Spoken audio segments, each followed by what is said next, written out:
Mrs. Pollifax and the Second Thief by Dorothy Gilman. To Alejandro Butters. 1. Mrs. Pollifax stood under a dripping umbrella and wondered why it so often rained at funerals, or at burials, she amended, staring out from under her umbrella at sodden flowers heaped around the grave, and a dozen figures in black, heads bowed, as the words ashes to ashes, dust to dust were intoned. She, too, was in black, wearing a veil that scratched her nose and made her very much want to sneeze. Resisting this compulsion, she gripped her purse more firmly in front of her with both hands and moved edgily to the left and then to the right. From the look of the sullen gray sky overhead, she guessed the gentle rain was about to become a downpour, and at the same time she realized the last prayer was over and figures around the grave were stirring, eyes opening, heads turning.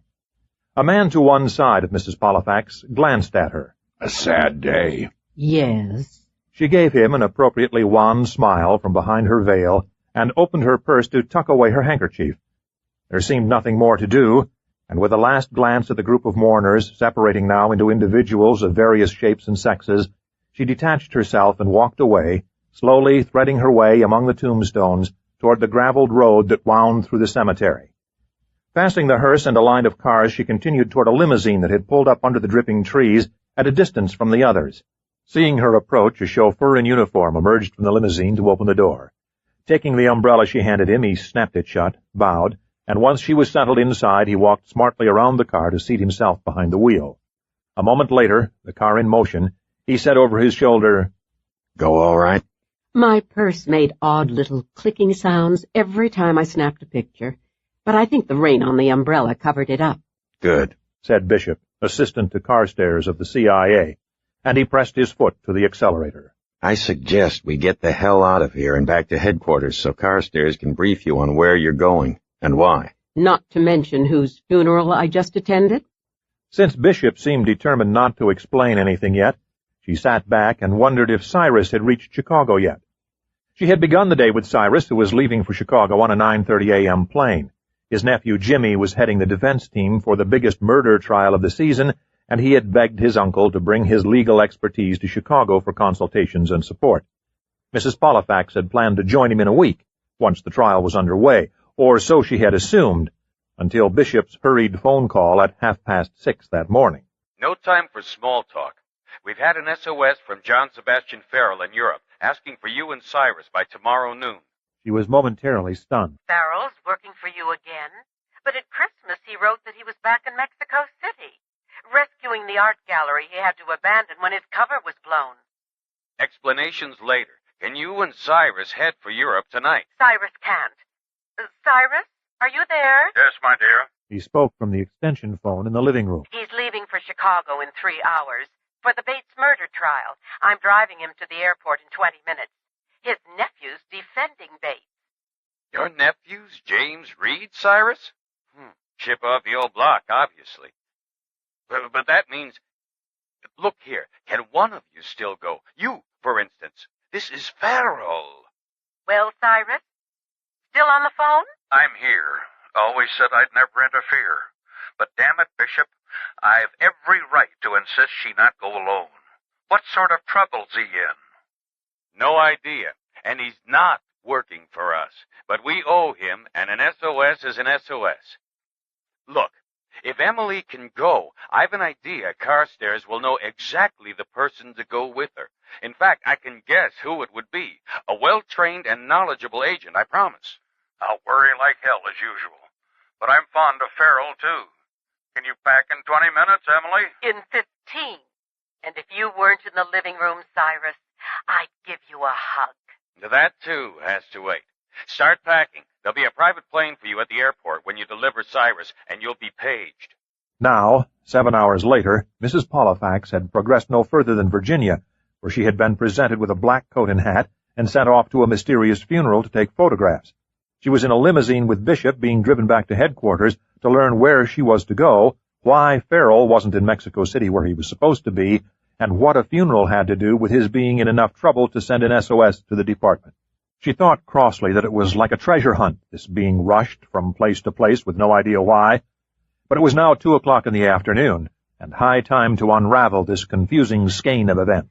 Are we nearly there? I hesitate to mention it, but I am cold and wet, Bishop. 1 more mile, and I might point out the heater in this elegant stretch limo is defective. In a word, it doesn't work, and I'm cold, too. Mrs. Pollifax couldn't resist a pointed, A private plane, a limousine, someone to take Cyrus's place, and a trip to Europe. All this for Frell when he's not working for you? You know damn well we want him back. He's not even 45 yet. He's too young to retire. Naturally, we're hoping you'll emphasize the lengths to which we're going to give him aid and comfort. We miss him. So do I, thought Mrs. Pollifax, and smiled as she remembered her first meeting with Frell in Mexico not long ago. How shocked she had been to find herself shackled to a man who resembled a hero in a cheap B-movie. A handsome and reckless-looking adventurer, she had thought disapprovingly, being at that time fresh from her garden club in New Brunswick, New Jersey, and not yet accustomed to being drugged, kidnapped, and tied to a post with a stranger. Following this introduction, they had experienced a very educational 2 weeks in a prison cell in Albania, during which she had puzzled out how to escape with a badly wounded Frell and with the mysterious stranger in the adjoining cell. The fact that she had accomplished this with some elan, or so thought Carstairs, had proved the beginning of a number of adventures and a new career to which she had to admit she had become addicted. Now she wondered who on earth Carstairs could find at such short notice to accompany her to Europe, and she fervently hoped he would find no one. She also wondered why Frell was there at all, when she remembered so clearly the business card that he'd enclosed with his Christmas note. Signor J. Sebastian Frell, Galleria des Artes and Antiguas, Calle El Siglo 20, Mexico City. 20 minutes later, they were entering Bishop's office, high up in the CIA building, where he reached out a hand, saying, I'll deliver the camera to the lab now and be right back. Removing the black coat, Mrs. Pollifax reached into her shoulder purse and extracted from its depths the smaller purse that had accompanied her to the funeral. Ingenious bit of trickery. She handed it to him. Ah, but we deal in trickery here. He grinned. Carefully placing the purse in a plastic bag, he pointed to the inner door. Just walk in. Carstairs is expecting you. And there's hot coffee. He disappeared into the hall. Mrs. Pollifax shivered. Positively ambrosial. Opening the door, she walked into Carstairs' office, a quite familiar room by now, and found him already pouring coffee. Delighted to see you. He handed her a steaming cup. Damnably cold for early May. Cream? Sugar? Black, thank you. Watching him as he moved to sit down at his desk, she thought that he'd changed scarcely at all since the day she'd been given her first job as a simple courier.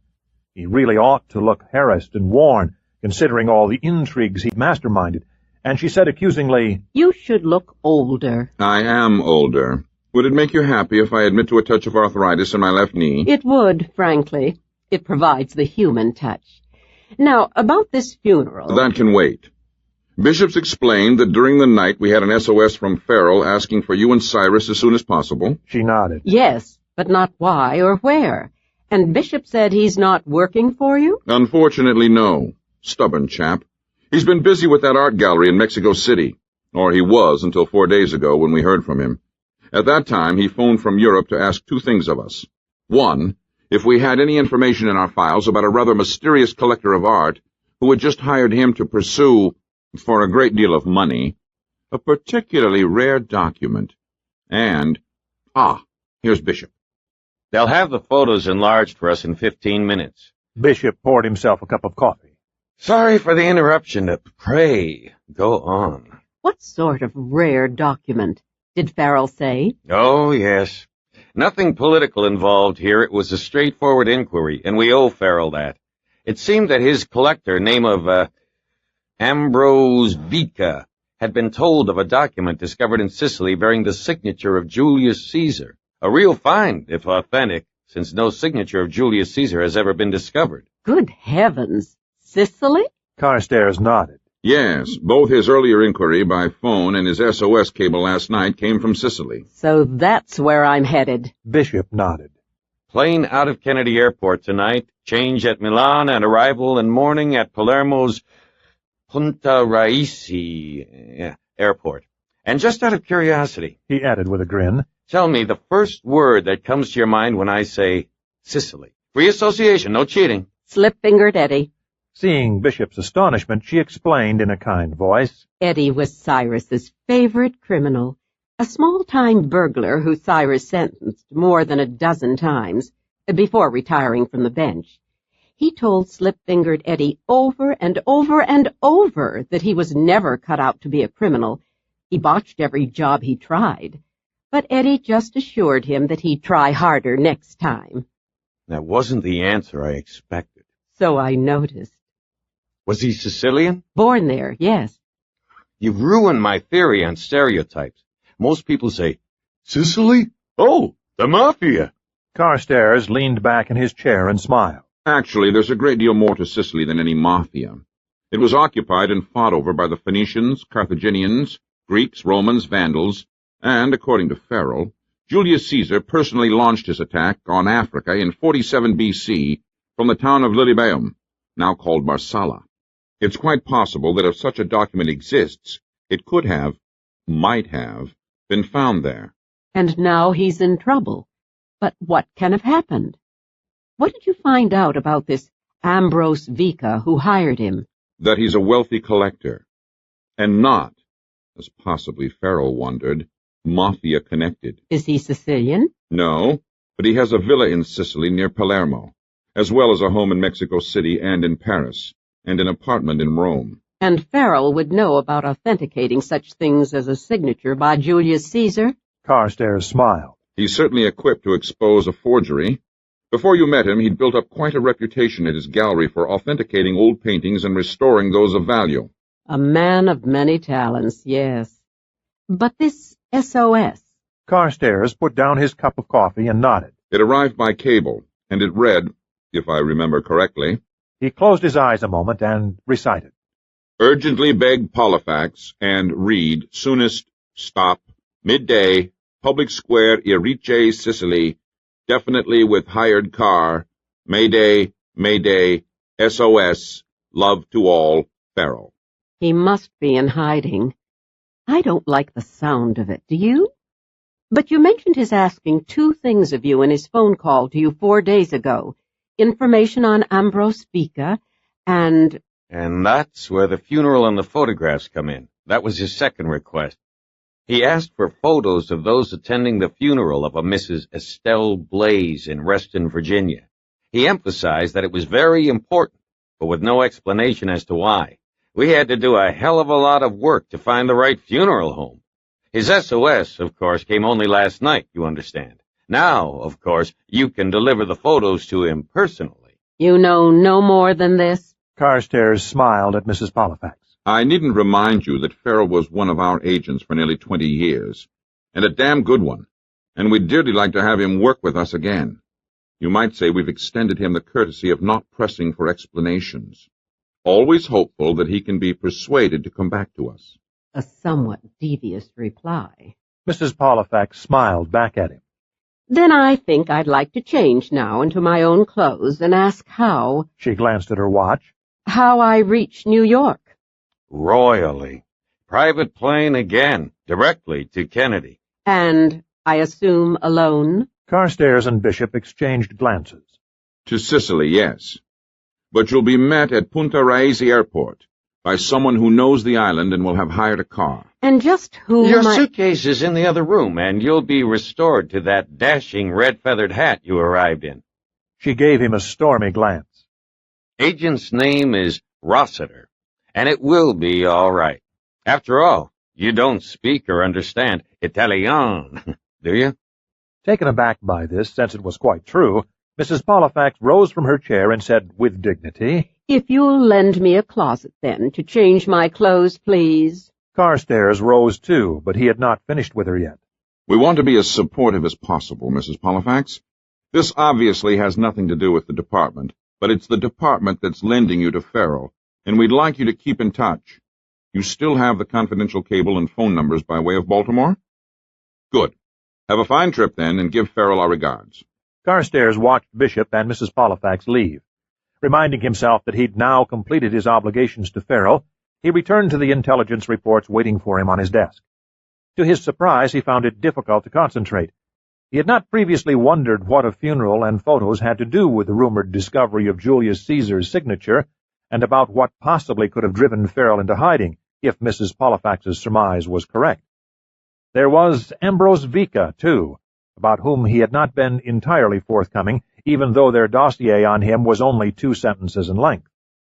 He frowned and returned to the intelligence reports, but after struggling with errant thoughts for half an hour, he rang the buzzer for Bishop. Has Mrs. Pollifax left? On her way to Kennedy, yes. Do we have duplicates of the photographs she's taken to Frell? Yes, they're on my desk. I'll bring them in. Together they looked over the dozen people that Mrs. Pollifax had photographed, each one enlarged now, but they meant nothing to Carstairs. No face brought a gasp of recognition, there were no hints or clues, and yet Carstairs couldn't suppress a growing feeling of unease. She captured on film everyone at the burial? Bishop nodded. She reported 12 people present, not including herself. Pointing to one photo, he said, This cluster of people would be the family, I'd guess. She's managed close-ups of them as well as those standing apart from the group. With a sympathetic glance at Carstairs, he added, You're not happy about this, are you? Intuition troubling you again? Yes, damn it. And I don't know why, except that I should have wondered why earlier. I've been careless. That coup in Africa and Bartlett's still missing has been a complete distraction. He was silent, his eyes searching the unreadable faces in the photographs and wanting very much to know why they were of interest to Farrell. I don't recall Farrell ever asking for help before. Do you, Bishop? Bishop shook his head. To the best of my recollection, never. Exactly. Carstairs nodded. All right. Top priority, Bishop. I want someone at Kennedy Airport tonight, 8:33, with passport and luggage. Henry Geese is free, isn't he? Give him a description of Emily Reed Pollifax. That red-feathered hat should help. And emphasize that she and Rossiter are to be kept under surveillance every minute they're in Sicily. And if for any reason the two separate, he's to stick with Mrs. Pollifax. Mornagé upstairs will have my head for this if I'm wrong, but... Better safe than sorry. Carstairs gave him a reproachful glance. Platitudes, Bishop? I also want to see the obituary on Estelle Blaze, and any information available about her. Get on with it, will you? Yes, sir. Bishop hurried back into his office to set Carstairs' instructions in motion. 2. Monday. As the plane took off into the night from Kennedy Airport, Mrs. Pollifax had time to consider the last question she had asked of Bishop before departure. Actually, it had been less a query than a complaint. She had said crossly, Bishop, no one has explained to me how on earth you could find an agent to meet me in Palermo and travel with me to Erice at only a few hours' notice. I'm suspicious. Why, it's very easily explained, you know. Agents do occasionally take vacations, and this one happened to be already in Sicily, visiting an expatriate aunt, I believe. So Rossiter had an aunt, she mused, and decided this was very promising, because if it was his vacation that was being interrupted, he just might be happy to return to it once she'd connected with Farrell. And I'll make sure he does. She remembered Morocco, and the only other agent with whom she'd shared an assignment in which, because of him, she had very nearly lost her life. Definitely this Rossiter must be encouraged to return to his aunt, she decided. After all, 2 was company and 3 a crowd. Putting aside these increasingly indignant thoughts, she asked for a pillow and blanket from the stewardess, which she knew to be optimistic of her. It had always been a source of astonishment to Mrs. Pollifax that Cyrus could sleep so soundly on their travels by air, considering the fact that no plane had ever been designed to accommodate a man of his size. She thought of sleeping a small miracle, whereas she could only nap, wake up blurred and dull, nap again, and eventually resign herself to wakefulness. It was no different for her on this night. After being served dinner and reading a newspaper, she briefly napped and was awake by midnight. Ignoring the film shown on the screen overhead, she brought out the map of Sicily that Bishop had tucked into her purse, finding this of far more interest than the movie, which seemed full of dark alleys and murky figures being stabbed or shot. With the aid of a pocket flashlight, she began a search for Palermo and Erice. Palermo was easy, being a major city and clearly defined on the coast, but it took half an hour to find Erice, a small town, in small print on the map, and half an hour longer to translate kilometers into miles and discover that Erice was a drive of only a few hours from the Palermo airport. But in looking over the names of other towns on the map, she could at last admit to a sense of relief at being met at the airport by someone more knowledgeable of the island than she. or how was it possible, she wondered, to distinguish between Petralia Sotana and Petralia Soprana, or Casteldaccia, or Califimo, Castro Reale, and Castellamare? The film ended. Breakfast was served. It was 2 a.m. by her watch, and she set it ahead to 8 o'clock. They landed in Milan, where she changed planes, and now at last she could look down on a marvelously blue sea. Not the Mediterranean she remembered from her map, but the Gulf of Palermo, and presently they were circling over land and beginning their descent into Sicily, or Sicilia, she amended. Once landed, her anticipation overcame any drowsiness. She retrieved her luggage, made her way through customs, it was all surprisingly casual, and walked out of the terminal building into brilliant sunshine. She stood a moment, feasting on the brightness of sky and sun. Off to her right, a fantastically surreal stone mountain rose out of the earth, beige in the morning light and veined with purple shadows. The parking lot across the road held a garden of small red, green, black, and white cars. Standing next to a white car, a man in a black suit, hands in his pockets, watched her. A young woman in faded jeans with a backpack and long braided hair leaned against a bright red car. A man and a boy stood waiting by the terminal's entrance, their eyes glued to the interior. The girl with the backpack left her car to stroll toward the building, but after a glance, Mrs. Pollifax's gaze swerved to the man in the black suit, who was also moving toward her. Mrs. Pollifax? Startled, she turned to find the young woman at her side. Yes. Good heavens! You can't be. She stared at the girl in astonishment, thinking her surely no more than college age. Her blonde braid was tied with a shoestring, her face sunburned and lightly freckled, with her eyes a clear blue. Can't be the Rossiter I'm to meet. The girl responded politely, but there was an edge to her voice. You're shocked to find Rossiter a female? They didn't tell you? Mrs. Pollifax vigorously shook her head. It's not that. It's your age. You don't look a day over 18, and they told me... Yes? Told me I'd be met by someone very experienced. Oh, that. She picked up Mrs. Pollifax's suitcase. The red car is ours, and I'm not 18, I'm 26. It was the freckles that did it, Mrs. Pollifax had to admit.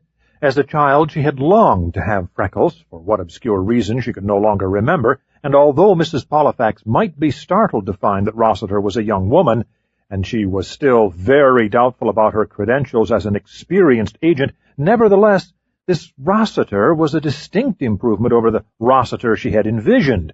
She was not about to be ungracious. The girl unlocked the trunk of the car and deposited Mrs. Pollifax's suitcase in it, then opened the passenger door for her.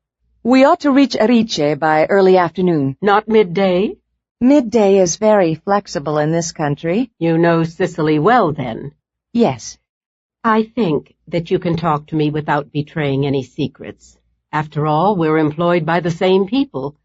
I only asked if you know Sicily well. She was given an appraising glance as the engine roared into life. Am I being rude? I think it's that red feathered hat you're wearing.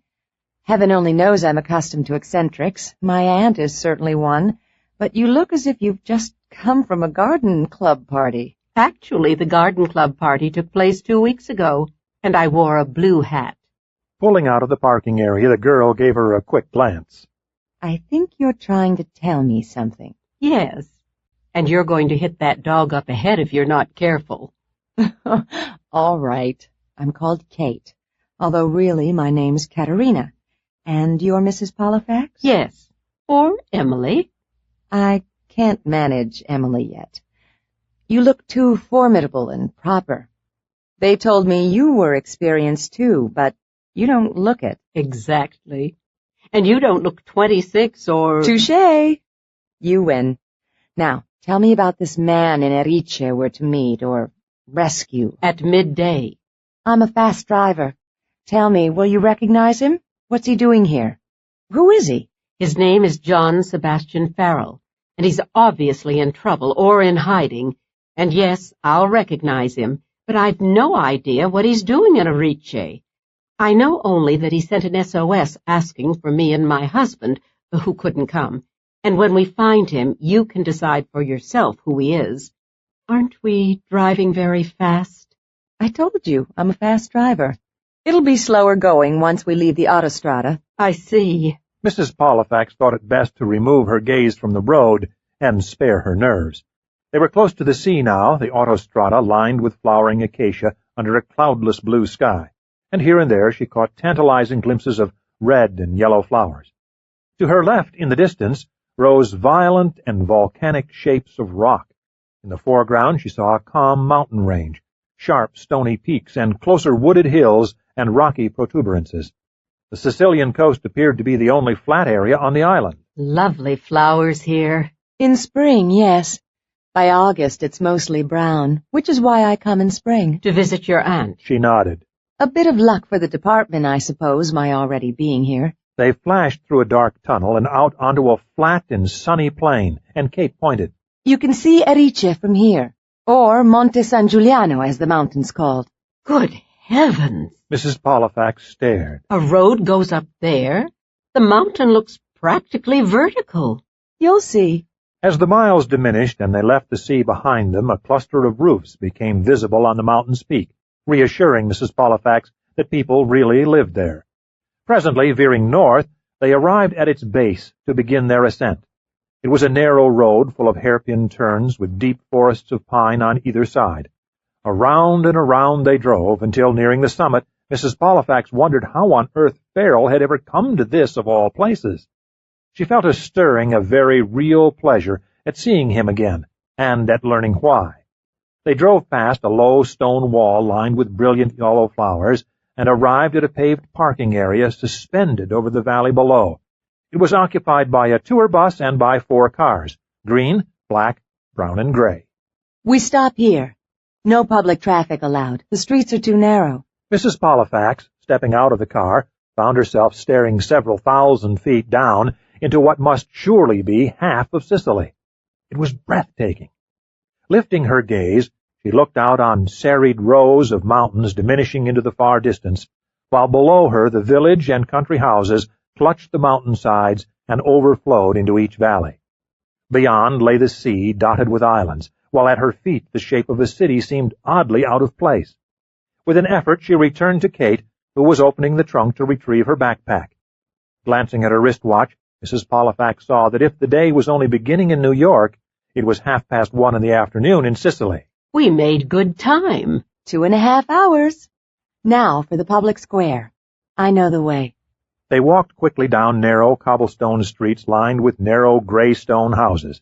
Sometimes a door stood open, and Mrs. Pollifax could see a courtyard with tubs of bright flowers and steps leading to inner doors and courtyards.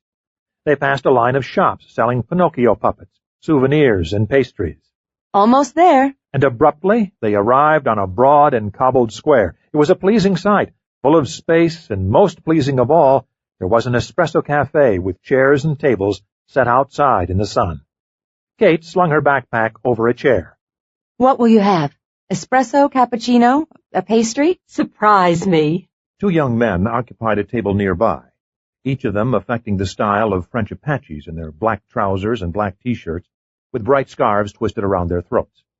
After one quick glance, as they gestured and argued in another language, Mrs. Pollifax turned to enjoying the pure luxury of sunshine. The air was clear and fragrant, and slowly she felt herself relaxing, touched by the peacefulness of her surroundings.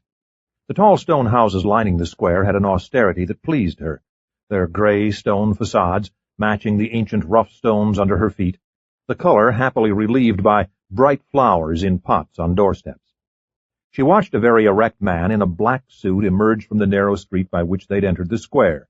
His chin boasted a wiry salt-and-pepper beard, and he vigorously swung a cane that he dropped across a table not far from her, after which he unfurled a newspaper and disappeared behind it. Across the square, a young couple wandered out of one of the lanes, both armed with cameras, and strolled over to take possession of another table. Thinking it resembled a stage setting, she turned her head with interest as another figure entered the square, this time off to her right, a solitary man, limping badly. An artist, she decided, observing the paint-smeared trousers, the loose smock, and huge-brimmed black felt hat shadowing his face, and then, as he limped closer, she began to smile. She would have preferred to leap out of her chair and hug him, but just in time she remembered why she was here, and only drew out a chair for him. Farrell. She beamed. We meet again. Under what circumstances, I'm here to find out. Thank God you've come, Duchess. Where's Cyrus? In Chicago. Oh, God. He sank into a chair, pulled another one closer, and propped his leg across it. You have the photos? You have a car? Yes to both. I not only have a car, but Cyrus insisted I not come alone, so Carstairs found a companion who is capturing a cup of something for me in there. She pointed. We met only a few hours ago at the airport. That limp. She tried not to notice how exhausted he looked. Have you been stabbed by a jealous lover? Did you trip over the cobblestones, or is it part of your disguise? Actually, a bullet. It only grazed my ankle, but carried away a bit of flesh as it whizzed past, and it hurts like the devil. She stared at him, really worried now. It's come to that, Farrell. You really are in trouble. He managed a weak grin. It pains me to say so, Duchess, but yes. I've been trapped in this damn mountain for 2 days and 2 nights. With a car I dare not use because they're watching for it. And as soon as I've caught my breath, we've got to get out of here. Fast. You don't happen to have... He stopped and looked up as Kate arrived at their table, carrying a tray with 3 cups on it and a dish of pastries. I saw there were 2 of you, so I brought a 3rd coffee. You must be Frell. He stared at her blankly, and then his gaze fell on the pastries. Food. And a second later, half an eclair was in his mouth. Give me a minute for the coffee. Can we take the food with us? Farrell, what is it? He shivered in the sun. I've been hiding in a dark storage room for those 2 days. A root cellar, actually, I suppose.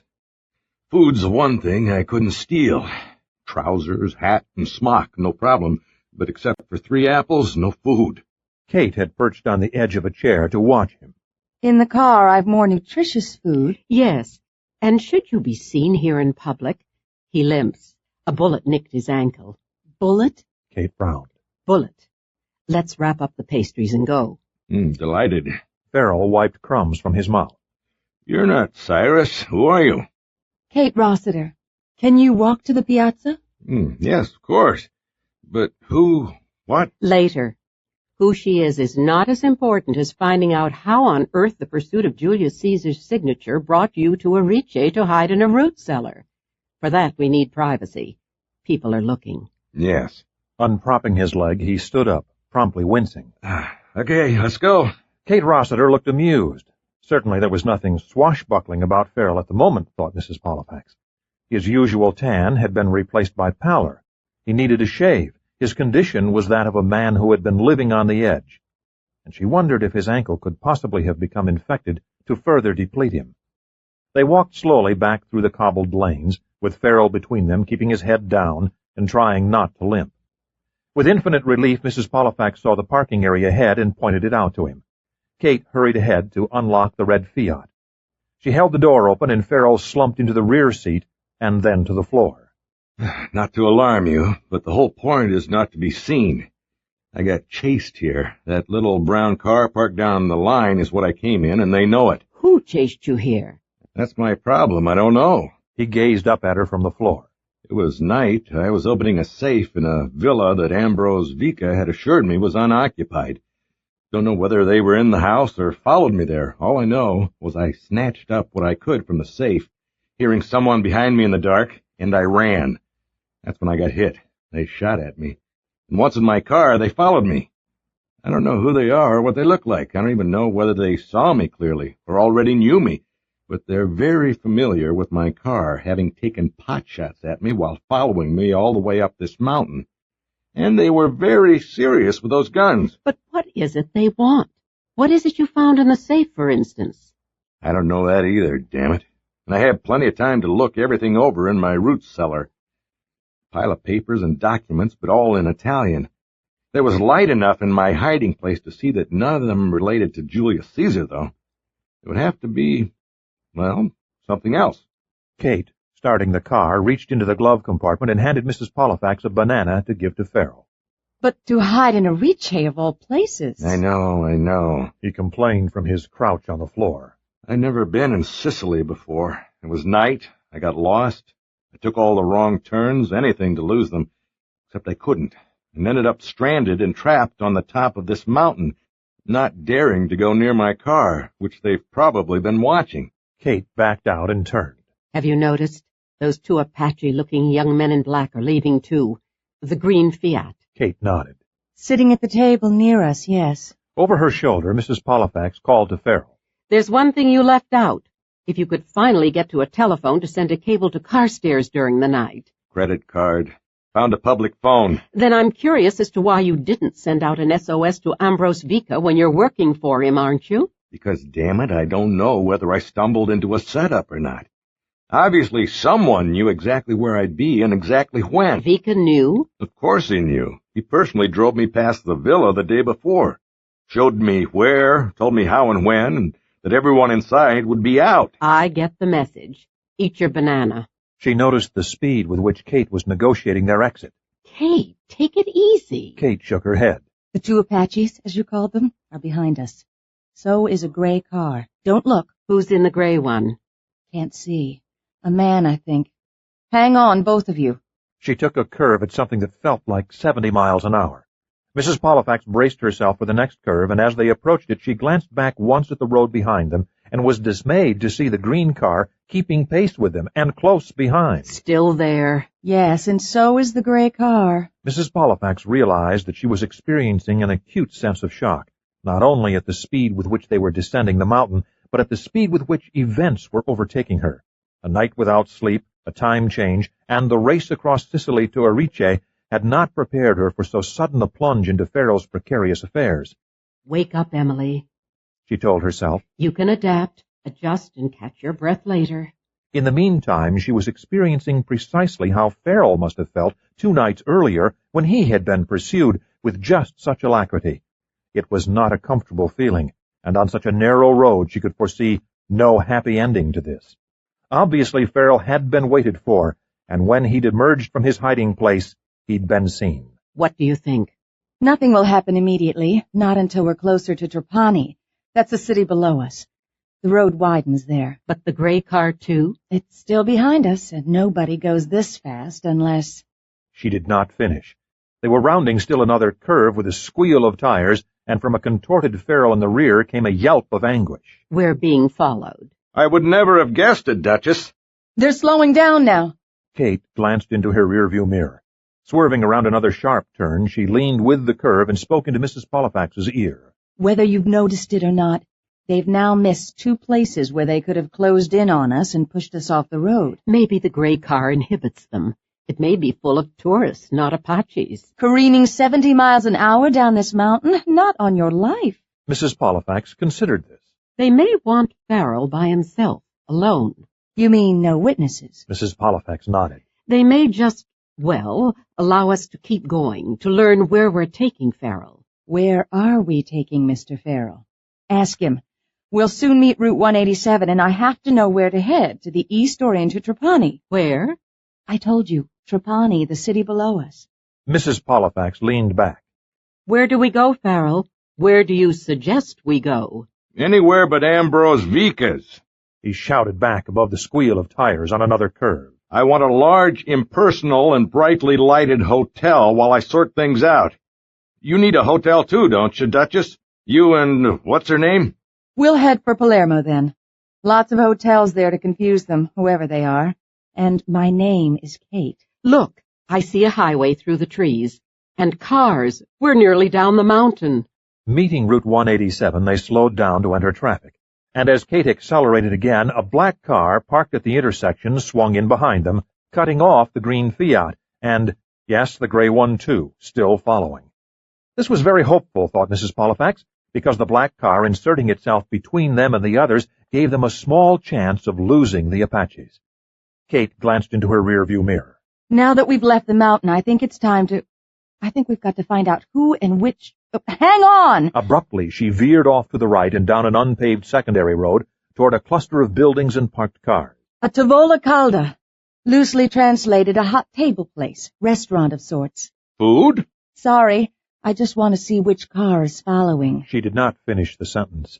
Both she and Mrs. Pollifax stared in astonishment as the black car followed them down the drive, the green Fiat behind it, and last of all, the gray car. My God, 3? Get out of here, fast. Yes. Kate gunned the car's engine. She made a reckless U-turn, knocked off the taillight of a parked truck, and sideswiped the gray car as they shot back onto the highway, nearly hitting a car traveling east. When Mrs. Pollifax looked back, the green car and the black car had again fallen into line behind them. We've lost the gray car. Only because I hit it. You might as well stop crouching and sit up now. They seem to know you're here. In fact, a surprising number of people know you're here. Why? Never mind that. My ankle's bleeding again, damn it. How far to a hotel? We'll try for the Excelsior Palace Hotel. And I don't think you should sit up and be seen, Mr. Farrell. You'd be a very tempting target. I don't think I caught your name. But he stayed where he was. Castellamare, Repetto, Fortinico, Monreale. The sky was darkening and talk subsided. They rode in silence, oppressed and depressed by the two cars relentlessly following. Mrs. Pollifax offered to take a turn at driving, but after one quick, observant glance, Kate said no, that she was obviously the only one of them sustained by 8 hours of sleep the previous night. A second banana was given to Frell, who could occasionally be heard singing bawdy songs to cheer his spirit, or possibly to annoy Kate, toward whom he seemed excessively hostile. We're not far from Palermo. This is the Corso Calarafimi, heading straight into the city. Then we turn up the Via Maqueda, which turns into the Via della Libertà, and voila, the hotel. We ought to be able to lose them in Palermo. There'll be a lot of cars and not many traffic lights. Unfortunately, the Apaches in the green Fiat had apparently thought of this too. Dusk having arrived and the traffic having thinned, the Fiat suddenly accelerated, veered out of line, and pulled ahead to drive beside them. It did not pass them, but stayed abreast of them until— Damn! The Fiat nudged the side of their car gently, and then with a hard thrust, pushed them relentlessly off the road. They had no choice but to stop. The Fiat pulled in ahead of them, while the black car drew up at a distance behind them. They were neatly contained between the two. I do not like this, thought Mrs. Pollifax grimly, but she noticed with approval that Kate turned off neither the motor nor the lights. Farrell lifted his head.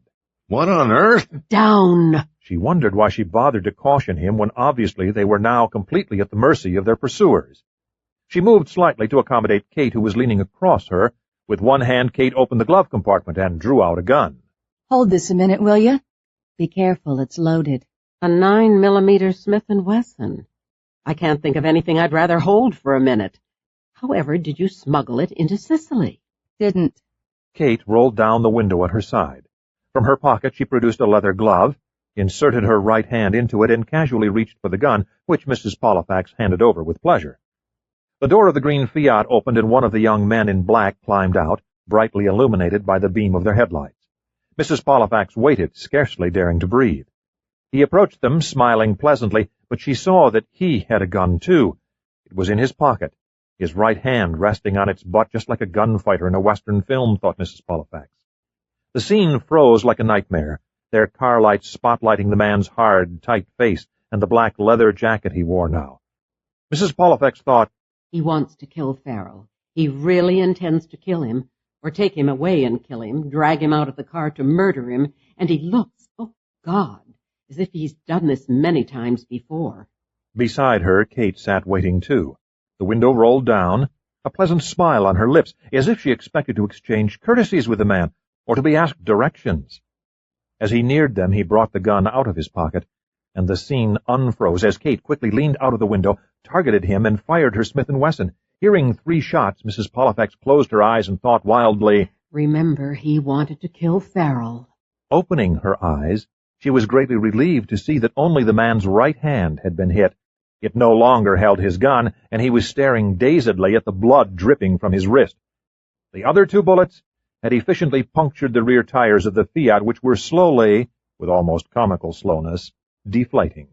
Immediately, Kate backed up the car, ramming the one behind them, accelerated, and pulled out onto the Corso Calatafimi. That does it. I'm sorry, but Palermo's too dangerous. We keep going. No hotel would be safe. The only place for you now is my aunt's house. 3. Mrs. Pollifax had fallen asleep when she heard Kate say, Wake up, you two. We're here. With a start, she opened her eyes to see that it was night, and there were stars in the sky. The headlights of the car were trained on a massive wrought-iron gate with an ancient crusted bell hanging beside it on a chain. Her gaze broadened to encompass a high wall that ran to the left and right of the gate before disappearing into the darkness. Your aunt lives here? We're here where your aunt lives. Kate's glance was sympathetic. Yes, and I'm going to ring the bell, which is a very loud bell. I didn't want to startle you. Behind her, Frell sat up and rubbed his eyes. She saw that he had at last taken over the rear seat and had lain down to sleep. She glanced behind him, half expecting to see a car, other houses or traffic, but saw only an unpaved and rutted road slanting downward. Apparently, Kate's aunt lived on a hill. At a distance she could see the tiny scattered lights of a village or town, and beyond this an empty expanse that might be water. Perhaps the nightmare of being pursued was over and they were safe, she thought. But only time and whoever lived behind this gate would stifle her uneasiness. She wondered what Kate's aunt would think of her niece bringing her 2 battle-worn guests in the night. Where are we? Not far from Cefalù. She climbed out of the car to ring the bell, which proved just as loud and startling as she had predicted.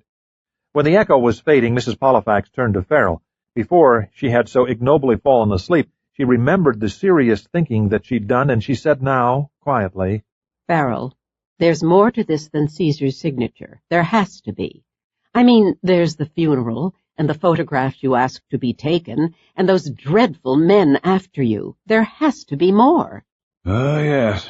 Damn it, yes, there's more. I thought so. She eyed him sympathetically. Did you sleep at all in that root cellar? Not much. There were spiders. It was cold, too. Food would be a treat. I feel quite cross.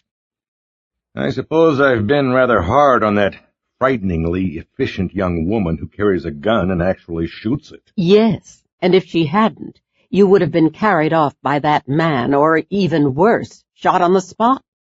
God, I hate being grateful to such a superior and wholesome wench, scarcely out of her teens. On the contrary, she's 26, she's CIA and well-trained, is obviously resourceful, not to mention attractive.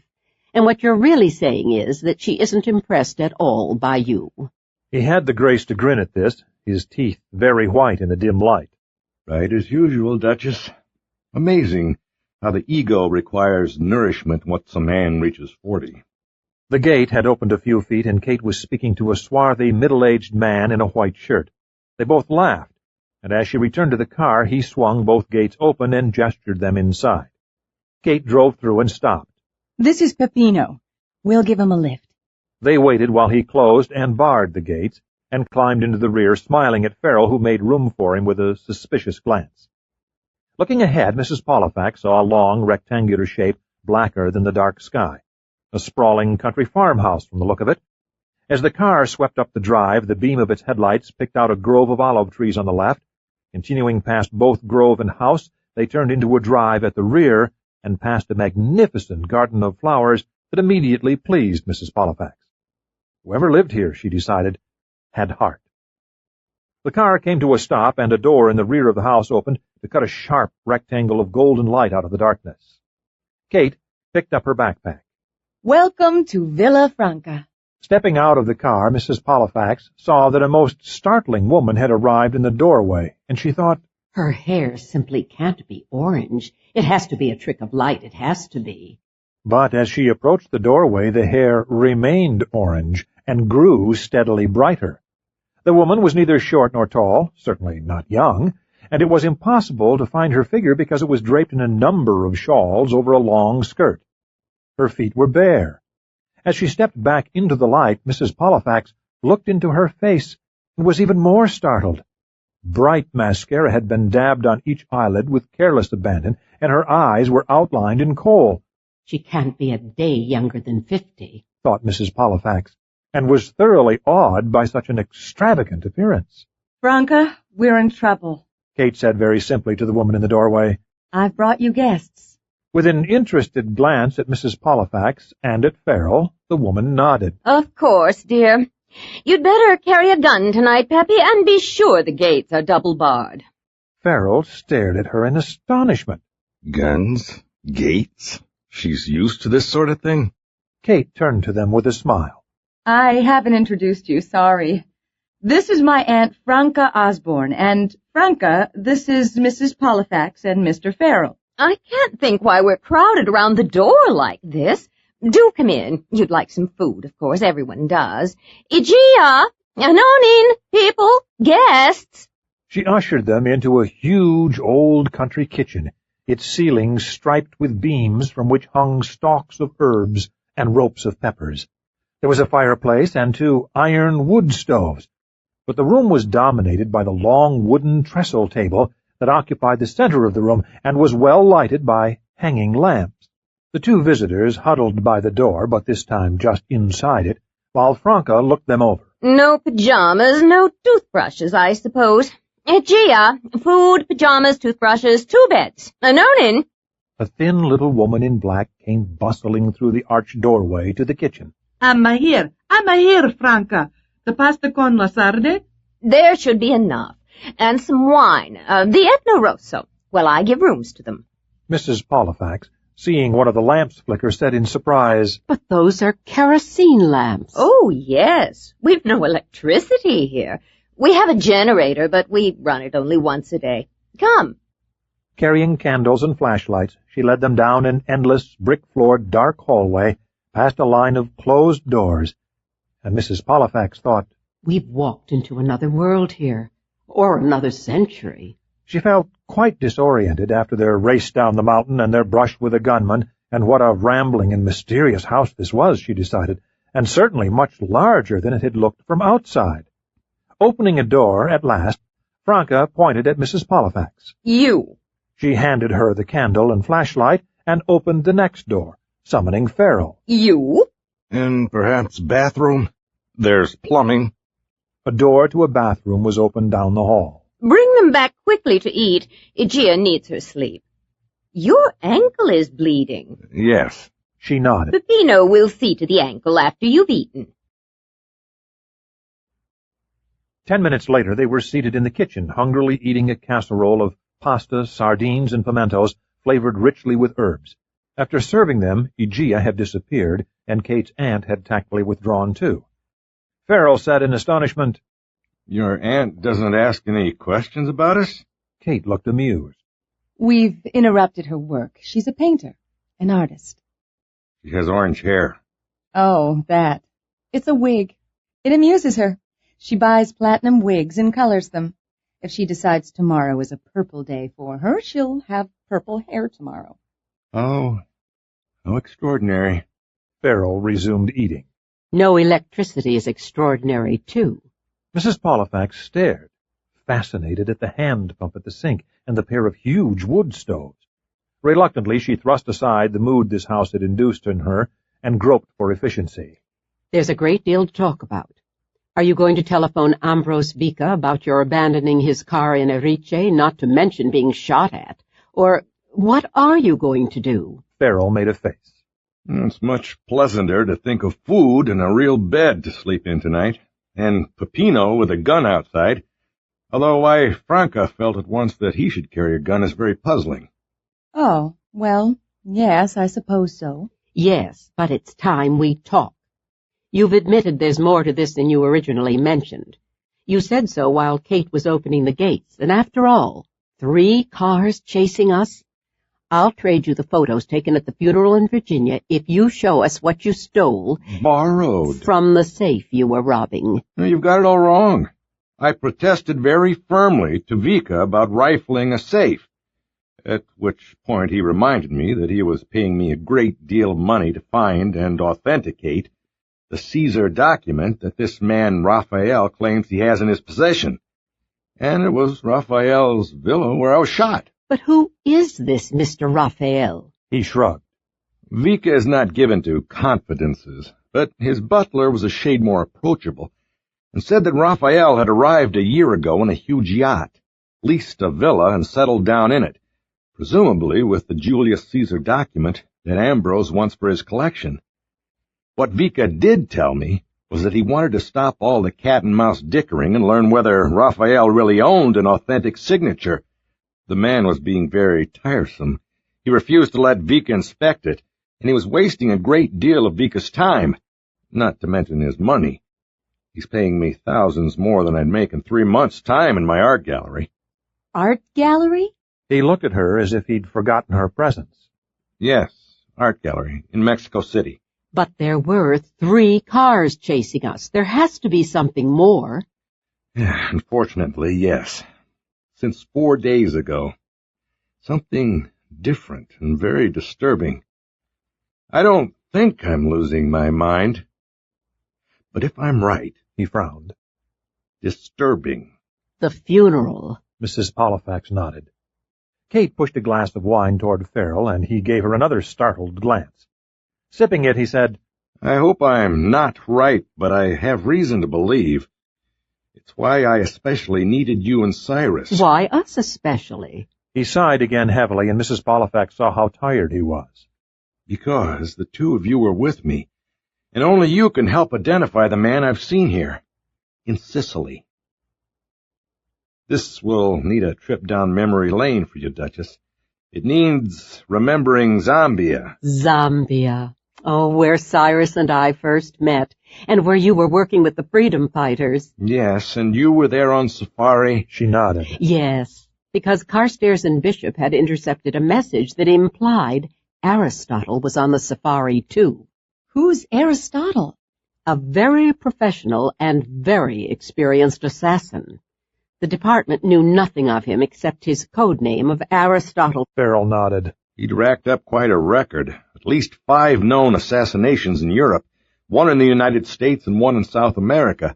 A man so colorless, and always working alone, that nobody ever noticed him or his gun. He'd hit and simply vanish. Well, there were disguises. When he was about to shoot Zambia's president, he was... Farrell, why are we talking about this? Because I think Aristotle's here in Sicily. Nonsense. Aristotle safely tucked away in prison in France, given a very long sentence. For life, wasn't it? I know, but 4 days ago, not long after my arrival here on the island, I could swear I was introduced to him. He had a wife with him. They were introduced to me as Mr. and Mrs. Davidson. 5'5" in height, a mustache now, eyes that struck me as very, very familiar. Piercing eyes. You can't disguise eyes, Duchess. There was one other detail. Do you recall how you described the odd walk of the man on safari who turned out to be Aristotle? She looked at him in alarm. A strut and a stutter. He nodded. That's why I asked for you and Cyrus. You both traveled with him on safari before you knew he was Aristotle, which is how you came to recognize his strut with a stutter, as you called it, after he'd completely changed his appearance. But, Farrell, how can this man Davidson be Aristotle when Aristotle's in a French prison? That's been my dilemma. I keep telling myself Aristotle can't be in Sicily, but at the same time I'm sure that he is.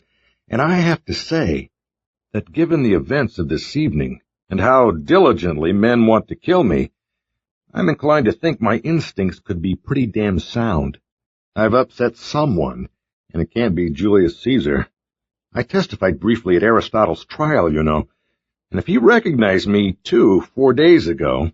He left the rest unsaid. Where did you meet this man? At Ambrose Vika's villa. Uh-oh. Farrell nodded. Yes. He and his wife were just leaving Vika. They'd lunched with him. They were standing in the hall as I walked through the door. Vika introduced them and jovially explained that Mrs. Davidson was about to fly to the United States for the funeral of her mother in Virginia. At last the funeral. Exactly. So I waited politely several feet away, studying the paintings on the wall, while Vika wished this Mrs. Davidson a safe trip. I'm very good at eavesdropping, and she was a talkative woman. The name of Blaze was overheard as they finished their farewells, as well as her destination, Reston, Virginia. So that's why the funeral in the photographs. Aristotle can change his appearance like a chameleon, but if you have the wife's picture taken just this last week at a funeral and can match it with old photos... She fumbled in her purse for the photographs. He nodded. It's something that could prove I'm not crazy. Or that you are. I didn't realize assassins ever had wives. Mrs. Pollifax handed her photos to Frell, and glancing over them, he said, "Here she is. This is the one." He drew out a pen and circled her face, and Kate and Mrs. Pollifax leaned across the table to look. I remember her. A small woman, sharp-featured, cried a lot. You keep referring to him as Aristotle, but surely he has a real name. They finally discovered it, yes. It's Bims, Rashad Bims. Bims? Extraordinary, isn't it? All those killings, and his name is Bims. Pakistani mother, English father, age 43 at time of trial. Army trained, expert at sharpshooting, dishonorable discharge from Army for reasons unstated. His wife attended the trial only once, and then, it was said, she panicked at the publicity and photo-taking and wasn't seen again. But there'll be at least one picture of her in the newspaper files. Did you personally see her the day she came to the trial? He shook his head. Only a quick glimpse, but I do remember the news photo of her. She's my only hope, Duchess, considering how Aristotle— what did the papers call him? The Invisible Man, of course. What else? Exactly.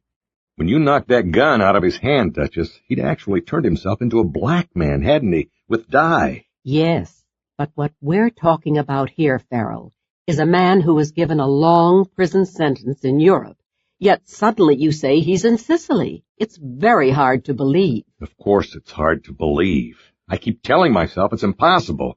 Do you have to sing the same anthem? Kate frowned. It should be easy to learn more if this man, Davidson, is acquainted with Ambrose Vika, for whom you're supposed to be authenticating a signature of Julius Caesar. Interesting, isn't it? Especially when Aristotle is expert at bumping off heads of state and political nuisances for anybody with money, and Vika's reputed to be one of the wealthiest men in the world. Frankly puzzled, Mrs. Pollifax decided it was time to return them to the practicalities of the present. She turned to Kate. I was asleep when we arrived here. Do you think we were followed to your aunt's house? Kate looked troubled. I was able to lose the green Fiat in Palermo, but when I turned up the hill to the villa, I just don't know. There was a car behind us at a distance, but of course it was too dark to see its color. I figured there would always be a car behind us at some distance. I had to take a chance. They were silent, considering this. And then Mrs. Pollifax sighed. If we put aside the distraction of Aristotle, Frell— Only at risk. If we put aside Aristotle, your sudden popularity could still have something to do with Julius Caesar and what you were looking for in the safe. That's where you were first shot and followed, isn't it? Let's go back to it. You said you snatched what you could from the safe. What did you take? I don't want to put aside Aristotle, but if you insist. He reached into the pockets of his voluminous smock and brought out a small framed daguerreotype and a sheaf of papers that he dropped on the table. This is as much as I could grab from Raphael's safe. At least I was told it was his house before I fled with bullets flying all around me. Kate grinned. You have quite a developed sense of the dramatic. Impertinent child. It's hoped you read Italian because these papers are all in Italian. As for the daguerreotype— he plucked the framed picture from the group. It seems to be someone's relative, aged 8 or 9, circa 1800. Kate, scanning the top document, put it to one side. I can only recognize words here and there, but this one looks like a legal will, and this one has the word affittare. She scowled. Which I believe means rent, so it's probably the lease on the house of— signed Albert Raphael. But this, what would this be? Her frown deepened. A list of names or of places with a lot of numbers. Mrs. Pollifax leaned over to study it. Did your Mr. Vika happen to mention how Raphael comes by his wealth? Shipping and oil was all that he said. Another rich one. Mrs. Pollifax picked up the sheet to examine it more closely. I wonder what the numbers represent. Here's Osetchuk, for instance, followed by 9 digits. A telephone number? But the word or name of Schweinfurth has 20 numbers following it, and that certainly can't be a phone number. She glanced up as Franca wandered into the kitchen to cut a slice from a loaf of bread. Franca, look at this, will you? Do numbers like this mean anything to you? Frell made a noise of protest and looked daggers at Kate, but to no avail. With her mouth full of bread, Franca walked over to look at the sheet of paper. Looks like code. She continued walking out of the room. Looks like code. What would she know about it? And how many colored wigs does she have, and why on earth does she wear them? They please her. She's never been exactly conventional, even in the States, and who cares? I'm sure I don't. But you have to admit it's unusual. Kate smiled. Everything is unusual here. She saw Mrs. Pollifax yawn and look at her watch. Look, we've all had a long day. I think we should wait for morning to decide how to get you out of Sicily. Farrell's jaw dropped. Get me out of Sicily? Are you crazy? Mr. Vika must have advanced you some of the money that brought you here. Money? You think I'm going to leave without finding Aristotle, as well as Julius Caesar's signature? Or who keeps trying to shoot me and why? That's all very well, but what can you do? You can't just walk out of here. Someone could be parked down the hill right now waiting for you. I told you, it's possible we were followed here. You surprise me. The Duchess tells me that you're CIA, and I gain the impression that you think yourself competent. But if you can't stand the heat... She flushed in anger. Half out of her chair, she said, If that's what you think, how dare you! Stop it. What's wrong with the two of you? Don't you see that we've got to think what to do? Kate's rescued us, Frell, and given us a place to hide until the coast is clear and quarreling is out. There's Ambrose Vika, for instance. I assume it was his car that you abandoned in Erice. What do you plan about that? For all you know, he may be waiting patiently for you to return from your safe-cracking adventure 3 nights ago. We really have to learn whether he's involved or perfectly innocent. You owe him that much, surely. Innocent when he sent me to an empty house that wasn't empty? I may be old-fashioned, but certain courtesies ought to be observed, such as a man being innocent until proven guilty. If you feel that way, call him yourself tomorrow and tell him his car's in Erice. Mercifully, they were interrupted by Peppino, who walked into the kitchen carrying a tray with 3 kerosene lamps, bandages, and small jars of what looked to be ointment. He said, Gino and Blasi are on guard, Katharina. I am to see to this man's wound, which Franca says is not good. My goodness! How many men work for your Aunt Kate? They work with her, not for her. Rising, Kate took one of the lamps and handed it to Mrs. Pollifax. Let's sleep on all this. I'm sure we'll all be brilliant in the morning, possibly even polite. Come, I'll make sure you find your room again. It was a very nice little room, thought Mrs. Pollifax. Friendly and cheerful, with whitewashed stucco walls, 2 wooden chairs, and a plain small table, and loveliest of all, a bed with a pair of pajamas lying across it, and a toothbrush. Extinguishing the lamp, she quickly undressed, climbed into bed, and 2 minutes later was sound asleep. 4. Tuesday. Mrs. Pollifax woke to bright sunlight. She had neglected to draw the curtains across the window, and lay wondering for a moment where she was, and then, remembering, sat up and looked at her watch. It was only 6 o'clock. What had wakened her was the sound of men's voices outside, and leaving her bed, she went to the window and peered out. By daylight, she could see more of the house than she'd glimpsed the night before, and she was surprised to see that an L had been added in the rear, a rather inhospitable-looking addition, she thought, with no windows in their proper place, but slits high up near the roof, on which several bubbles of glass implied skylights.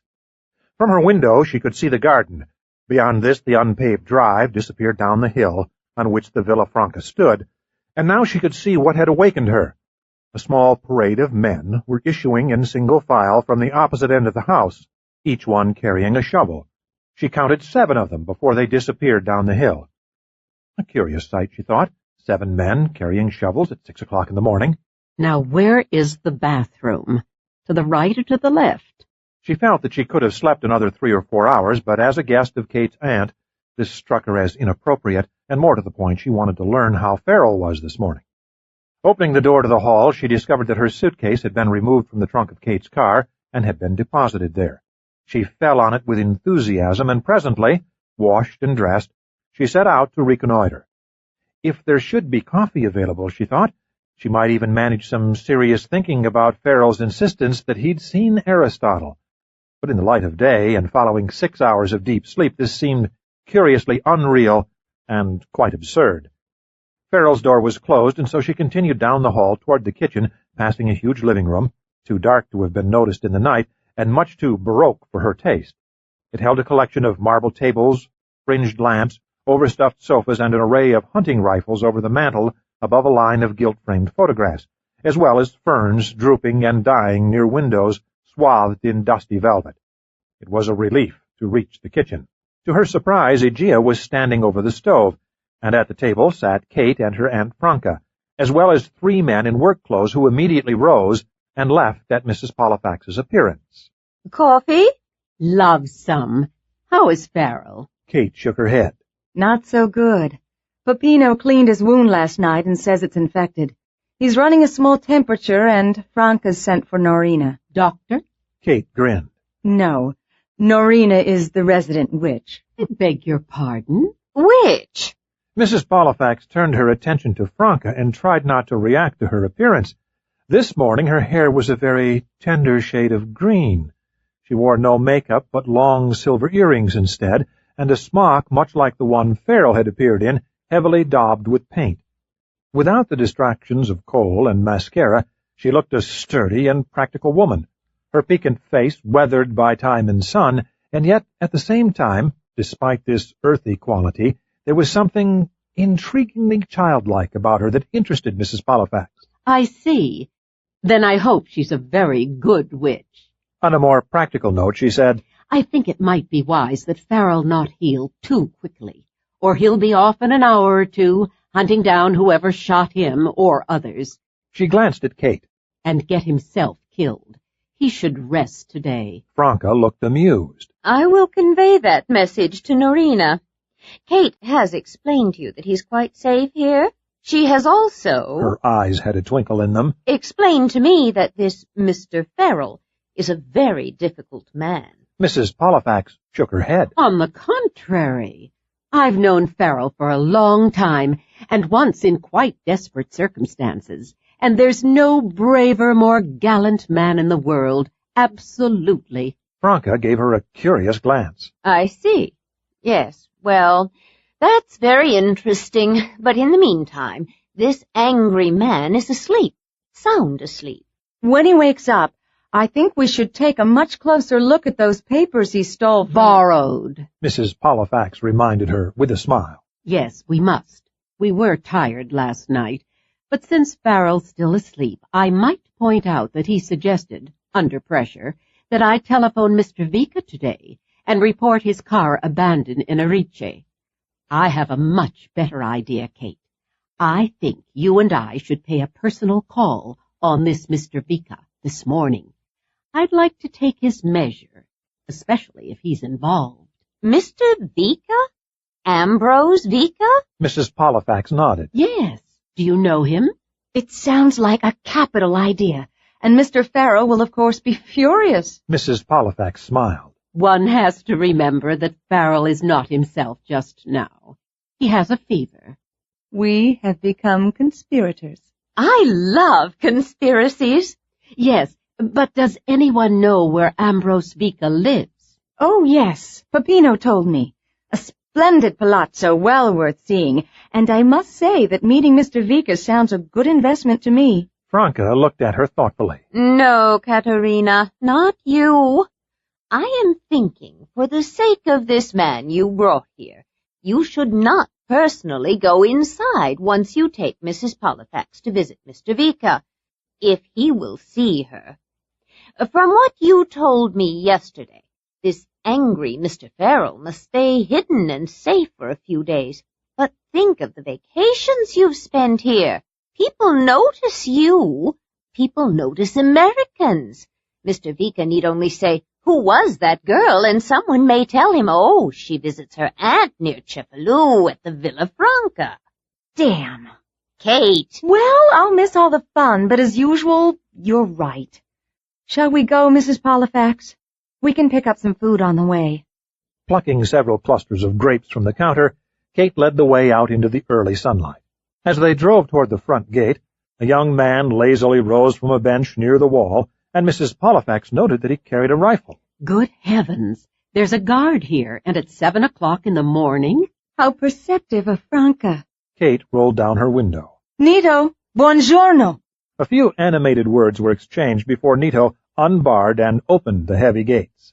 Nito says there's to be a guard at each of the gates for so long as your friend Frell is here. They made their exit, and the gates swung shut behind them. But Mrs. Pollifax, appreciative of such security, was puzzled. I'm going to ask a very impertinent question, Kate. Last night, your aunt's immediate reaction to our arrival, without a single question asked, was to tell Peppino to double-bar the gates and wear a gun. Nito guards the gate now with a rifle, and you carry a Smith & Wesson in your car. How is this? It's the way it is here, that's all. It's not America. To live out here in the country and to prosper is to invite trouble. In general, you see, people are afraid in Sicily to live in the countryside if they can afford not to. The big landowners are absentee landlords. They've always lived in the cities and only occasionally visit their farms and estates. It's considered, well, a little dangerous to live in rural Sicily. The people here are very poor, and you can't blame them for resenting conspicuous wealth, and sometimes, well, it can be a vulnerable place to live. You mean robberies? Kate nodded. Robbers, bandits, at times, yes. But Franca is determined to live at Villa Franca. She's beaten the odds with her own personal crusade of developing the village just down the hill. She shares ownership with the villagers, although for now, and for a good many years, she's really been subsidizing it. Subsidizing a whole village? Yes, and it's been lovely seeing it change. It's quite a cooperative now. The people eat well, they work hard, they have purpose, and because they respect her, they protect her. But isn't it, or rather, doesn't it strike you as sounding, well, somewhat feudal? But much of Sicily is. That's what Franca's trying in her small way to change. And of course, what counts most in the village is that she's a diasaba. A what? She inherited the land and house from her grandfather, who was born on these acres. When she heard the property was hers, she immediately resigned her job in New York. She was in advertising, and came here determined to find a way to paint her pictures and stay. That was 15 years ago. She's not an outsider, you see. She's accepted, being part Sicilian. Both her mother and mine were diasabas, even if they went to college in America and married Americans. It's family that matters in Sicily.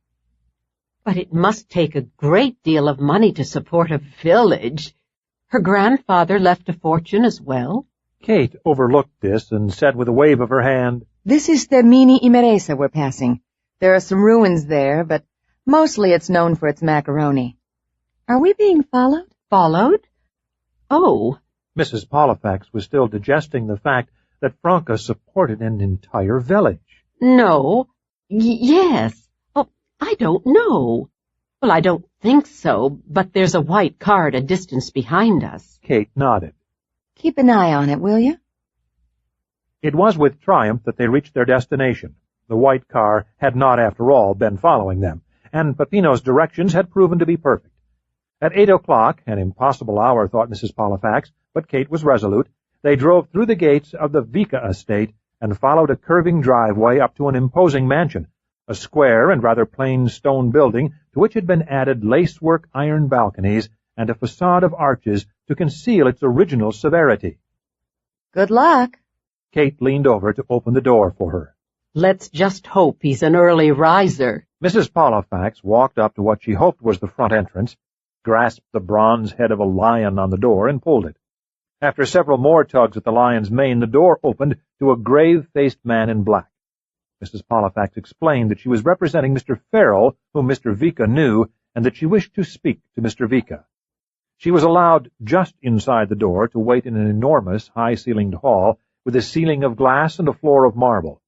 It was impossible to be unimpressed, for the hall was filled with statues and hung with paintings and tapestries.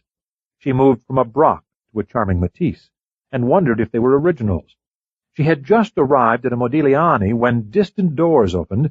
A young man in a business suit arrived breathlessly to say that he was Mr. Vika's secretary, and what did she want?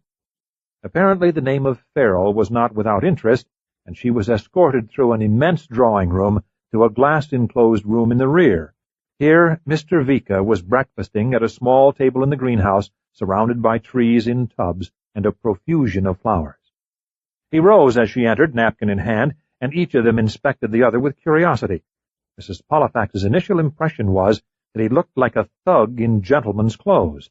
He was short and square, with thin strands of very black hair, dyed, she guessed, artfully arranged across the forehead of a lined and sallow face. He was wearing black silk trousers, a velvet smoking jacket with a paisley silk cravat at his throat, and also, but she tried not to notice this, a pair of warm sheepskin bedroom slippers on his feet. "I am told you have news of my guest, Mr. Frell, who appears to have disappeared completely." She nodded. Yes. Your car had to be abandoned in Erice. He would like you to know this. Erice? Vika's brows rose. "And there is perhaps some reason why my guest cannot tell me this himself? And may I ask how you know this when it is I whom he should be telling? Who are you, and where is he?" He was not inviting her to sit down, and Mrs. Pollifax felt no interest in prolonging her visit under such circumstances. He entered a certain house 3 nights ago. He said you would understand what he means, and he found it occupied by 2 men who fired shots at him. He escaped in the dark and was followed. Not knowing the country, he ended up in Erice, where it was necessary for him to remain for 2 days in hiding. Where he is now, he prefers not to say.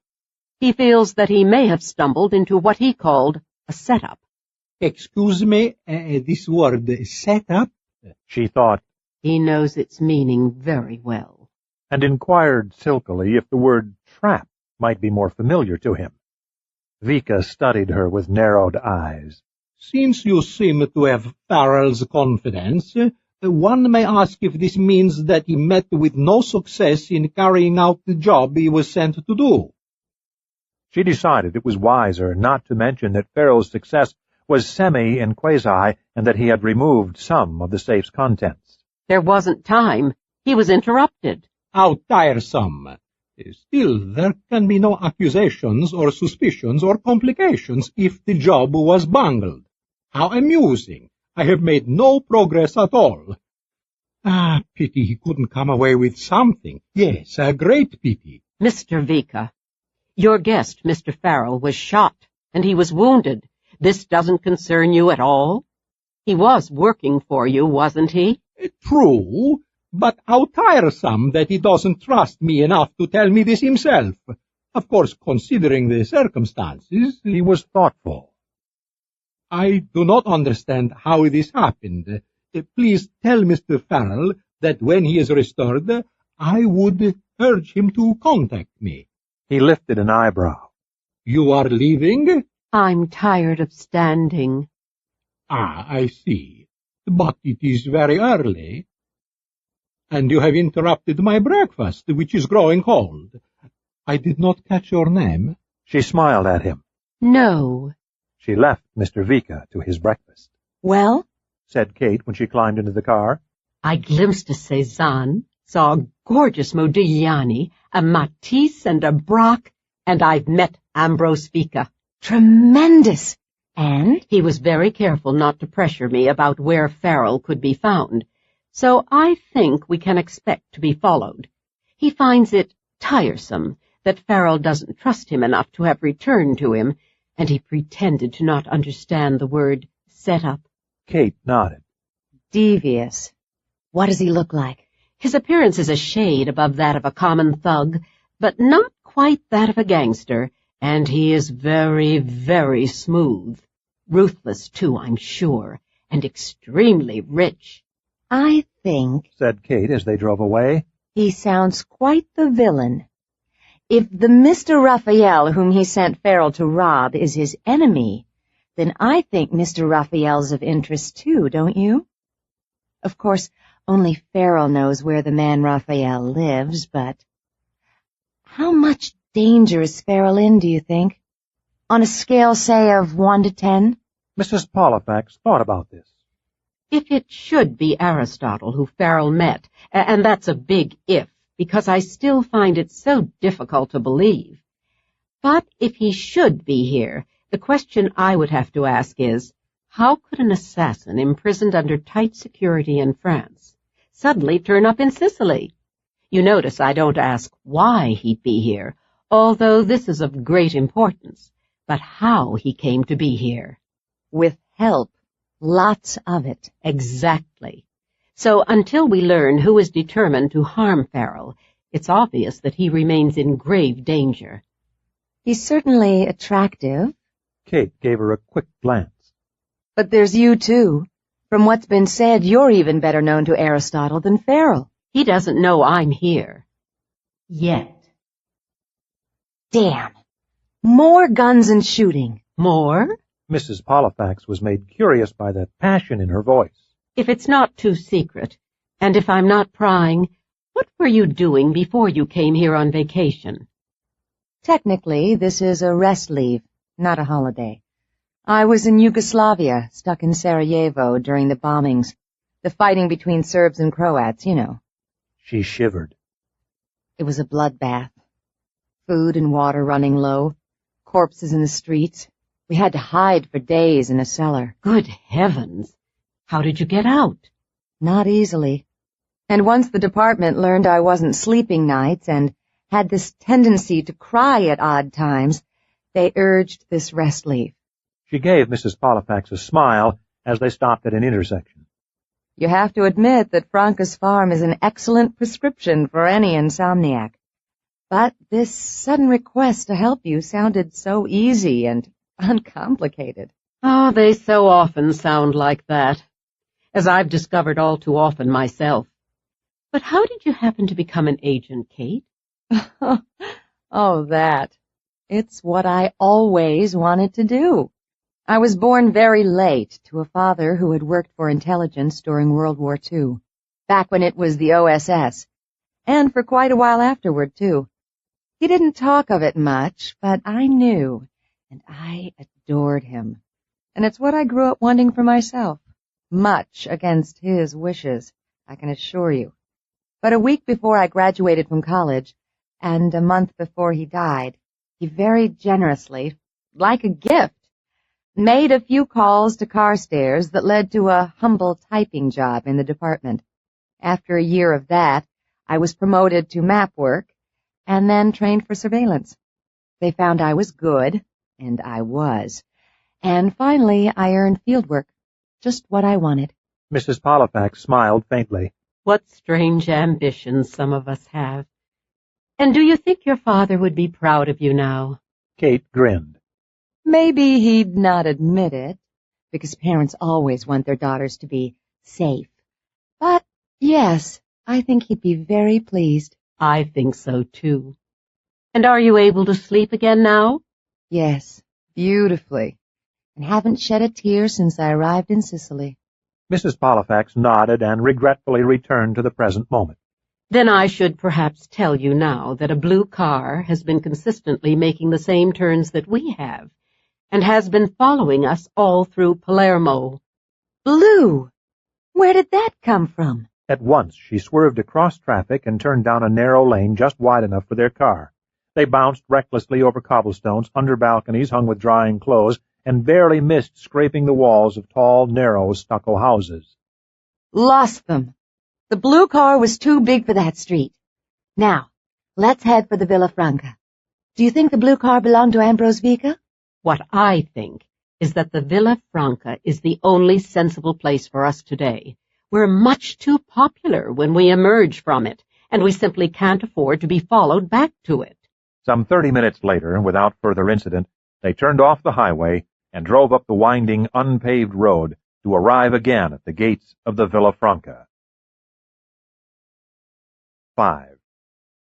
Kate and Mrs. Pollifax separated at the door, Kate heading off to look for her aunt, while Mrs. Pollifax went in search of Frell.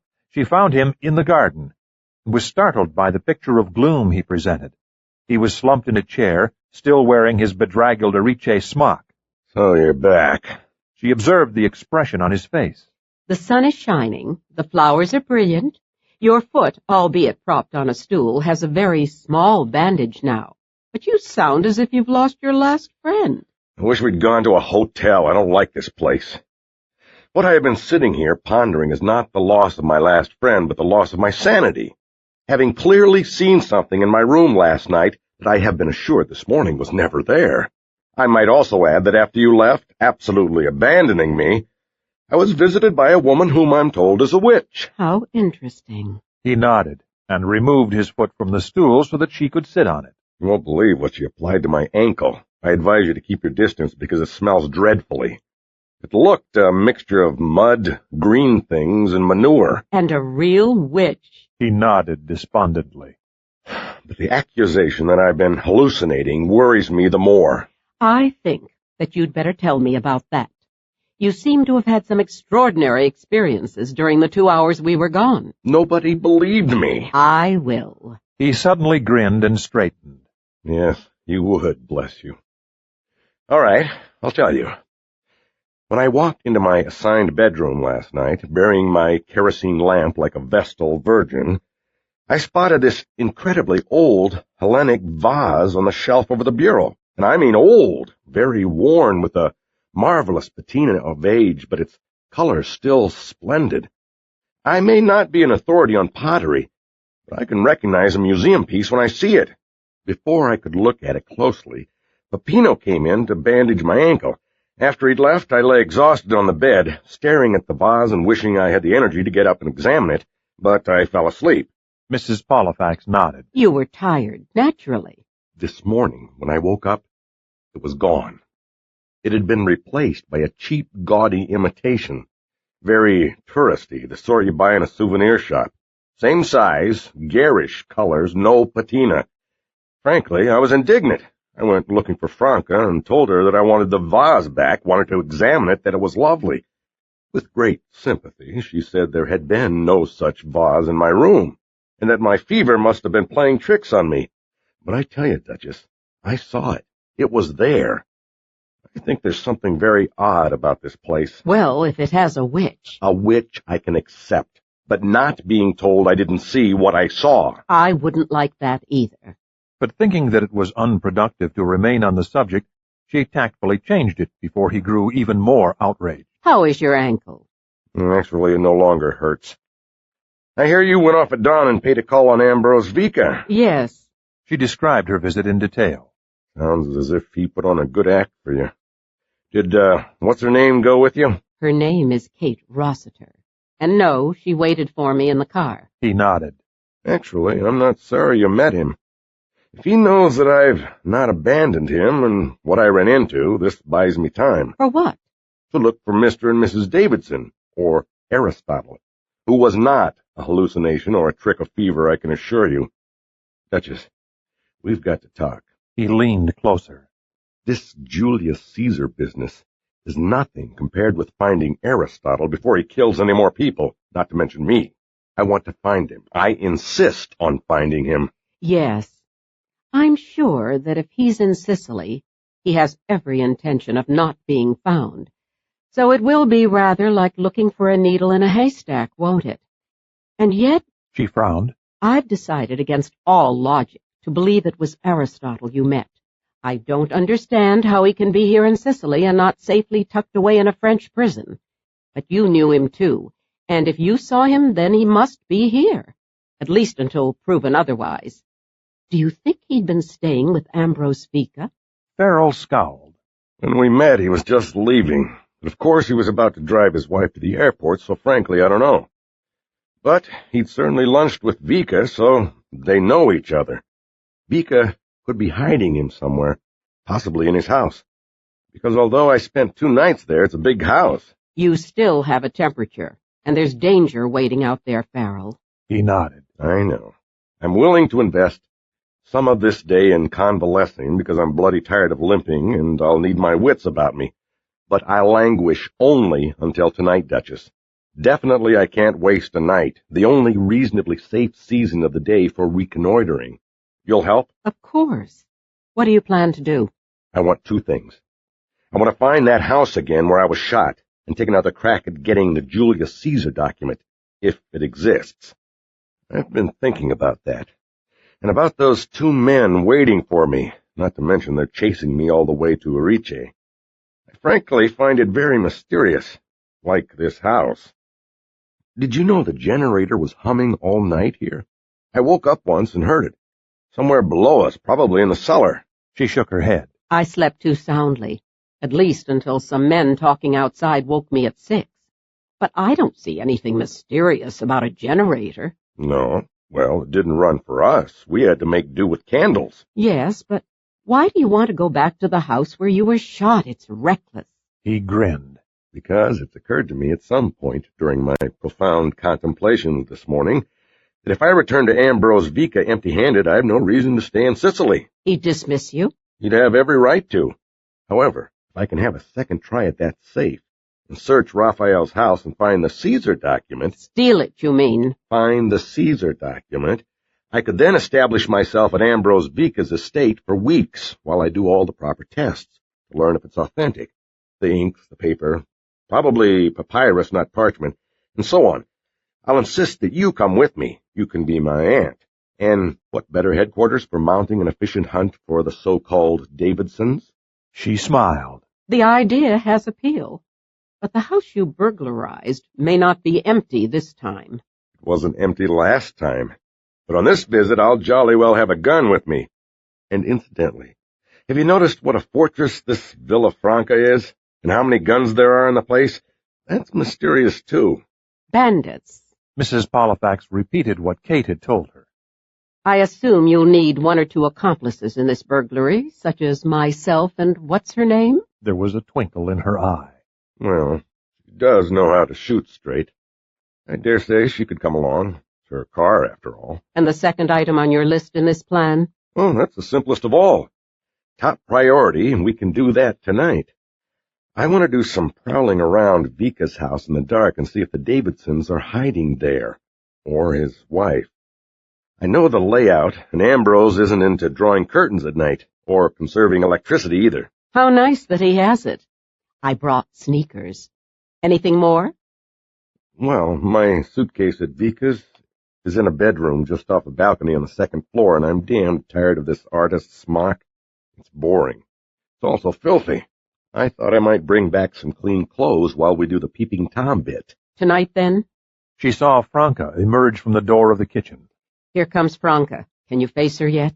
After being told I'm imagining things, not without considerable hostility, no. I've been admiring your garden. It's lovely and so fragrant. Franca acknowledged the compliment by stopping. Of course, water's quite limited here, which is why we lean on wildflowers and herbs, as you can see. Except the gladioli and tomatoes. Of course.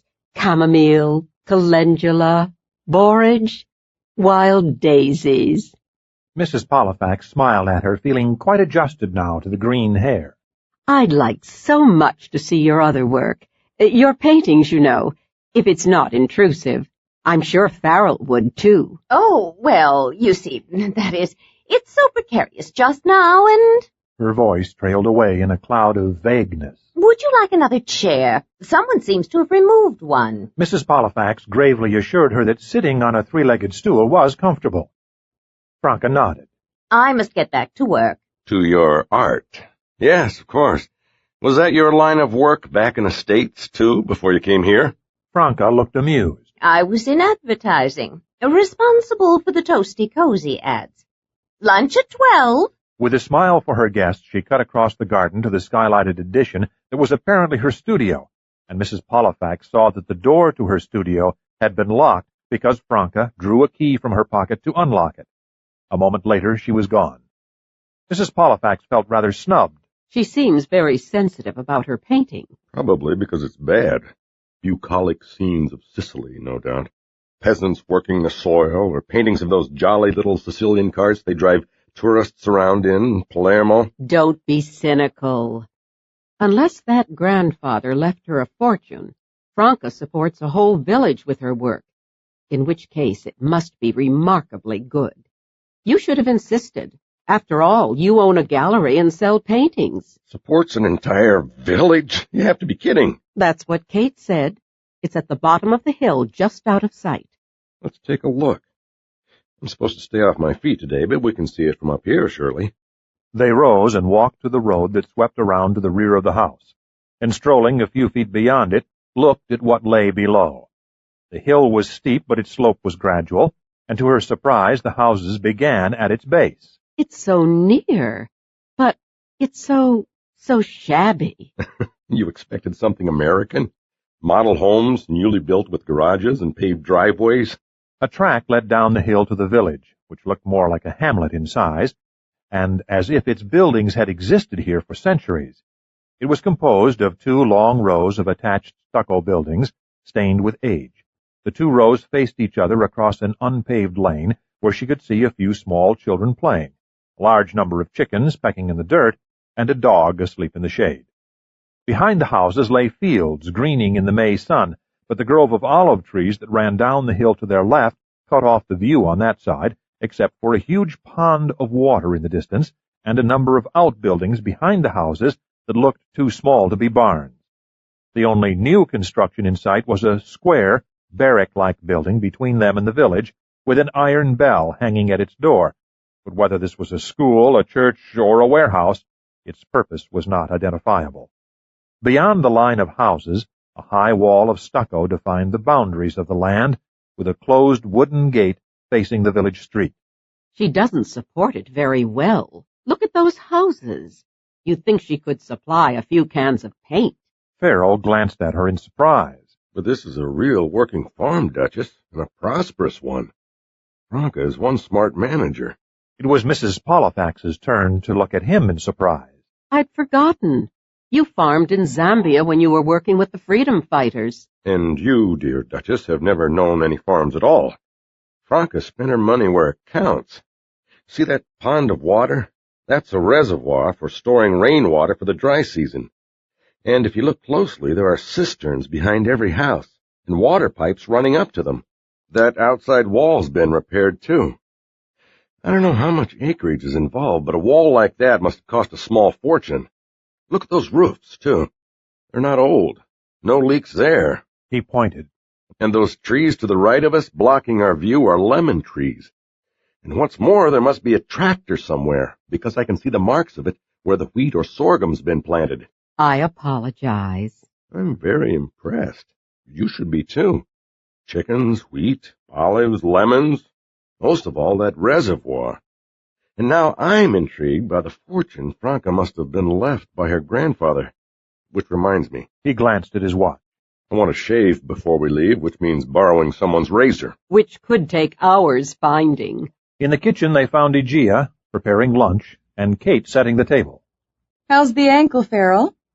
He looked at her with suspicion. You're wearing a skirt this morning. Yes. We're going to reconnoiter Vika's house once it's dark and his lights are on and see if Aristotle is there. And I need a razor to shave. After lunch. Obviously you're feeling better. Norina's herbs always heal. She's wonderful. I'll feel better when night comes. Thought of sitting around and doing nothing all afternoon is enough to bring back a temperature. I don't suppose you play poker. You don't suppose what? Try me. If, that is, you know how to play it. I play it, and I'm good at it, too. Show me. I'll do that. She walked over to one of the chests and drew from a drawer a pack of playing cards. After lunch? After you've shaved? The shave can wait. Immediately after lunch.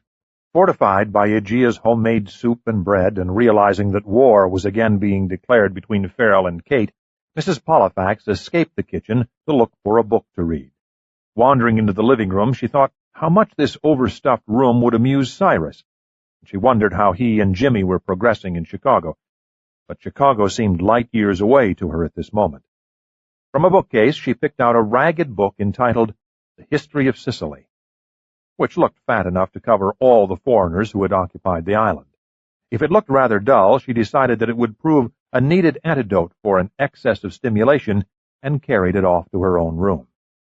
She was propped up on her bed and sorting out the line of kings who had once ruled Sicily when the door opened and Frell stood there. He looked dazed. What is it? I thought you were playing poker. I was. I've been exploring this house, and I just learned how rich Franca's grandfather was. No wonder she can support a village. But this time, I want a witness, so nobody can say I've been hallucinating. Come. She rose, happy to leave King Roger for the moment, and followed him out of the room. Shh. He put a finger to his lips. This way. Peering up and down the long hallway to be sure they weren't seen, he led her to a room at the very end of the hall and on the right. If people want to hide things, they should use better locks. Frell, you broke open the door? He grinned. No, I still have the skeleton keys I used at Raphael's. Carefully, he slid the door open, and uneasily she followed him inside. Closing the door behind them, he pointed. Look at that. The room was obviously an office, furnished with a desk and filing cabinets, but what dominated it was a painting that had been casually propped up on the desk. It was magnificent, with rich, deep colors, singing colors, she thought in awe. It was a portrayal of Mary and the Christ child, beautifully tender, the two figures posed against the blue sky in which exquisitely charming angels hovered over them. I think it's a Correggio. It has to be. It's lovely. It must also be worth a fortune. If it's an authentic Correggio, millions. You think it really is? He was staring at it in awe. One can't be certain without x-raying it, of course. I ship my equipment here, but of course it's back at Vika's house. It's Correggio's style, though it has his touch and his colors. Just look at that color red. And it's certainly old. You notice the tiny cracks in the paint and the water stain in the corner? Touch of mold, too, at the base. Just see those fingers. What craftsmanship. Beautiful. And the folds of Mary's robe? Exquisite. I don't know Correggio's work. Frell narrowed his eyes. I'd certainly like to know more about Franca's grandfather. I wonder, if he fought in the Second World War, for instance, with the Italian army, of course, it could have been something like that. A hell of a lot of masterpieces disappeared during World War II. The Nazis sent hundreds of freight cars full of treasures back to Germany. Many have never been found. If some of them reached Italy, and he was in the army... You're excited. You're damn right I'm excited. A Correggio here, of all places. But, Farrell, we certainly shouldn't be here. We're only guests, you know, and I really think we should get out of here now. He wasn't hearing her. He remained transfixed. You're not forgetting Aristotle, are you? He tore his glance from the painting and stared at her. Aristotle? Aristotle? With an effort, he returned to the moment. Sorry, but you did see this. I didn't imagine it, right? This is important. I've seen it. He nodded. And, Duchess, between the two of us, we absolutely must learn more from Kate about Franca's grandfather. I promise. Grasping his arm, Mrs. Pollifax pulled him away from the painting and out of the room, carefully locking the door behind them. 6. In Langley, Virginia, Carstairs had been occupied with innumerable conferences upstairs that had proven vital during a sudden hysteria of crises abroad, all of them happening at once. He was completely unprepared for Bishop's entering his office on Tuesday to say that Henry Geese was on line 3, and Carstairs had jolly well better listen to what he had to say. And who on earth is Henry Geese? Henry is the chap who reported at Gate 33, Kennedy Airport, on Sunday with orders to keep Mrs. Pollifax under surveillance at all times in Sicily. Oh, God, yes.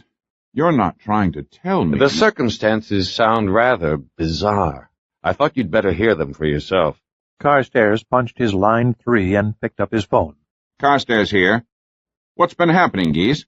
At the other end of the line, a disgruntled voice said, What happened was competition, nothing having been mentioned of this Pollifax lady being so popular. Popular? Yes, sir, that's it exactly.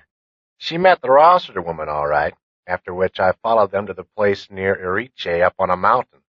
They met a man there with a limp, shabby clothes, large hat covering most of his face. After half an hour they took off in a red Fiat to leave Erice with, surprise, another car following them. How do you know it was following them? At 70 miles an hour on hairpin curves, I draw conclusions. We get to the bottom of the mountain, and damn if another car doesn't fall in behind them to follow. And how do you know this second car was interested in following them? Because the girl driving, this Rossiter girl, was smart enough to turn off the highway to lose them, or to see who was who. Both cars turned off, all set to trap her. I followed. The girl saw the situation, did a U-turn to get back on the highway, and bashed the side of my car as she passed. Hit my left fender so hard it tore open the tire. Everybody else left. I was stuck. So you've lost them. All right. Who are these interested parties? Could you see their faces? Can you describe them? Only in the first car, the green one. 2 guys in black shirts, tough-looking hoodlums, youngish, reckless, didn't like the looks of either. And Mrs. Pollifax? He didn't finish this. He was wondering what on earth Frell had gotten into, and what might have happened to him and to Mrs. Pollifax and Kate Rossiter once Geese lost them. I checked hotels in Palermo. No dice. That's where they were heading. Also, I know enough Italian to check obituaries. Nothing there either. Obituaries, thought Carstairs. Alarmed as he was by the implications of that word, he was aware that it triggered something in his memory that had been overlooked. Find them, Geese. I can give you one lead, and it's the best we have. Write down the name of Ambrose Vika. He's a wealthy collector who's currently occupying his estate in Sicily. I'm not sure where. Near Palermo. Right, near Palermo. Someone ought to know where he lives, and when you find it, keep the place under surveillance. The man that Mrs. Pollifax met in Erice has been staying with this Ambrose Vika. You may very well find that Mrs. Pollifax and Rossiter are there now. Let's hope so. Okay, got it. V-I-C-A? Yes. And ring back as soon as she's found, will you? I don't like my people disappearing. He hung up and swore. 2 cars following as well as Geese? He shook his head. What in heaven's name was Frell gotten into? More to the point is what he's gotten Emily into. Those 2 hoodlums sounded like gunmen to me. What about Rossiter's hand? We'll save that for later. You know the problems we had in reaching Rossiter. In any case, Geese said that Rossiter was driving the car, remember? Vika's is the more likely place, if they made it there. If. Carstairs sat back in his chair, frowning. Geese mentioned obituaries, Bishop. Why does that— He snapped his fingers. A funeral. Those photographs Frell asked us for, and the obituaries I asked you for. Why haven't I seen them? Because when I mentioned it to you in passing, I believe you were on your way to a conference upstairs, you only looked at me blankly and hurried away. It's on my desk. It? Carstairs lifted a brow. There's only one, from her local paper. Get it? Yes, sir. A moment later, he was back to place the single news clipping on the desk for Carstairs to read. There was no photograph of the deceased, and the obituary was meager. Estelle Blaze, widow of Marcus Blaze, appeared to have lived an eventless life, leaving behind 3 children, a son, Marcus Jr. of Washington, 2 daughters, Mary Marinella Asquith of Reston, Virginia, Jane Petulia Bims of England, and 2 grandchildren. This doesn't mean a blasted thing to me. Apparently Estelle Blaze was a homemaker, wife, and mother. Small social life, 3 children. He read it again and scowled. There's nothing here at all, except for her penchant for giving the daughters perfectly ridiculous names, and the fact that one of them lives out of the country. What can Frell have been thinking of? Shall I toss it, then? Yes. No, wait. His scowl deepened. Frell has to have had a reason for asking this of us. You'd better check the files and see if we've anything on Blaze, Asquith, or Bims. Right, sir. Bishop left, and 10 minutes later rushed back. Carstairs glanced up. You look as if you've seen a ghost, Bishop. What's the matter? Here's the ghost. He flung a sheet of paper on Carstairs' desk. We have quite a dossier on Jane Petulia, wife of Rashad Bims. Rashad Bims? That has a familiar— Good God! Aristotle? Bishop nodded. That was a tough one, wasn't it? Took years finding him. Actually, it needed Mrs. Pollifax to catch him, and— He stopped and gaped at Carstairs. Frell asked for Mrs. Pollifax and Cyrus, and all 3 of them were in Zambia when Aristotle was arrested. In fact, Mrs. Pollifax was the one who— But Aristotle's in prison. Carstairs stared at the report. Apparently, Frell doesn't think he's in prison. Get me Paris. The Sûreté. On the double, Bishop. Ask for Bernard. You bet. Bishop hurried back to his office. While he waited for his call to Paris to be put through, Carstairs scanned the report on Rashad Bims, only too familiar by now.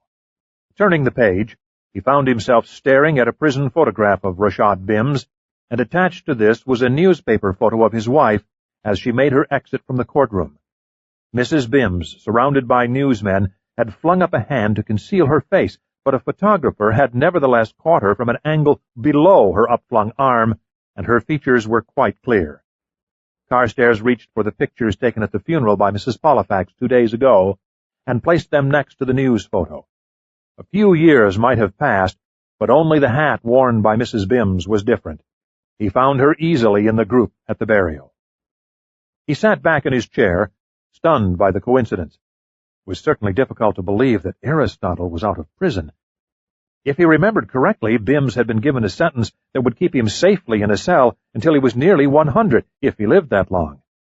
Yet Frell, in Sicily, had somehow known that Aristotle's wife was going to be at a funeral in Reston, Virginia 2 days ago. He must have met her somewhere, and considering how little publicity Mrs. Bims had been given at the trial, Frell could only have known who she was if she had been accompanied by her husband.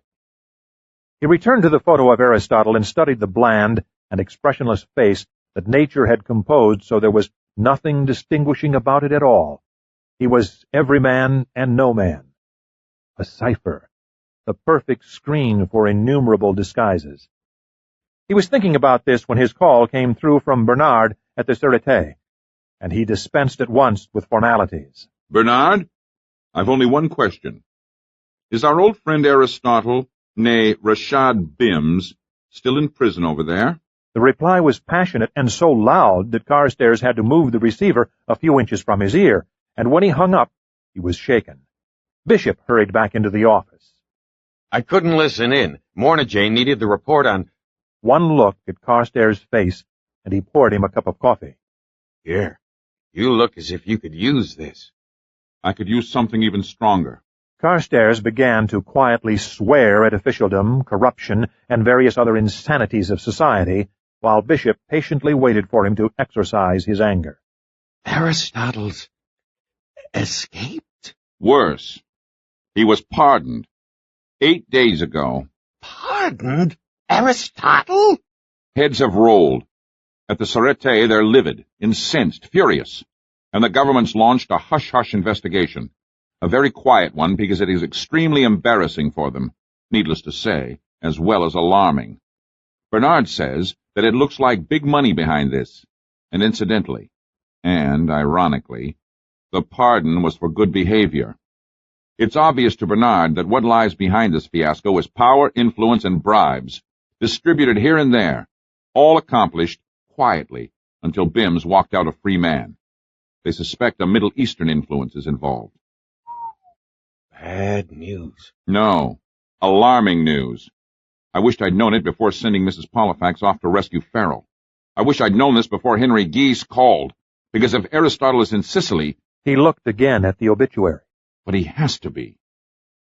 It's absolutely obvious now that Frell believes he spotted him, or why would he have taken this means of making positive identification? That means he's been sitting on his suspicions for nearly a week. And I hope you're remembering those 2 cars following Frell and Mrs. Pollifax and Kate Rossiter. I'm not forgetting, Bishop. If they actually met, had any contact, the recognition between Frell and Aristotle may very well have been mutual. He testified at his trial, didn't he? It certainly places the 3 of them in considerable danger. From Aristotle. Carstairs shook his head. I'm not thinking of Aristotle just now. He's important only if he recognized Frell and said so. I'm thinking of whoever had the power and the money to have Aristotle discharged from prison and, before all hell broke loose, smuggled into Sicily. It has the stench of a real conspiracy, Bishop. One man alone could never have pulled it off. Someone has plans for Aristotle. Don't. It was so damned restful seeing off Mrs. Pollifax this time with only a dead Julius Caesar to hunt down. What are you going to do? For the moment, nothing. Nothing? What do you suggest? The three of them have disappeared. We've no idea where Aristotle and his wife may be hiding in Sicily, and I can assure you they'll not be presenting themselves in public if they're still there. Until Henry Geese finds Mrs. Pollifax, or we hear from her. But they can't know he's out of prison. They're operating entirely on Frell's unbelievable conjectures. This is department business now. There has to be some way to... Damn it! They've no idea what they're up against. I suspect by now they know. If not, how do you suggest they be told, when we don't know where they are? If Geese succeeds in finding them... Yes, but Mrs. Pollifax One must be philosophical about Mrs. Pollifax, Bishop. We sent her off to Bulgaria to deliver a few passports to the underground, and she proceeded to arrange prison escapes and the arrest of a Bulgarian general. We sent her to Mexico City to bring back microfilmed information, and she ended up in Albania. There comes a time, Bishop, when for pure survival, one must be philosophical. And you ought to know this by now. But with 2 cars following them after Geese was sideswiped, we've got to find out what happened to them. I repeat, Bishop, there's nothing we can do just now. We wait. You realize that at this very moment Mrs. Pollifax may be cornered and desperate? Even if, at this moment, she is cornered and desperate, yes. I know you're fond of her, Bishop. I am too, but she's not alone. Try for some perspective. Try to remember we're neither the Marines, nor the Red Cross, nor the Ladies' Aid Society. And I think Mornagé has just walked into your office and is looking for you. Blast Mornagé! Bishop stalked angrily from the room. 7. Are you sure no dogs? Mrs. Pollifax was primed for adventure in sneakers, dark slacks, and shirt, with a kerchief tied over her hair. Frell had already disconnected the electronic alarm at the gate. Same type I have in my gallery. And with the aid of a rope ladder that Kate had contributed, Mrs. Pollifax and Frell now stood uncertainly on the grounds of Ambrose Vika's estate. The car was parked down the road with Kate at the wheel, and she had promised to bring it up to the gate in 30 minutes. No dogs, I promise you. Don't forget I lived here for 3 days. No dogs. Let's go, shall we? A warm day had turned into a cold evening, but the air was fresh and Vika's lawns newly mowed, the fragrance of cut grass lingering in the night. It was dark, but the villa ahead of them was brightly lighted both upstairs and downstairs. Electricity, how lovely! Mrs. Pollifax had watched Egea pump up water at the kitchen sink in the Villa Franca. Cautiously they made their way toward the lights, past shrubs and trees, and through a garden with a bubbling fountain. Reaching a point near the front entrance, Frell stopped at the edge of the curving drive. Pointing to the row of lighted windows, he said, The main hall, you know. The library's on the right side, the living room's to the left of the entrance. Let's try the library first. Mrs. Pollifax nudged him and pointed. Through the lighted window of the library, the silhouette of a man could be seen gesturing broadly as he talked with someone unseen. Half crouching, Frell led the way across the driveway and in among the arches to the window. Providentially, the window was open a few inches, which Mrs. Pollifax noted with delight. A surreptitious glance told her that one man was Ambrose and that he was arguing with a very elegant man in a gray silk suit. With the window ajar, it proved unnecessary to peer inside again. Flattening themselves against the wall, they could hear fragments of conversation as the men moved around the room. The man who was not Ambrose Vika said, I told you. I made it clear. Ridiculous, your terms. I want to examine the document before Receiving bids from others, you know that. A very highly placed soldi for one, as well as... Bring it out in the open, Raphael, be reasonable. I'll match anything that... We're seeing Raphael at last. But no Aristotle. No. Frell gestured her away and back to the driveway. He took refuge behind an acacia tree. No Aristotle, but I'm relieved to see what Raphael looks like. After all, it's his villa where I was shot. The man who owns the Julius Caesar note? So he says. You saw him clearly? Mrs. Pollifax nodded. Not quite 6 feet in height, broad shoulders, very tanned, clean-shaven, very black hair, high cheekbones, thin lips, nationality puzzling, very sleek. Not bad. But have you ever seen such a smooth and expressionless face? Very tight skin, not a wrinkle on it. Nobody could be born with such a poker face. I strongly suspect Mr. Raphael's had a recent facelift. He glanced at his watch. Let's separate now. That balcony looks negotiable. I'll climb up, check the upstairs windows, and retrieve some of my clothes. You see if any other rooms on the ground floor are occupied. Remember, Aristotle has a mustache now and is about 10 or 15 pounds heavier. Right. Meet back at the gate? He nodded. In 20 minutes sharp. She didn't linger to see what talents Frell possessed in balcony climbing, since 20 minutes wasn't long, and it was a very large house. Immediately embracing her role of peeping Tom, she began her rounds in earnest, but some 15 minutes later, after inspecting each lighted room through its windows, she had seen a great deal of tapestry, damask, gilt, and Louis XV furniture, as well as a man cleaning silverware in the dining room, and an aproned woman asleep in a chair in the kitchen. But no Aristotle or his wife. Her tour completed, she stole across the driveway, prepared to begin her passage back to the gate, only to discover this to be more difficult than on their arrival, because she was leaving the lighted house behind her to face dim, vague shapes rising out of an unrelieved darkness. Stumbling over flagstones at the edge of the garden, she located the shape of a tree ahead of her. But in making a dash for it, she fell over a large and leafy bush before she reached it. Once on her feet again, she more cautiously approached the tree and clung to it. Saw another tree rising out of the earth at a distance, and with her eyes growing more accustomed to the night, she navigated her way to it without mishap.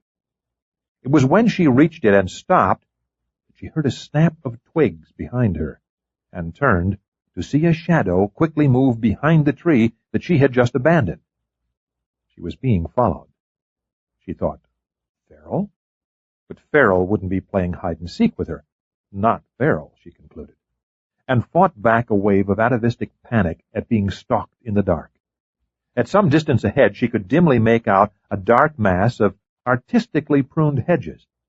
Forcing herself to walk calmly, she crossed the long sweep of greensward and entered this haven of dark shadow. Here she stopped, turned to look back, and was in time to see her pursuer emerge from behind his tree and start toward her. Definitely she was being followed, and she braced herself behind the hedge and waited. It was a long wait, and even then she did not hear him, but suddenly his shadow loomed up in front of her.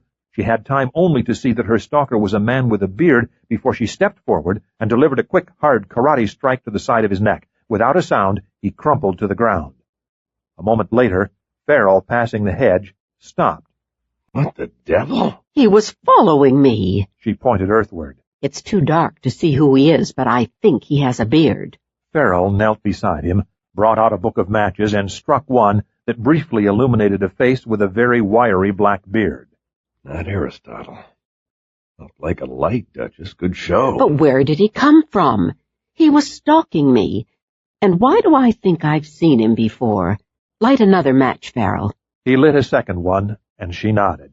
Definitely I've seen him before. Where? I'm thinking. Erice. In the public square when I was watching for you and carefully inspecting everyone I saw. Did you notice him? He had a cane, and he sat down at a table not far from me and began reading a newspaper. I remember a man reading a newspaper, but his face was behind it. This is very puzzling. See if he has any identification on him. Frell's teeth gleamed white in the darkness as he grinned. Duchess, you're the most illegal, illicit member of any garden club that I've ever met. He searched the man's pockets. Uh-huh. I think I found a passport. He stood up and fumbled for a match. Hold it, will you? These paper matches light and go out in a half a second. He's American. His first match briefly flared. Frell lit another. He's American, and his name is Henry Geese. Not very helpful. Not if he's in on this, too, and was stalking you, as you phrased it. He certainly can't be a guard working here, not with an American passport in his pocket. You give it over, and I'll return it to him, and then let's get the hell out of here. Just leave him? He's still breathing. He'll be all right. A bit cold, but... He stopped as the man at their feet stirred. Definitely. Let's go, Duchess. He grasped her arm. And incidentally, Did you see anyone suspicious on your tour of the house? Only a man polishing silverware and a woman, a cook I imagine, asleep in the kitchen. What about you? Nothing and nobody. But I saw some rare and handsome paintings. I'd kill for several of them. Mrs. Pollifax, having just rendered a man unconscious, and not without twinges of guilt.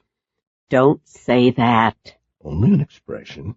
Would you prefer that I lusted after them? Ah, here comes the car in Rossiter. Kate. Look, I progressed from what's-her-name to Rossiter. Give me a break. I've never seen you so hostile toward any woman so attractive. The sweep of headlights, as Kate stopped the car for them, showed her the mockery in Farrell's glance. Ah, but you see, Duchess, there are forces in men that no woman can understand. Yes, I am hostile. With this, he held the car door open for her, then jumped into the rear, and Kate drove them quickly away toward the lights of the city. So much for that. Tomorrow night, Raphael's house, and another try for Julius Caesar, may he rest in peace. And definitely we go armed to the teeth. Mrs. Pollifax gave him a sympathetic glance, but said nothing, and they headed in silence for the Villa Franca. Peppino opened the gates to them. The house is asleep, he told Kate, putting a finger to his lips. Be silent. You are okay? We're okay, Peppy. She drove the car up the curving drive to the rear, while behind them Peppino closed the gates and barred them. Once out of the car, they tiptoed into the kitchen, where a solitary candle illuminated 3 flashlights waiting for them, and 3 cookies on a plate. It was past midnight. They did not speak, but headed for their rooms, where Mrs. Pollifax, much too stimulated for sleep, changed into her pajamas and brought out the book of Sicily's history, certain that it would generate sleep within 15 minutes. With a pillow propped behind her, she trained her flashlight on the print and read. Under Agathocles, the Sicilian power carried war into Punic Africa, though without ultimate success, and Abruptly the door was flung open, and Farrell stood there, his eyes blazing. It's gone! What's gone? He stepped inside to close the door behind him. The Correggio! I wanted to see it again, but it's gone, absolutely gone. We did see it there, didn't we? I didn't imagine it. I mean, I keep seeing things here that nobody believes I've seen. Poor Farrell. Definitely I saw it with you. We both saw it, Farrell. You didn't imagine it. He nodded and went out, angrily slamming the door behind him. 8. Wednesday. The sound of a truck changing gears woke Mrs. Pollifax in the night, and she sat up in her bed in alarm. It must be 2 or 3 in the morning, she thought, and pushing back her covers, she went to the window to peer out. Since their arrival back from Ambrose Vika's house, a moon had emerged from the clouds, and in its silvery light she saw 3 men in overalls walk past the house and down the hill toward the village. They were followed a minute later by Peppino, carrying keys and a rifle. But he didn't head for the village. He turned in toward the L of the house and to Franca's studio, where a light was shining. He knocked, the door opened, and Franca stood outlined against the light. They exchanged a few words. Franca nodded, and Peppino retraced his steps, passing very near to Mrs. Pollifax's window. She stood back, and when he was gone, the dark country silence closed in around her again. Silent, except for a faint hum somewhere in the house. She looked at her watch. It was 10 minutes past 3 in the morning. Does nobody sleep? She wondered crossly. What were they all doing at this hour when Peppino warned us on our return that everyone was asleep? There had been a truck. She was certain of it. And what a pity it was that her room didn't look out on the front drive and the gates so that she could have seen it as well as heard it. A rifle and keys. Peppino must have opened the gates for someone. And a light in Franca's studio. An electric light? The vague humming sound that she had heard must be the generator that Farrell had spoken of hearing the night before. But at 3 o'clock in the morning? Climbing back into bed, she thought drowsily, I'll look for a truck tomorrow. I'll ask Farrell if he heard a truck too. I'll ask why nobody sleeps. In the morning I'll... But on this note, she fell asleep. She woke at 6, her apostat still set on New York time, and despairing of any more sleep, she dressed. There had been a truck in the night, hadn't there? Remembering what she'd seen and heard, she vowed to ask what crisis had occurred, except that, of course, Franca would still be sleeping after working so late in her studio. When she entered the kitchen, however, which seemed to be the heart of this rambling old farmhouse, she found a lively Franca, established at the long wooden table drinking coffee with Peppino. Astonished, Mrs. Pollifax thought, I couldn't have dreamed it, but how can she look so fresh and awake, when only 3 hours ago I saw her in her studio? Her hair, she noticed, and Mrs. Pollifax tried not to stare, was a radiant blue this morning, and her blouse and earrings matched. Good morning. Peppino is a very good manager. We are going over the bills, and he thinks we can save 15,000 lira on the fertilizer. Not much, but... She poured a cup of coffee for Mrs. Pollifax and handed it to her. Every lira counts. He tells me you returned late, but without harm, which I am happy to hear. Yes. And slept well, too, I trust? Egeia swept into the kitchen, muttering words under her breath, and snatched a pan from the wall. Actually, I was awakened in the night by the sound of a truck, and I heard people.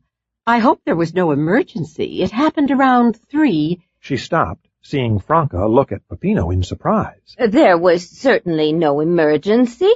Did you and your wife have guests, Peppy? Me? No, Franca, I sleep. Guests?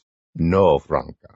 Taken aback by their utter sincerity, Mrs. Pollifax looked at Peppino, searching his very Italian, no, Sicilian face, brown and sun-weathered, clean-shaven, with a rather large nose and soft, intelligent eyes set off by a head of thick, curly black hair. Meeting her glance, he smiled benevolently. No trucks at Villafranca. Tractor, see. No truck. I only wish we had one.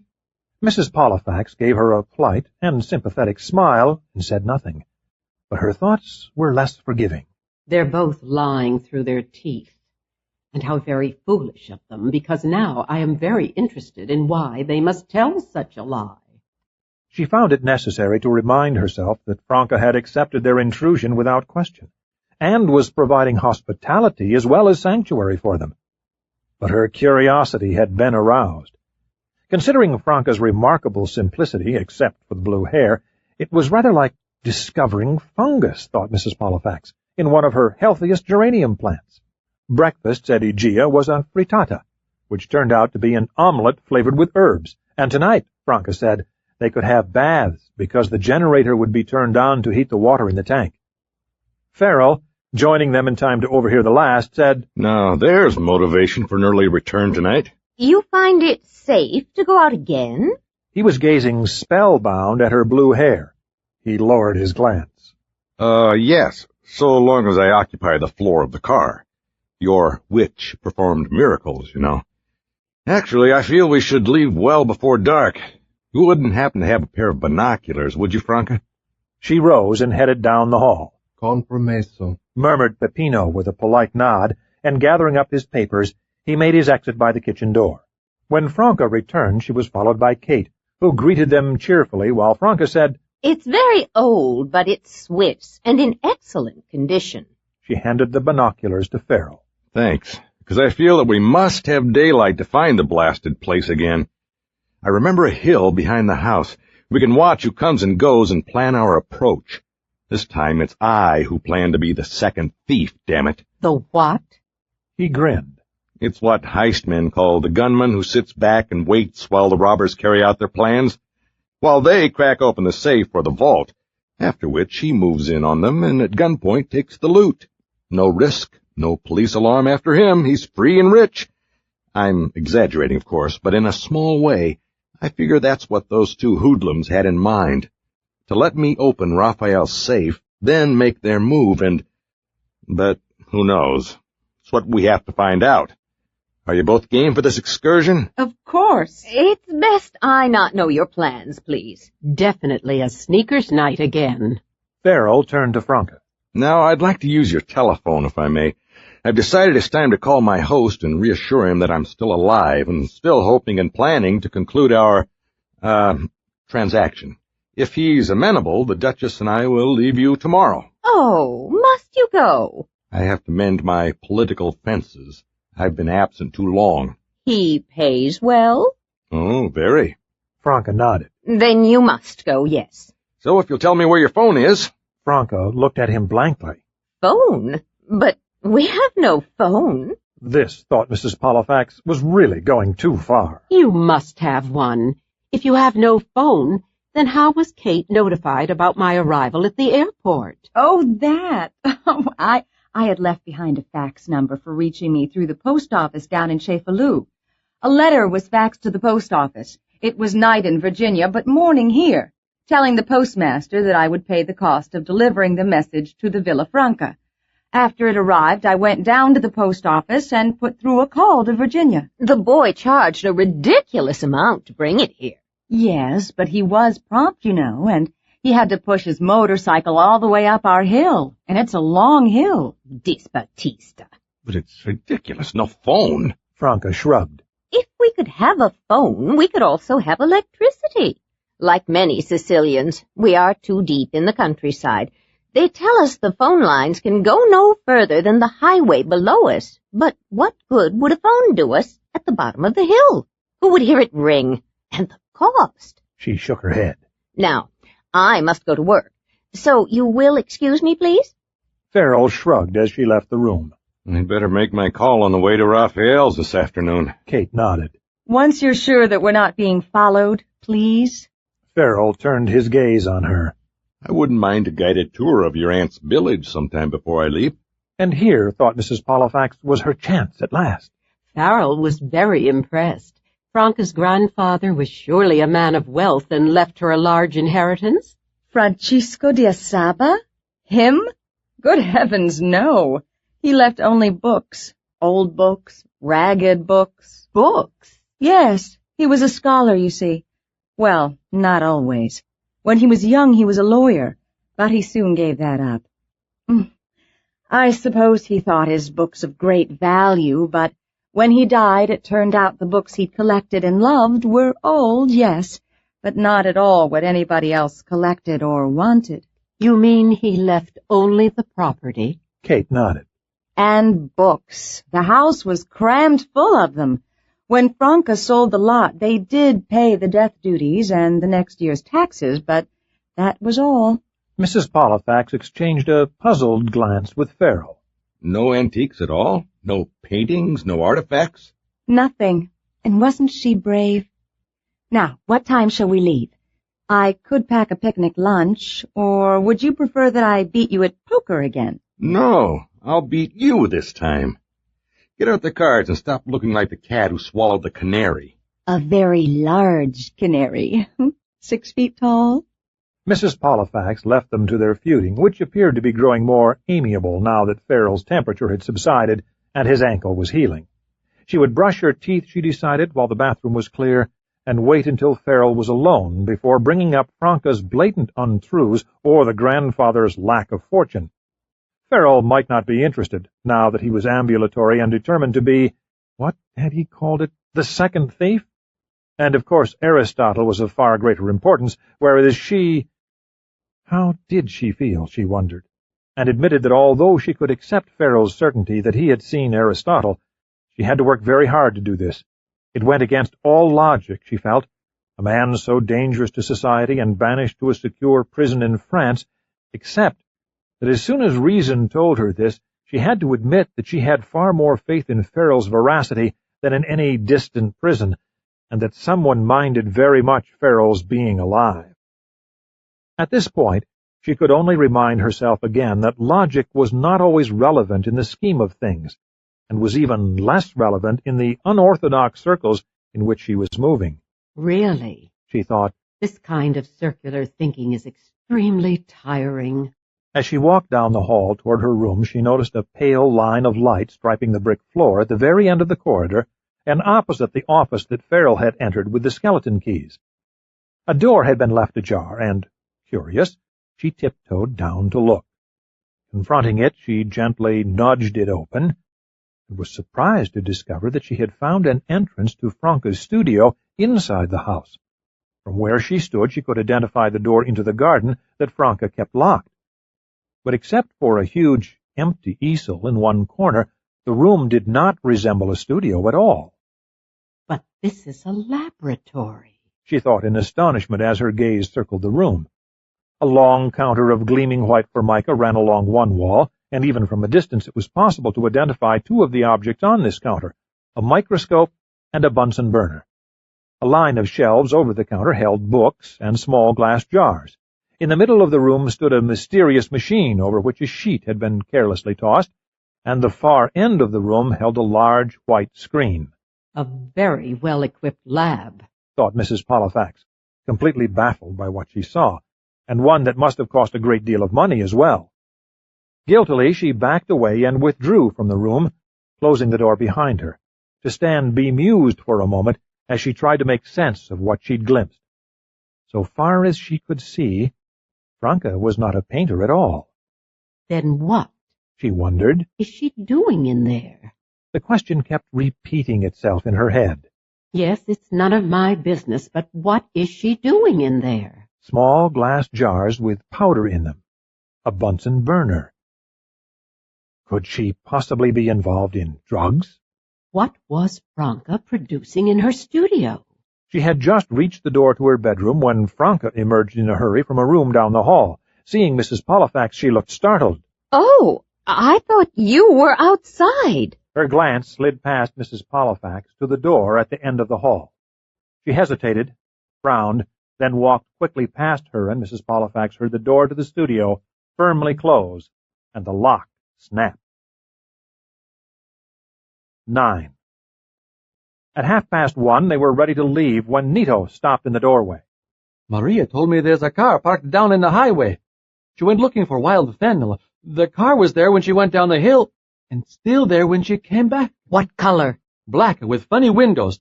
No way to see inside. Oh, damn! That could be the black car from 2 nights ago. We haven't seen a black one since, have we? Thanks, Nito. Sure. Be careful. He left. I don't like the sound of that. 2 nights ago is when you brought us here, and you said we weren't followed. No, I said there was a car far behind us, and I took a chance. All right. It was late, I was tired, and I didn't want to drive another 5 miles into Cefalù to lose it and then drive back, and the car was far behind us. Quite reasonable, said Mrs. Pollifax to forestall any tart rejoinder from Frell. We were all tired. In fact, 2 of us were asleep and of no help to you at all. Anyway, we can't be sure anyone parked there is watching for us. It could be a tourist needing a rest stop. Only one way to find out. Let's go. Kate dropped the last orange into a string bag and slung it over her shoulder. Mrs. Pollifax picked up her purse and followed to the car, where Frell took his place on the floor. Nito was at the gate and opened it for them. They drove through it and down the hill, and this time there was no doubt that one of their surveillance had traced them to the Villa Franca. The black car was still there, and as they turned left on the highway to Palermo, it started up and swung in behind them to follow at a discreet distance. So, they've found us. Yes. And I can't help but wonder, Kate, where we'd be now without you and your aunt and the gates and guards of Villa Franca. Definitely missing and presumed dead, said Frell from his crouched position on the floor in the rear. Can you lose them, Rossiter? In Palermo, yes. But until we played poker, you called me Kate. Once, anyway. That was before you beat the heck out of me, winning 2 out of 3 games.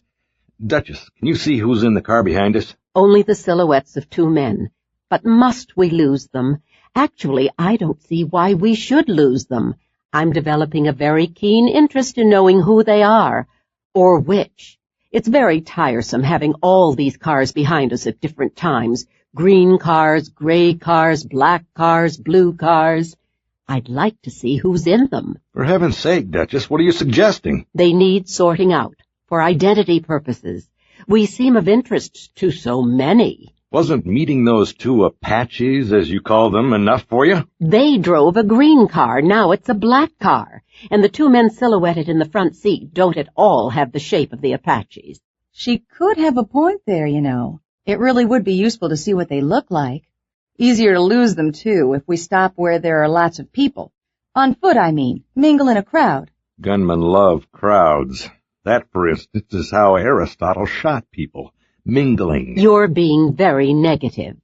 To me, it simply feels time to acquaint ourselves with who it is that wants to shoot you. Are you suggesting losing them or mingling? Whatever it takes to see what they look like. The cathedral's a possibility. No one would dare any rough stuff in a cathedral, and, well, there are always tour guides and tourists there. We could join them, and once our two surveillants are tangled up in the crowd, we can make a dash back to the car. I thought I was to stay hidden and not be seen. And what if it's the mafia behind all this? There's still a mafia here, isn't there? You mean the Onorato Societa? Which is what Sicilians call them. Lately, they've only been killing each other. I don't think you'd still be alive if it was them. Thanks so much. Of course, it's only my life that's involved here, a meager thing at best, but it's mine. However, I suppose I'm outvoted. I vote yes with Mrs. Pollifax, but I'll bring the gun in my purse. Madness. Mrs. Pollifax was inclined to agree with him. After all, it was he who was in danger, and it was not at all pleasant to use him as bait. On the other hand, it was now obvious that these people had traced them to the Villa Franca, and she didn't think that Frell had considered yet how vulnerable this made both them and the villa. They would have to leave the villa, of course, but still without any knowledge of who wanted him killed. She thought the events that had taken place since she'd met Frell in Erice had been persistent enough to prove that someone with real power and money was orchestrating these attempts to curb Frell. It was difficult to link them with any signature of Julius Caesar. If Aristotle was in Sicily and responsible for this violence, then it needed a bold move to learn who was protecting him. They needed faces, license plate numbers, and names, and this meant risk. The cathedral's ahead. Kate pointed. She had been right about its being a populated area. A tour bus was discharging a bus full of passengers.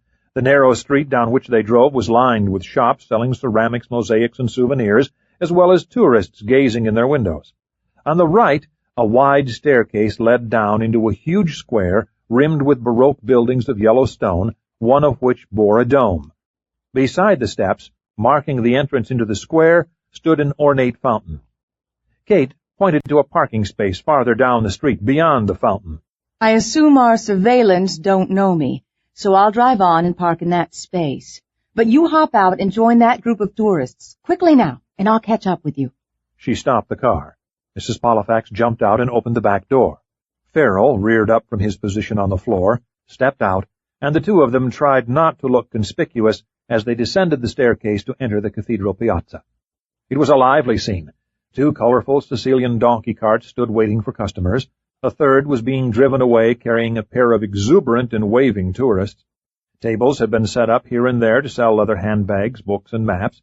A costumed photographer hovered over a camera on a tripod, waiting for prey, and at a distance a man in uniform was shepherding a group of tourists into the dome-topped cathedral. Stopping at the base of the staircase, Mrs. Pollifax and Frell joined the small crowd waiting uncertainly for their guide to empty his tour bus. It proved a long wait because it was necessary for the guide to help a woman on crutches down the stairs, and as he joined them at last, Kate arrived on the top step, glanced around, saw them, and slowly walked down to join them. You don't seem in a hurry. I'm giving them time. They parked several cars ahead of me and had the dickens of a time backing into the space. I didn't recognize either of them, by the way. One of them is wearing a hot-looking tweed jacket. The other has a bright green shirt. New talent. She gave him an exasperated glance. Shall we go? The entrance is over there, and I see a new tour group starting out just inside the door. We begin the mingling now? Loosen up. If it'll give you a sense of perspective, this cathedral was completed 7 centuries ago, about 1185, and even then it was built over an earlier church, a mosque. If that's to promote humility, it's only a reminder of how many kings got bumped off in those days. Assassinated, if you're familiar with the word. Shh! Hissed Kate, as the guard began to speak. Upon entering, you will see that the interior is cross-shaped, with a nave and 2 aisles. Now, if you will follow me, please, and proceed, yes, that's right, down this aisle, which contains the tombs of the kings. The guide paused for his constituents to surround him, and Mrs. Pollifax reflected how guides all over the world seemed to speak in the same mellifluous and somewhat pompous manner. He nodded at them now, pleased at their orderly assembly. Ah, yes.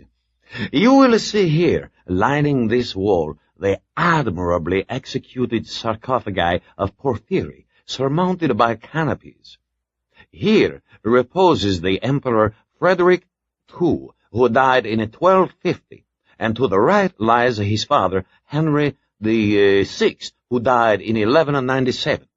Behind, to the left, is the tomb of King Roger, whose death occurred in 1154, and on the right, in the sarcophagus adorned with an eagle, rests his daughter Constance, wife of Henry VI. On the left, in that niche, lies the son of Frederick III of Aragon, and— Mrs. Pollifax sighed, rather overpowered by so many dates and kings, and finding nothing at all romantic about lists. Shifting her position, she accidentally stepped on the foot of the woman beside her, who recoiled, bumping into the man in front of her, who turned and gave Mrs. Pollifax's neighbor a scathing glance. Mrs. Pollifax found herself pushed forward while the two confronted each other, and then pushed aside to the front as the crowd adjusted itself to this minor disturbance. In 1781, the guide was complacently telling them, the sarcophagi were transferred here from a chapel contiguous to the choir and opened. The remains of Roger, Henry VI, and Constance were greatly decomposed, while those of Frederick II were in good preservation. The corpse of the Emperor— Mrs. Pollifax sighed and removed her gaze from the guide to find herself looking directly into the eyes of a man who was staring at her with an astonishment that approached horror. He stood off to her right at the edge of the group, and she knew those eyes. They had met hers with equal astonishment in a different country, and only seconds before he'd lifted a gun to kill her. He really was here, in Sicily. She thought, I'd forgotten how small he is. He's as shocked to see me as I am to see him, and now there are two of us he'll have to kill. She became aware that Frell was touching her elbow. Duchess? Yes. She felt a little sick and turned to blindly push her way out of the crowd. Kate stood on the periphery of the group, looking for them anxiously. Seeing Frell, she said, You found her? Thank God, let's go. Even as they hurried toward the door, Mrs. Pollifax found herself distrusting such instant recognition as she recalled the neatly trimmed mustache, the broader waist, and the English tweeds he wore. Only the eyes. The eyes. He should have worn dark glasses. He was a fool not to wear dark glasses. I could see his eyes. Who? Aristotle. He stopped to stare at her. You saw him too? You recognized him? Don't stop! Run! Mrs. Pollifax ran. The open square lay before her, and it looked a long way to the steps. Another tour group was arriving, and Mrs. Pollifax kept her eyes on them, picturing herself safely among them, and pacing herself by their growing nearness. She was not far from them when something very small and metallic whished past her ear, slicing the air to hit the pavement in front of her and sending up a cloud of dust and splinters of concrete. That was a bullet, she thought in surprise, and a moment later reached the steps. Frell, catching up with her, gasped, Damn it, he nearly hit you, Duchess. That was a bullet. Are you all right? She did not trouble to answer. It was difficult enough to catch her breath. She saw that Kate had outpaced them both and was already at the door of the car and unlocking it. Mrs. Pollifax fell into the front seat, heard Frell slam the door behind him. Kate backed up and headed out into the street. Regaining her voice, Mrs. Pollifax said, Prison has certainly undermined Aristotle's marksmanship. He missed me. Barely. Frell tossed a spent bullet into her lap. A little souvenir for you. I stopped and picked it up. That was reckless of you. What bullet? Kate made a fast turn up a side street. Will someone please tell me what's been happening? They shot at you, Frell? No, at the Duchess. I was running at least 15 feet off to the side of her, so it could only have been aimed at her. They're not following us, are they? No. They hadn't even left the cathedral square when we zoomed away. You saw Aristotle, Duchess, and I take it he saw you, too. She nodded. It was his staring at me that caught my eye. How did he look, seeing you? As if he'd seen a ghost, horrified. So now you're on his hit list, too. At which point he must have decided you were an easier target than I was. But he missed. That's difficult to understand. Kate glanced at her in the rearview mirror. Frell, whether you've noticed it or not, Mrs. Pollifax looks very shaken up. And not talk of guns and Aristotle. Frell gave Mrs. Pollifax a searching look. Some brandy, maybe? We could stop somewhere. I've a better idea. I suggest a stop at Segesta on the way to Raphael's villa. It's my favorite place, and if we take the inland route 113, we'd pass it anyway. It's lovely and peaceful. The ruins of a city with its streets grown over with grass, and an ancient theater and a view for miles around, just sky and wind. Very poetic. But you understand that finding Raphael's house, not to mention locating a surveillance point, is going to take time. Understood. But I can't think of a more perfect antidote for Mrs. Pollifax to heal the shock of meeting Aristotle and hearing a bullet whiz past her, and much kinder than brandy. How very thoughtful of her, reflected Mrs. Pollifax, acknowledging that she felt unnerved, not so much by the bullet that Farrell had tossed into her lap, but at the shock of actually seeing Aristotle again. It sounds lovely. Good. Let's go. Time we saw something more of this island anyway. And Duchess, sorry I wasn't more aware. I was busy gloating over Aristotle's missing you. Which I still find surprising. Well, they don't encourage practice shooting in prisons. The highway was now a familiar one, and Mrs. Pollifax tried not to remember that on their return from Erice along this same route, they had been closely followed and then forcibly stopped by the two Apaches. Abruptly, as if she too was thinking of this, Kate said, We turn here to bypass Partinico and go inland to Segesta. Incidentally, Partinico is where Danilo Dolci has done so much for the people, fighting the government and the mafiosos to build schools and cooperatives and a dam. A saint, believe me, and Franca's inspiration, of course. Up in the hills near here lived Sicily's famous bandit Salvatore Giuliano, folk hero or terrorist, take your pick. Still alive? Oh, no. Murdered, no one's certain by whom. In 1950, I think. They drove over low hills, under a tunnel, and then through a town called El Como. And as the road descended, past pines and olive trees, Kate pointed. Look, you can see in the distance the ruins at the top of Monte Barbaro. Missed it. Clumsy. They parked the car near the top of the mountain and began their walk up a gradually rising path to the theater ruins. They walked with a meadow at one side, bright with daisies, scarlet poppies, and here and there banks of brilliant yellow and purple flowers. A faint breeze stirred the grass and the tops of the olive trees. Kate pointed across the meadows. You can see the temple itself down there. Quite marvelously preserved, but never completed. The theater's up here, though, and the ruins of the town, and this I love best. They paused at the Greek ruins of the theater, open to the sky, its rough-hewn stones set in tiers facing an empty stage, its backdrop the meadows and valleys below. Uncovered by archaeologists. You'd never know it was buried for centuries, would you? Now it looks as if at any moment people could arrive to watch a drama. One of Aeschylus, perhaps. He died in Sicily, you know. Strolling on to the top of the hill, they reached what was once the Acropolis. A single line of columns stood boldly upright with nothing behind it but the blue sky, and all around, as if felled and scattered by a giant hand, lay the huge square-cut stones that had once been its walls. How wild and lonely. And there was once a town? Around here. Kate guided them over in between the great blocks of stone. Streets! Farrell looked down a wide and grassy expanse lined with wildflowers and the ruins of walls. Those really were streets. Can you imagine what it was once like? Yes, people walked and lived and gossiped here. One can feel this. How long ago, Kate? BC 409, roughly. At least that's when the archaeologists believe the theater was built. Mrs. Pollifax looked out across peaceful meadows at the great sweep of checkered fields below, the curving roads white in the sunlight, and the distant mountains hazy on the horizon. She drew a deep breath. Thank you, Kate. A perfect prescription for startled nerves. I've quite recovered from what happened at the cathedral, and I think your island lovely. And I think we'd better go now.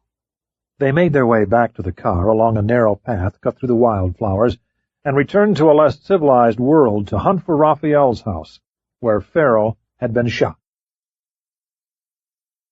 10.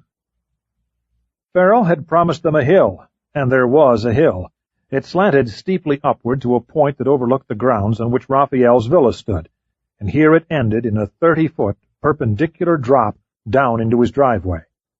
Two bushes had survived the hill's erosion and clung to the edge of this small precipice. From behind these, Frell said, they could take turns observing what took place below. If anything takes place. Kate dropped her knapsack to the earth. It was already near dusk. They had pursued a network of wrong turns before finding the hill that Frell remembered from his night visit, and then it had taken an even longer time to discover a way to reach it from the rear, after which they had left the car and walked nearly a mile, much of it uphill. The sun that had flushed Mrs. Pollifax's cheeks on their long hike was sinking now toward the grove of lemon trees beyond Raphael's villa. There was a fragrance of herbs in the air and a hint of chill. Frell had at once positioned himself behind the denser shrub with binoculars, but Mrs. Pollifax was delighted to sit well below him and relax. It had been a strenuous afternoon, after all, and she had already examined what lay below and was satisfied. She had learned that if their view was limited, they definitely had privacy. From the hill they looked down on the roof and one side of the house that held a door and 3 vine-covered windows. The driveway below them swept around to the front of the house, where a pair of sculptured stone lions could be glimpsed, presumably marking the front entrance. As for leaving the hill to approach Raphael's villa, once it was dark, her glance had moved to the right to find that the hill circled the rear of the grounds, gradually losing altitude until it was no more than a good jump down to a flower garden behind the house. She was content to wait. Have an orange. Kate produced several from her knapsack.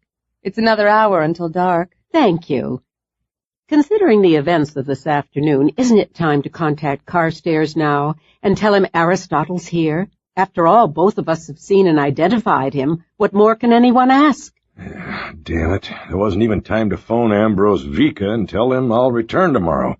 We've been so busy mingling, being shot at, and finding this hill. Yes, but Carstairs can— I have to remind you that I'm here to search Raphael's study tonight for the Caesar document that will allow me to move back with Vika, who's our one link to Aristotle.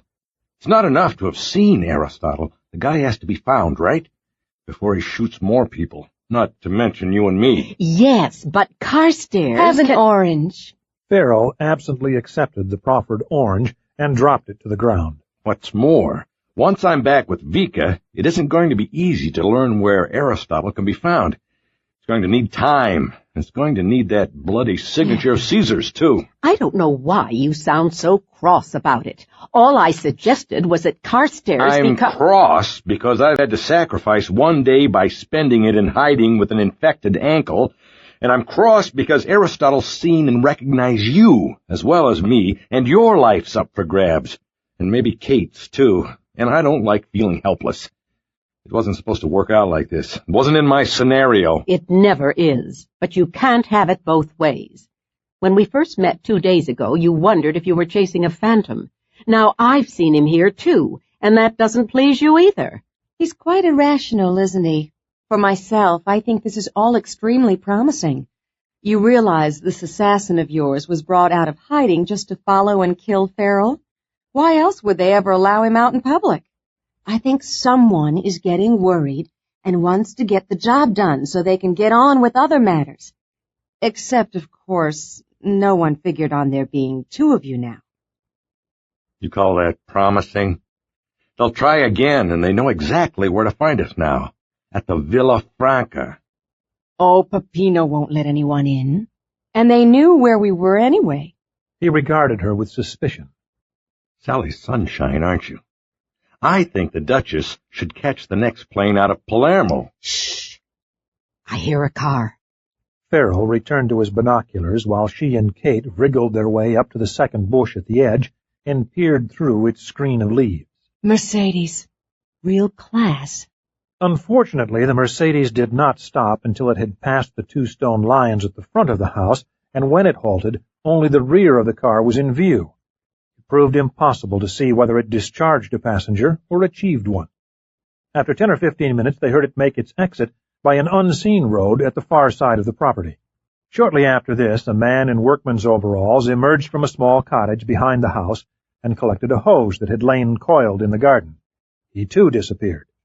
Mrs. Pollifax, tired of kneeling, retreated further down the hill to lie on a sparse patch of grass. The sunset's afterglow was fading.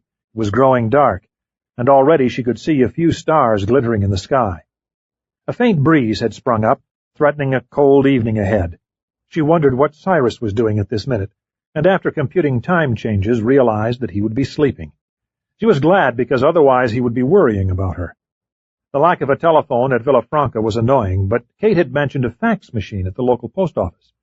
Tomorrow she really must send him a message and reassure him, she thought, except how to describe what a different world she'd entered.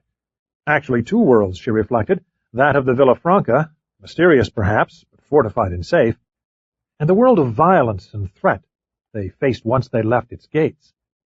Lest she fall asleep, she sat up, and at that moment heard Kate say, clearly, "We're not going to quarrel again, are we?" Farrell's voice was low, but the quickening breeze captured his reply and sent it downwind to her. You know very well that we've not been quarreling, not really. No. What then? Sounding each other out. Taking soundings like two boats in deep water. I avoid deep water. I avoid it too. Have avoided. Did avoid. Until Erice. Farrell, you're crazy. Really? Move over here to my bush, and I'll show you how crazy I am. Farrell! Scared? Of course I'm scared. I'm absolutely determined not to care about you. Not half as determined as I've been to not care about you. A ponytail CIA agent with freckles is the last thing in my scenario. Scenario? Well, as Mrs. Pollifax pointed out, your scenario this afternoon was... Farrell, you mustn't. Don't! You're supposed to be watching... Yes, but whenever I've been afraid of anything, I find the only way to conquer the fear is to meet it. Don't you dare move, I'm going to kiss you. Farrell!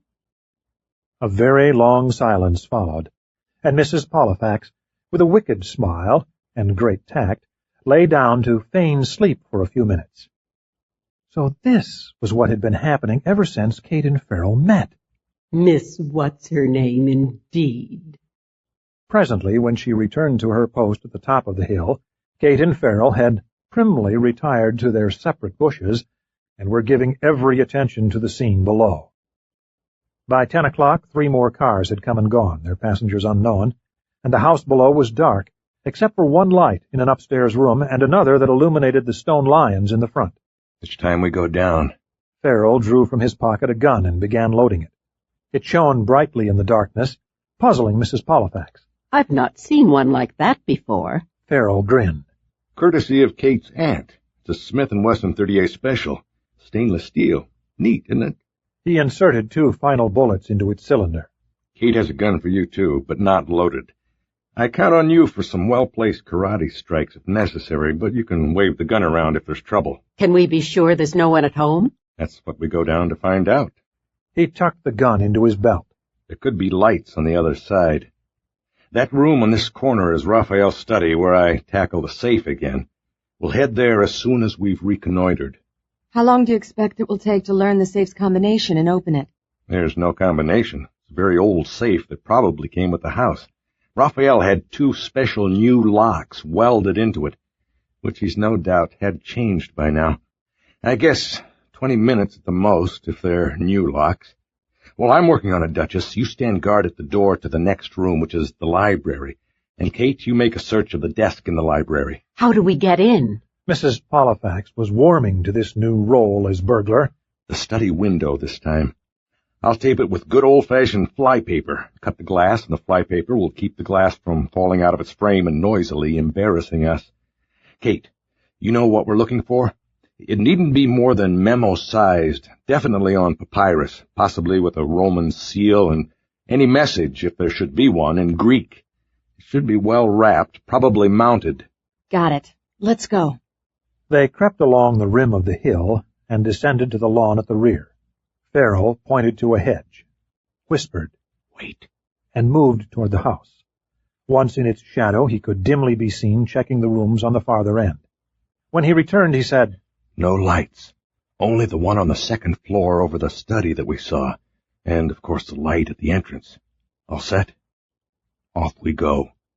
Leading them back to the side of the house they'd watched from the hill, they tiptoed up to the window of Raphael's study, at which point Mrs. Pollifax saw both Farrell and Kate draw out their guns and she thought with a smile, "What a suitable couple they make, working together." And a team they definitely proved to be, as Kate drew out a tiny flashlight and efficiently trained its silver-like beam on the window. With equal efficiency, Frell taped and neatly cut out a pane of glass. Reaching inside, he unlocked the window, climbed inside, and helped them both over the sill. Here they stood, in darkness, until Kate switched on her light, illuminating the meager furnishings of the room they'd entered. There was the safe, in a corner. 2 armchairs, a small television set, and an elaborate stereo, no more. When Kate's light found the door to the next room, she grasped Mrs. Pollifax's arm and led her to her assigned post, and handing her a gun, she herself disappeared into the library. Now there was only silence and darkness, until a narrow beam of light flashed across the safe. Damn. What is it? 3 locks now, all new. For a moment his light remained propped on his lap while he brought out a small kit of tools. Following this, the light was extinguished. Just once she heard a rustle of movement as he moved from a crouch to a kneeling position, but other than this, the silence was so pronounced that when the drone of a refrigerator resumed its cycle in a distant room, it caused her to jump. A glance behind her into the library showed her Kate's beam of light, dancing across walls, and then focusing on a desk as one drawer after another was inspected. 5 minutes passed. 10 minutes. 15. Kate's light was once again roaming around the walls of the library. "Quite like Tinker Bell," thought Mrs. Pollifax, repressing a sudden urge to laugh. The beam of light fell to the floor and moved nearer. Nothing there at all.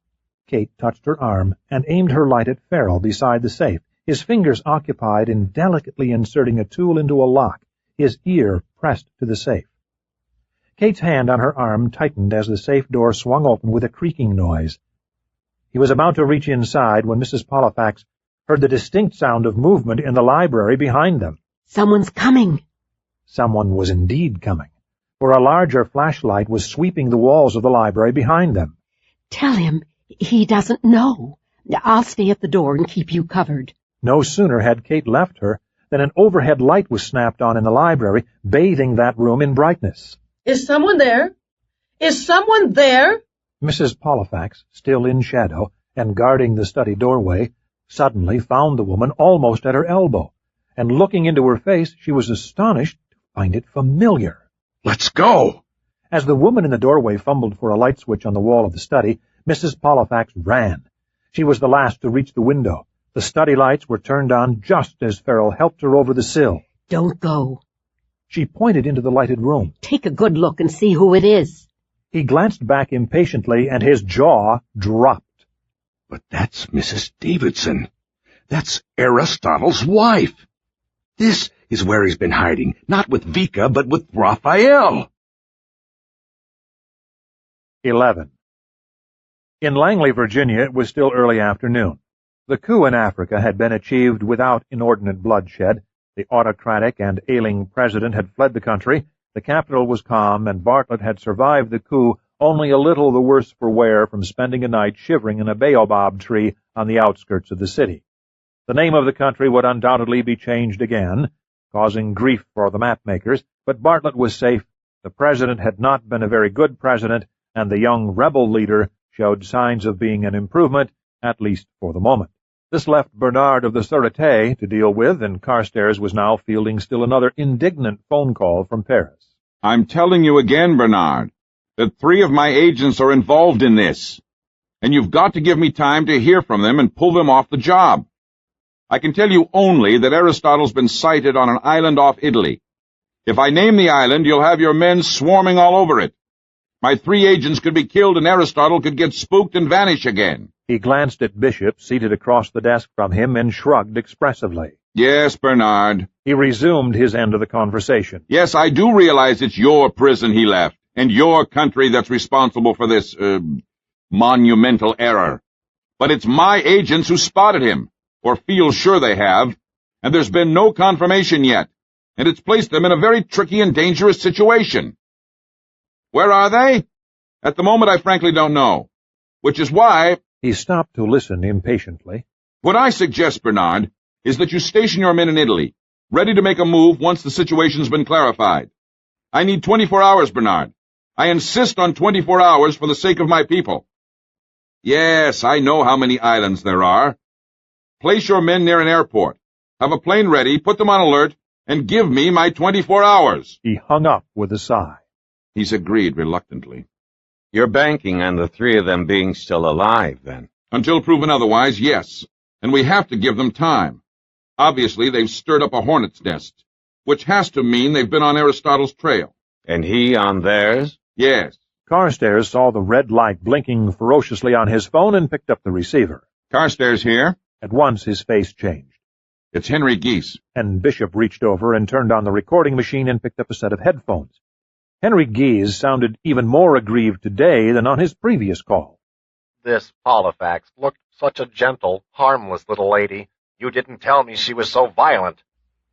You found her? She's safe? She's all right? That was my assistant speaking. Are you telling me, Geese, that you found Mrs. Pollifax? Found her? She hit me over the head and knocked me out. If Mr. Vika hadn't walked his guest to the front gate and found me, I'd have frozen to death by morning. What kind of person is this dame, anyway? Accomplished. Where did this happen? You told me to check out Mr. Vika's house. And a real palace it is, too, I can tell you.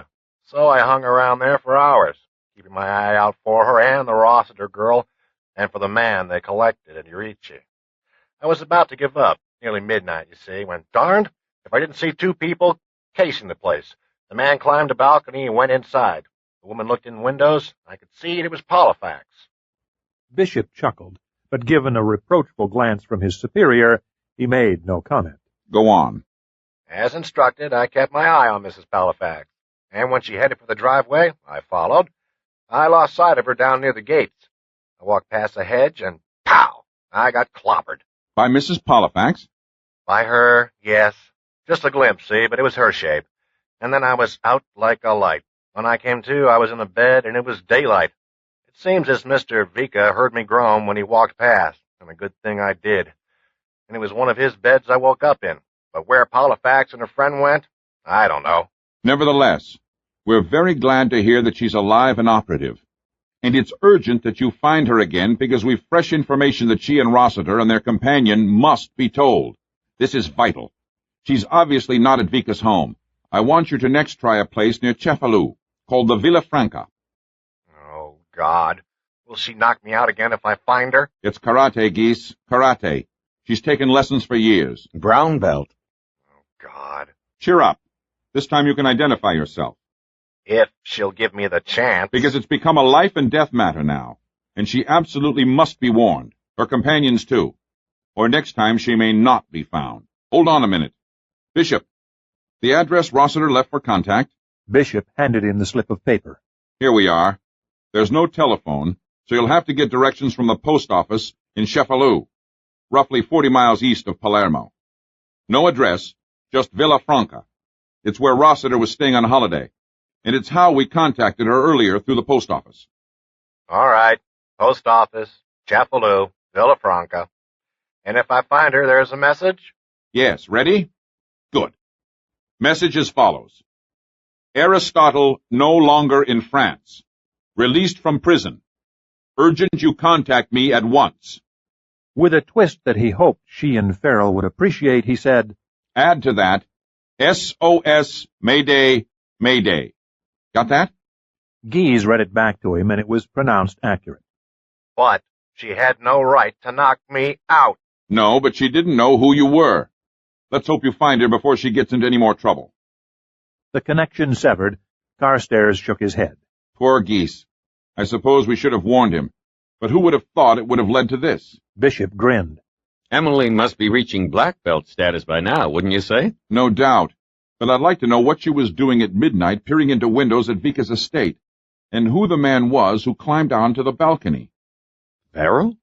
Doubtful, highly doubtful. After all, Farrell's working for Vika. He'd be living there, not climbing balconies and burglarizing the place. His phone rang again, and he picked up the receiver. Yes? Oh, damn. It's Cyrus Reed. Uh-oh. What are you going to tell him? As little as possible. That his wife is, well, where? One has to remember that he insisted she not go alone. She scarcely appears to be alone. Carstairs nodded. All right. Connect me, Jenny. I'll talk with him now. A moment later, he was speaking in his smoothest voice to a concerned Cyrus, assuring him that Mrs. Pollifax and the agent she was traveling with had met Frell safely, that all was well, and that he and Bishop expected word at any moment that Mrs. Pollifax would be returning to the United States. I don't like your voice. You've heard from her? From Frell? Not personally, but, from others who are involved. Still don't like your voice. Tactful. Silky. Hiding something. Be patient. No firm news yet, Cyrus. Be patient. He rang off and made a face at Bishop. He's too clever. Bishop grinned. Well, he's accompanied Emily often enough on these jaunts to know what trouble she gets into. At least she's been sighted. You couldn't tell him about Aristotle, or he'd be on the next plane to Sicily. Very tricky, Bishop. Let's keep our fingers crossed and hope Geese finds her before Aristotle does. Now, where are those reports on the new government in Thailand? We need some plain, dull facts for the next hour or two. 12. Thursday. The next morning, Mrs. Pollifax sought solace by carrying her history of Sicily to the garden, where she knew she would find the fragrances and the sun healing. She had not slept well, and at 6 o'clock had exchanged her bed for the floor, where she had practiced her yoga. After this, she had heard Aegea mumbling to herself in the kitchen, and had accepted bread and cheese for breakfast, insisting that she needed nothing more. Frell, she thought, had been considerably shaken at discovering Aristotle's wife in the wrong house, and her sudden appearance had deprived him of removing anything new from the safe as well. On the long drive back to the Villa Franca, he'd said only that he had to do a great deal of thinking and sort things out. He'd repeated this dazedly a number of times. There did seem a number of things to sort out, decided Mrs. Pollifax as she sat in the garden near the Tarragon. She herself had only temporarily put aside her unspoken uneasiness about the Villa Franca, but she thought that this needed sorting out too. Frell, in his turn, must be reassessing all of his previous scenarios, to use his word, and figuring out what to do next to put Aristotle out of action before a new assassination occurred. Obviously, Frell had backed the wrong horse, which was always upsetting. He'd met with unusual stresses, too, a witch, an infected ankle, implications that he was losing his mind over a disappearing pre-Hellenic vase, and, of course, through all this, he'd been falling in love, which was strenuous, too. Now he was going to have to transfer his modus operandi from Ambrose Vika to Raphael. Raphael, with his taut poker face, and the Caesar document hidden somewhere in his house, and apparently Aristotle and his wife hidden there, too. A pair of wealthy and dangerous men, she thought. One had given Aristotle lunch, and the other had given him shelter. And my attention has to shift now, too, if I'm to help Frell as promised. And certainly of the two of us, I know the better how dangerous Aristotle is. He would have killed me in Zambia if Cyrus, dear Cyrus, hadn't hurled himself at the man and thrown him to the ground. She sighed and opened her book to read. Sicily, without loss of time, became the grand base for Roman attacks upon Carthaginian power in the Mediterranean. From it, in B.C. 205, Scipio set forth to subdue Carthage and Hannibal. But this isn't B.C. 205. Sicily is no longer a grand base, but a neglected appendage of Italy, left to drowse in the sun with its great ruins, its violent history, and its poverty. And if Franca is helping one small village into prosperity, there must be dozens upon dozens, hundreds, no doubt, in despair. From the kitchen she heard voices. Frell was greeting Aegea, but she did not feel like joining him yet. At the moment she was more interested in the old man who had made his way up the hill from the village, carrying a stool and a basket. He vanished behind an olive tree, and then reappeared, placing his stool on the ground and testing its stability before he sat down upon it, his basket beside him. She watched him draw out a slip of paper and roll a few fingers full of tobacco into it, screw the ends, and take a few puffs. He smiled and carefully stubbed out the cigarette, tucking it into a pocket of his shabby vest.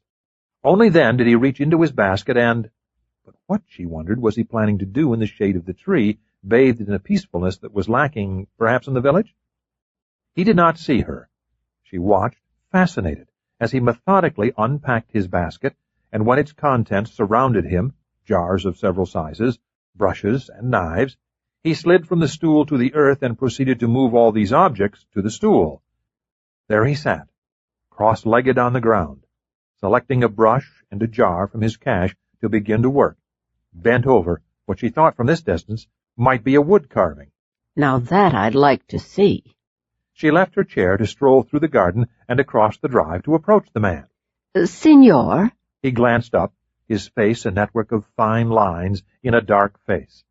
He smiled broadly, exposing a deficiency of teeth, but his smile was warm and welcoming.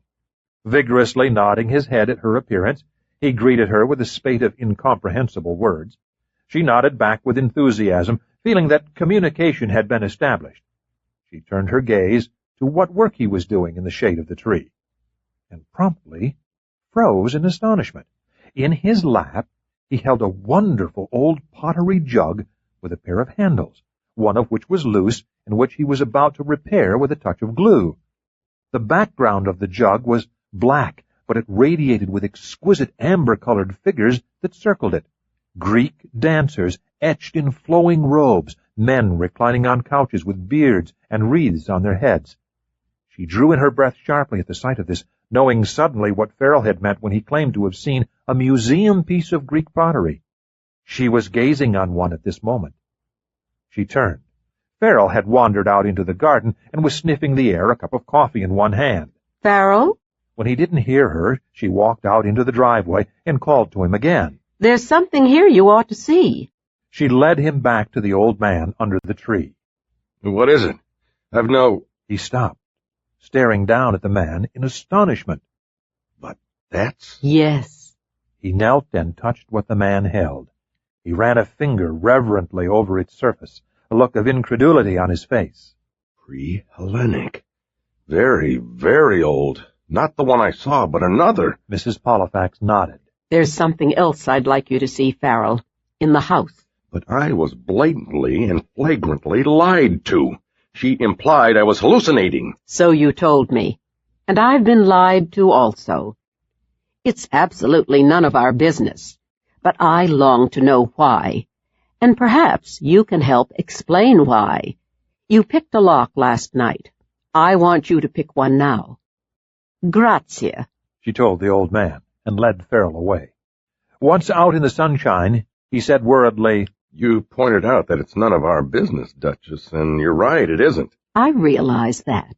But I don't like mysteries, and Franca's telling such untruths is completely out of character, and I don't like that either. Could be like opening Pandora's box. She nodded. Possibly, and yet... Once back in the States, I will always wonder what's been going on here, and what they're concealing. You will too, I think, because of Kate. He came to a full stop and stared at her. How did you know?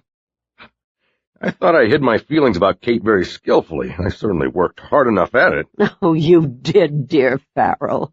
But I couldn't help but overhear some of your conversation last night, when we were on the hill overlooking Raphael's house. And Franca is Kate's aunt. Very true. But let me tell you now, there wasn't time before. That 2 nights ago, I woke up, hearing the sound of a truck outside. Going to my window, I watched 3 men return to the village, but not Peppino, who headed for Franca's studio, a rifle under his arm, and proceeded to knock on her door, speak to her, and then leave. This was at 3 o'clock in the morning.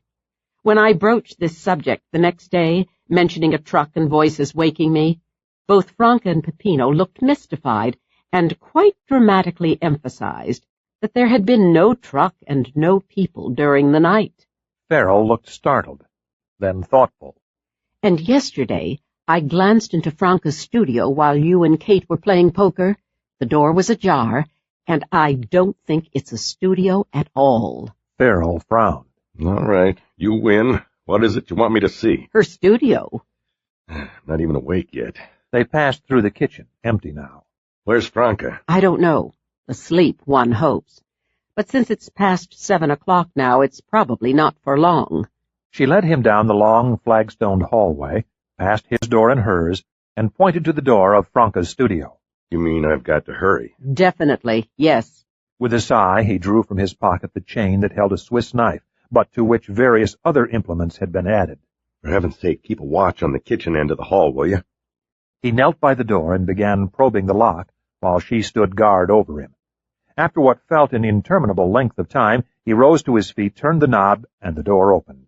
If Franca wants to keep secrets, she ought to invest in a better... What the devil? Exactly. He stood looking around him in astonishment. This is... But what? To me, it looked like a laboratory. Not quite. Walking over to the row of gleaming counters, he peered at the glass jars lined up on the shelves, removed one and opened it. Sniffing it, he nodded, opened another and sniffed this too. She grinds her own paints. He turned to eye the huge wooden easel covered with a sheet, and moved quickly to it. This ought to explain what's happening here. He reached up and drew away the cloth, dropping it on the floor. Propped on the easel stood a canvas that glowed with brilliant, clear colors. A cafe table, flowers, a man seated at the table, a background of busy wallpaper. Matisse? Mrs. Pollifax then realized that it couldn't be a Matisse because the painting wasn't finished. The foreground was blank white canvas. The man at the table was only sketched in outline and lacked flesh tones, and... For a moment I thought it was a Matisse. Frell was studying it thoughtfully. I think it's going to be a Matisse. It's just not finished yet. No.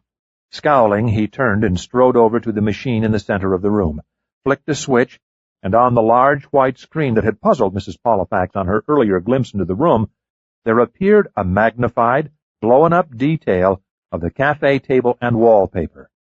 Frell nodded. She copies paintings. That has to be a detail of a Matisse painting on the screen, and she's copying it. He looked back to the easel and frowned. I have to admit, it's a damn fine job. Those brush strokes are Matisse. Those colors are Matisse. The technique is Matisse. People do this sort of thing? Oh, yes.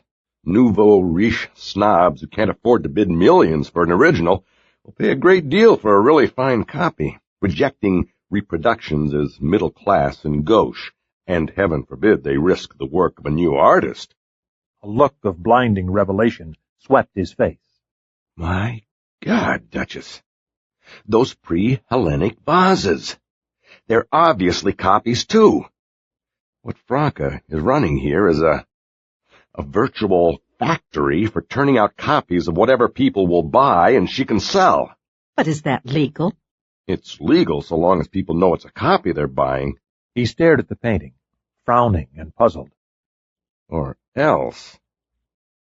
But the paint's dry. Mrs. Pollifax touched the canvas with one finger. Perhaps it isn't hers. Certainly she's not been working on it lately. No, she's probably put it aside to finish the Correggio. The Correggio? You can't mean the Correggio was hers. Frell, you're making me very nervous.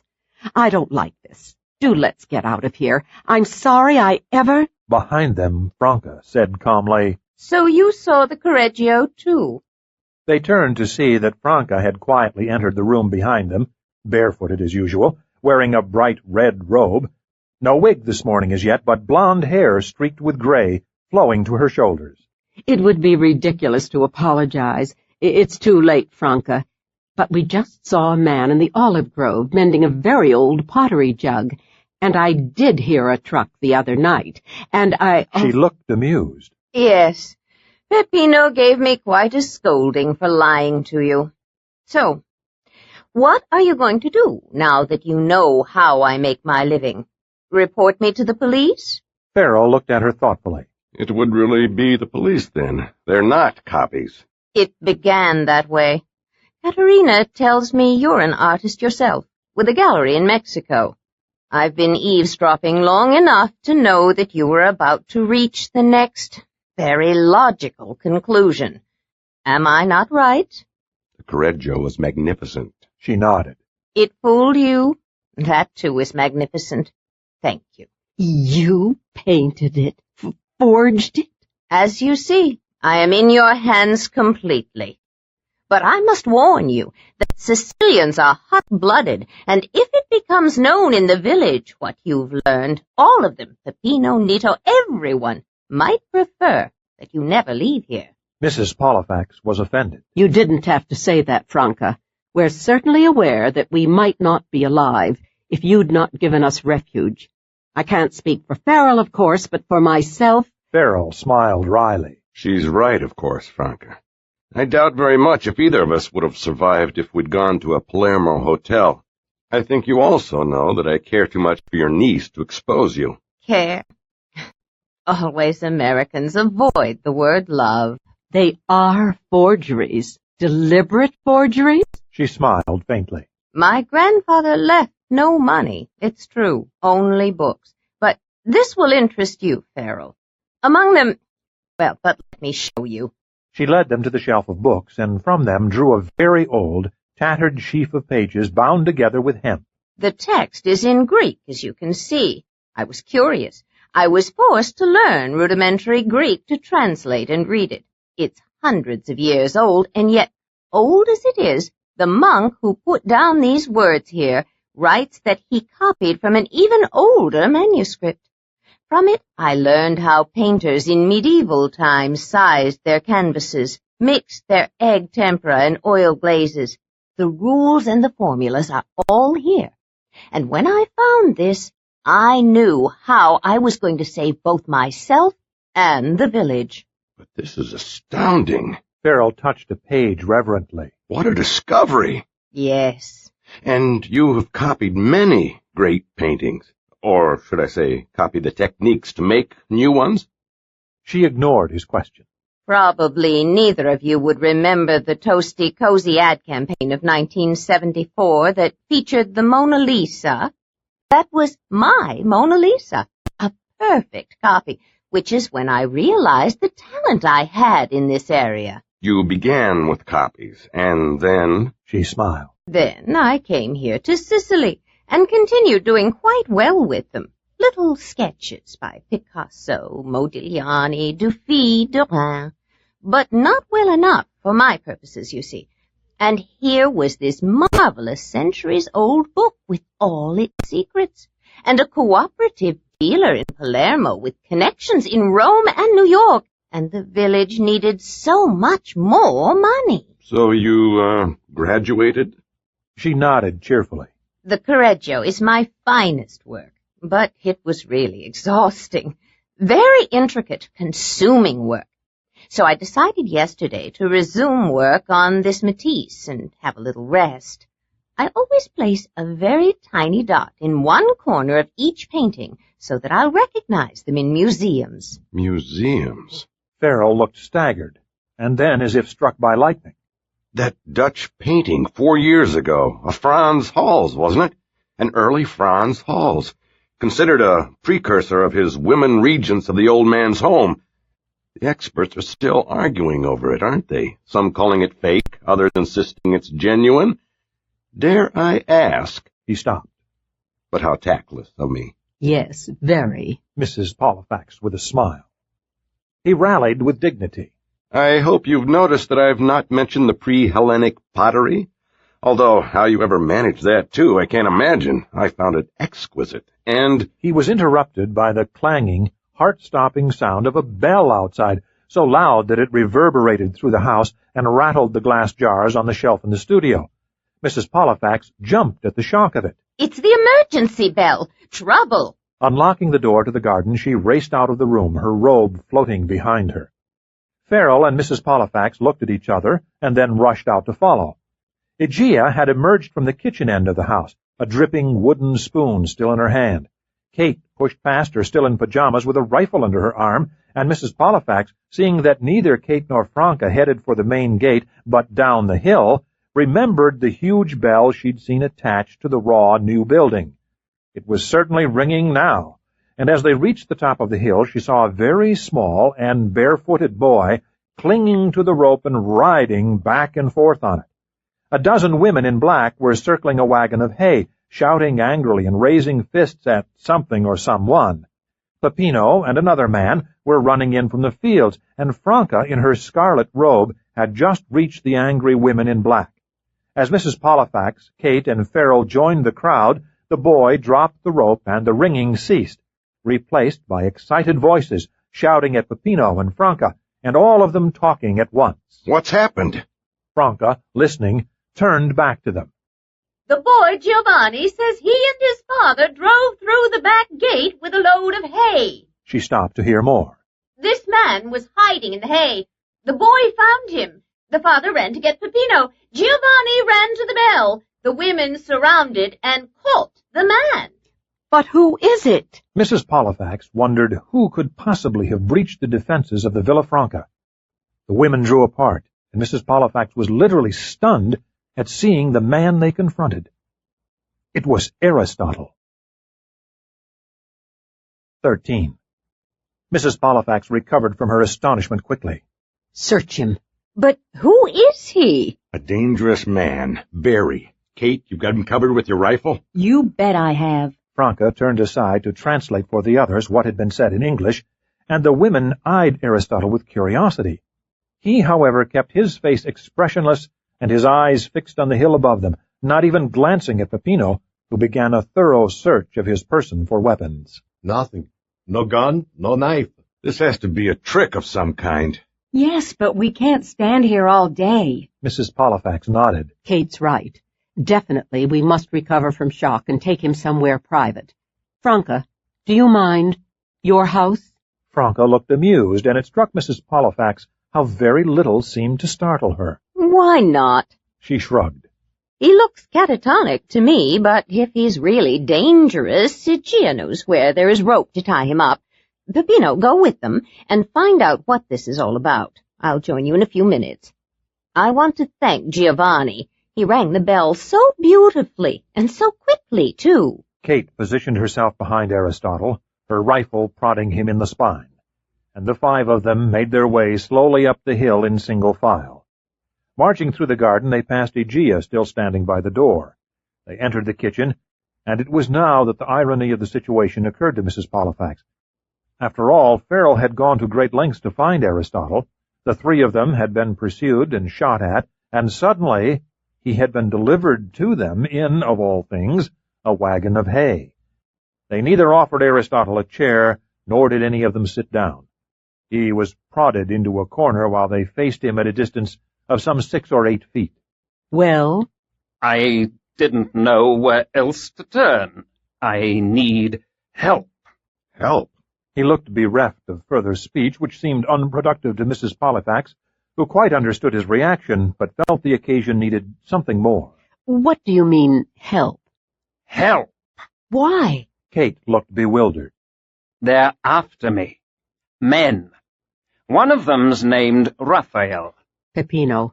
Mrs. Pollifax spoke without removing her gaze from Aristotle. You had better double the guard at both gates. Peppino shouted words to Aegea outside. She will see to it. Ah, there is Franca. Good. Franca halted in the doorway, watching. What is it they want of you? They have a list. A long one. A list of people for you to kill? But you've killed so many already, and you nearly killed me too yesterday. His glance was scornful.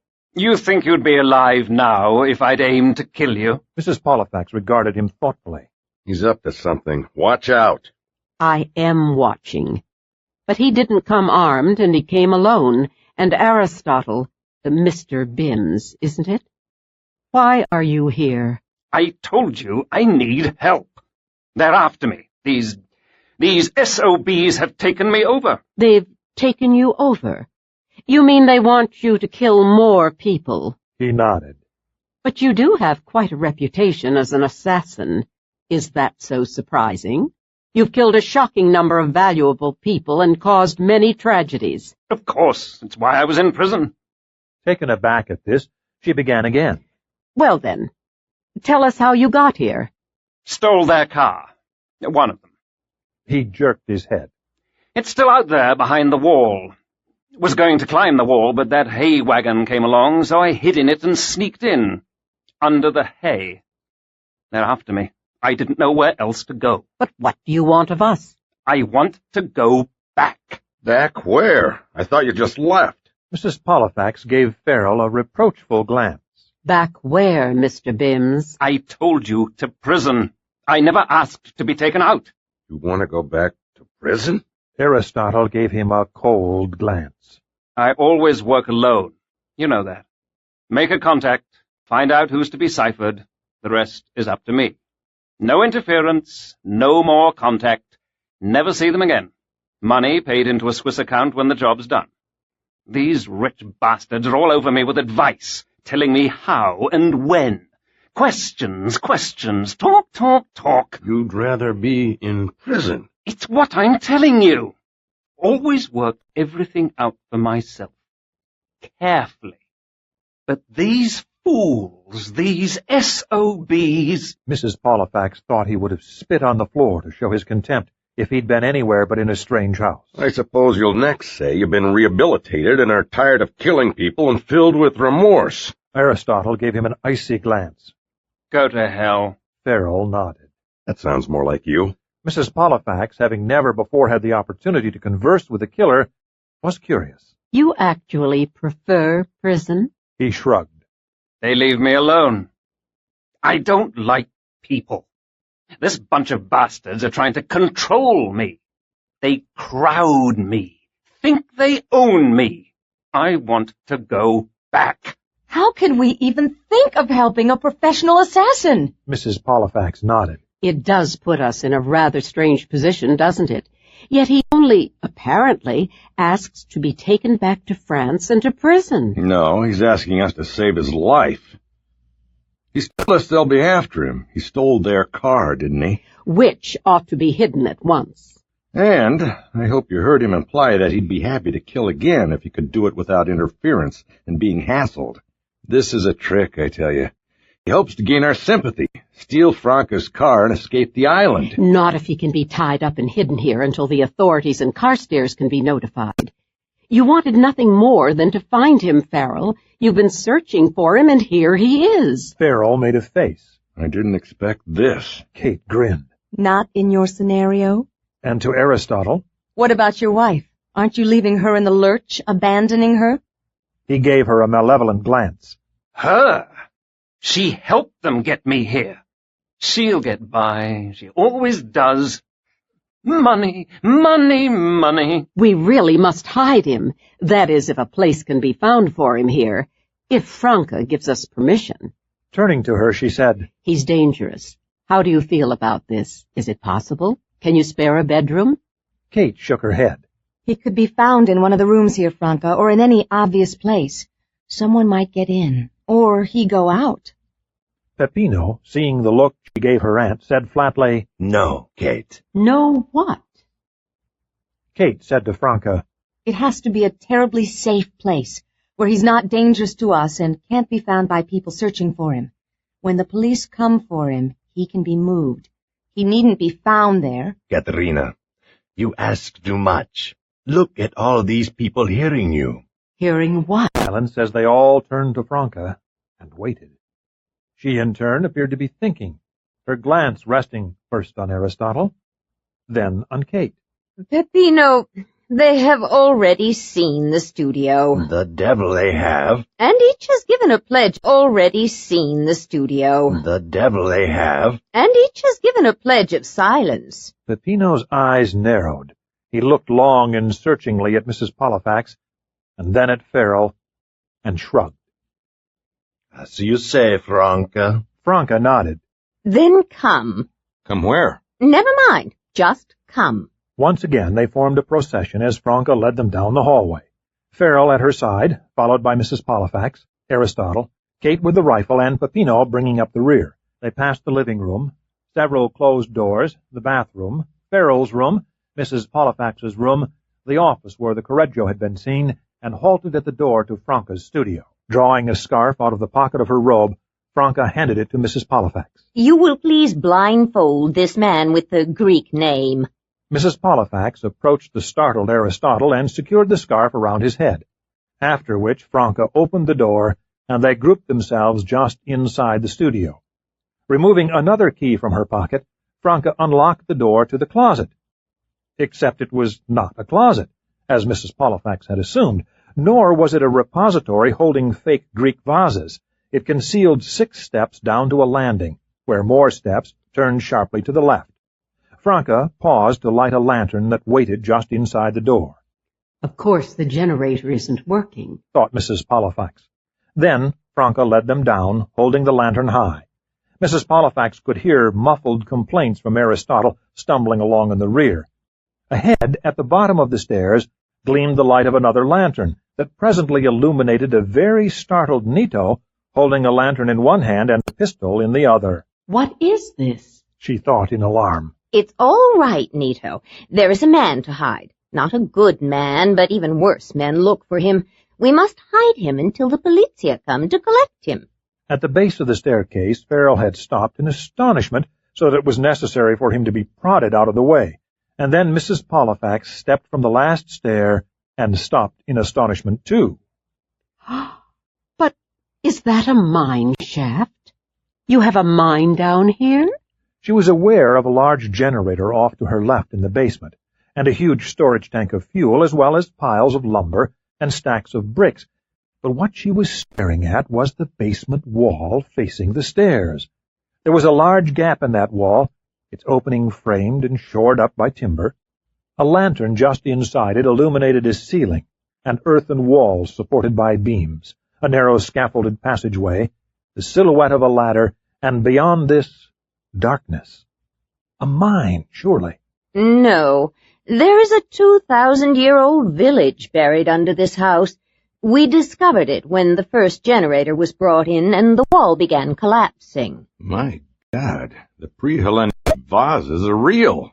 She looked at him in amusement. Yes, Farrell, they are quite real. Those 7 men with shovels. I saw them my first morning here. Your whole village is involved? Of course, but I think we do not speak any more of this down here. She whispered words in Nito's ear, and at once he dug out a canvas from the bricks and hung it over the excavation's entrance to conceal it. She nodded. Guard him, Nito, until we bring down rope and a chair for him. You can remove his blindfold now, too. I need nothing. No rope, no chair. You will have both. We go. Still somewhat stunned, they were led up the stairs by Franca, through the studio and down the long hall to the kitchen, where Aegea gave them accusing glances as she poured coffee, muttering under her breath. Franca, we have completely disrupted your life. Franca only shrugged. What happens, happens. Who can complain? The gods test us. But it's exciting. Farrell was thoroughly recovered now. What a find, Franca. I hope you'll let us see they're called digs, aren't they? Except, he frowned, it's a very delicate process, excavating, isn't it? Aren't you afraid the workers will step on something, crush an artifact, be clumsy? Franca smiled at Peppino. It was a very small generator, that first one. Remember, Peppy? All I could afford at that time. The vibrations shook the wall and it crumbled. But when we discovered what lay behind it and below us, what a moment! We had a meeting, the whole village. It was decided that Peppino must go to Syracuse to learn about such matters, and so for a year he worked as a laborer with an archaeologist, and when he came back, he taught the rest of us. But this is amazing. And to realize the Greeks were living under you 2,000 years ago. Farrell looked at Kate with interest. You've known this? She nodded. Of course. There hasn't been much excavating done in Cephalou, but it's known that it was once an ancient Sicily city named Cephalladium. It's first mentioned in a 396 BC treaty by that name, and it's known that later it was captured by Dionysius of Syracuse in 307 BC. Kate has been such a help researching the area, not here in Sicily, of course, but in the United States. Oh? To keep it secret, I suppose? Just to survive here, Franca has had Kate! Well, why not say it? There aren't just taxes, but, well, certain extra payments, so no one will be too curious. The word is bribe, I believe. Contributions. Mrs. Pollifax didn't ask if private excavations on the island were legal. Legal appeared to be a word that was not familiar to Franca at all. Instead, she said firmly, rising from her chair, I think it's time we find that telephone and put in a call to Carstairs about Aristotle in the basement. I'd like to cable Cyrus, too. Oh, dear, I'm still in my pajamas. I'll get dressed and fetch the car. But will it be safe? Do you think they followed Aristotle here? He wasn't at all clear about that. Perhaps I should make the call and the two of you stay here. Farrell grinned. No one, but no one, my dear Rossiter, is going to deprive me of telling Carstairs what's happened. We'll take guns with us and chance it. Carstairs has to be notified, or Aristotle will put down roots and grow mold in Franca's cellar. He's got to be removed. Let's go. Chafaloo was full of sun and people, and the sea was blue and the sky cloudless. Mrs. Pollifax thought it an absolutely delightful seaside town to explore, but for the moment she could only be grateful that they'd left the Villa Franca without being seen, although each of them knew they might not be so fortunate on their return. They parked at a hotel near the promenade and smuggled Farrell into the lobby, standing guard beside him while he made his call. It was the middle of the night in Virginia, but in Baltimore, Jenny was at the switchboard and said at once that she'd connect Farrell with Carstairs at his home. Although he may be a bit cross, he usually is when woken up. Carstairs was not at all cross, however. Thank God you're alive and safe. And if you found Aristotle as well, that's incredible. I won't ask how, there's no time.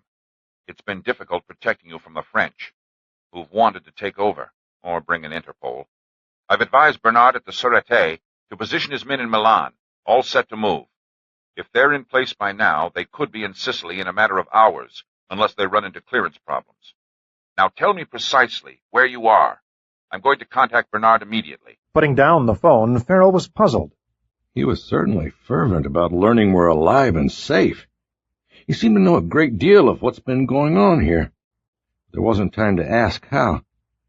It's the French, or Interpol, who will be coming. Not so loud. Well, it's a French prison he returns to, Mrs. Pollifax pointed out sensibly, and claimed her turn at the phone.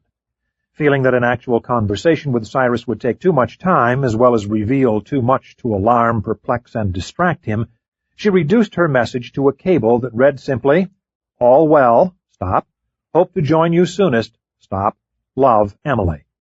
There seemed no point in confiding to him that she and Farrell had met with Aristotle again, had been waylaid by hoodlums, or that she had added burglary to her list of experiences. They were able to return successfully to the Villa Franca, and, lest Aristotle remain upset, she thought he would appreciate learning that his hours in the cellar were limited, and that he would presently be restored to prison, an ambition that seemed to her extremely odd, and about which she admitted some skepticism, despite his obvious sincerity at 6 o'clock that morning. Now, however, it was just past noon, and she was curious as to whether he had reconsidered his reckless escape from Raphael. For lunch, Aegea served a spectacular minestrone soup that was accompanied by slabs of her freshly baked herb bread with a side dish of chickpea fritters that Kate called panella.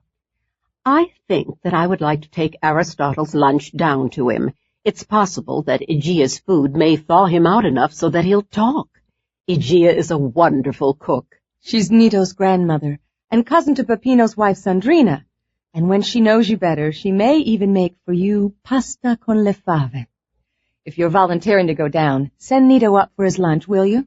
Mrs. Pollifax agreed to this, and made her way carefully down the stairs to the basement, balancing Aristotle's lunch on a tray, and relieved to see that a lantern had been left burning at the foot of the steps. Reaching it, she noticed the curtain had been removed from the entrance to the excavations, but there was no sign of either Nito or Aristotle. Alarmed, she stood next to the flickering light. Mr. Bims? Nito?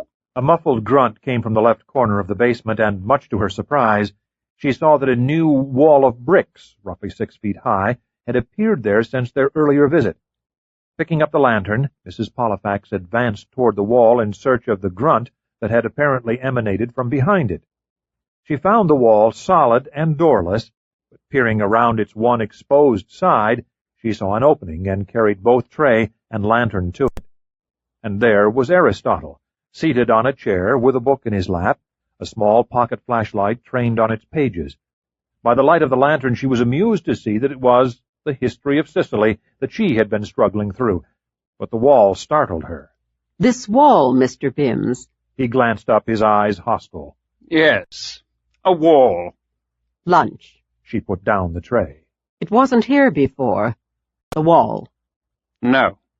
Backing out, lantern in hand, she was just in time to see Nito emerge from the excavation with his own lantern. This wall, Nito.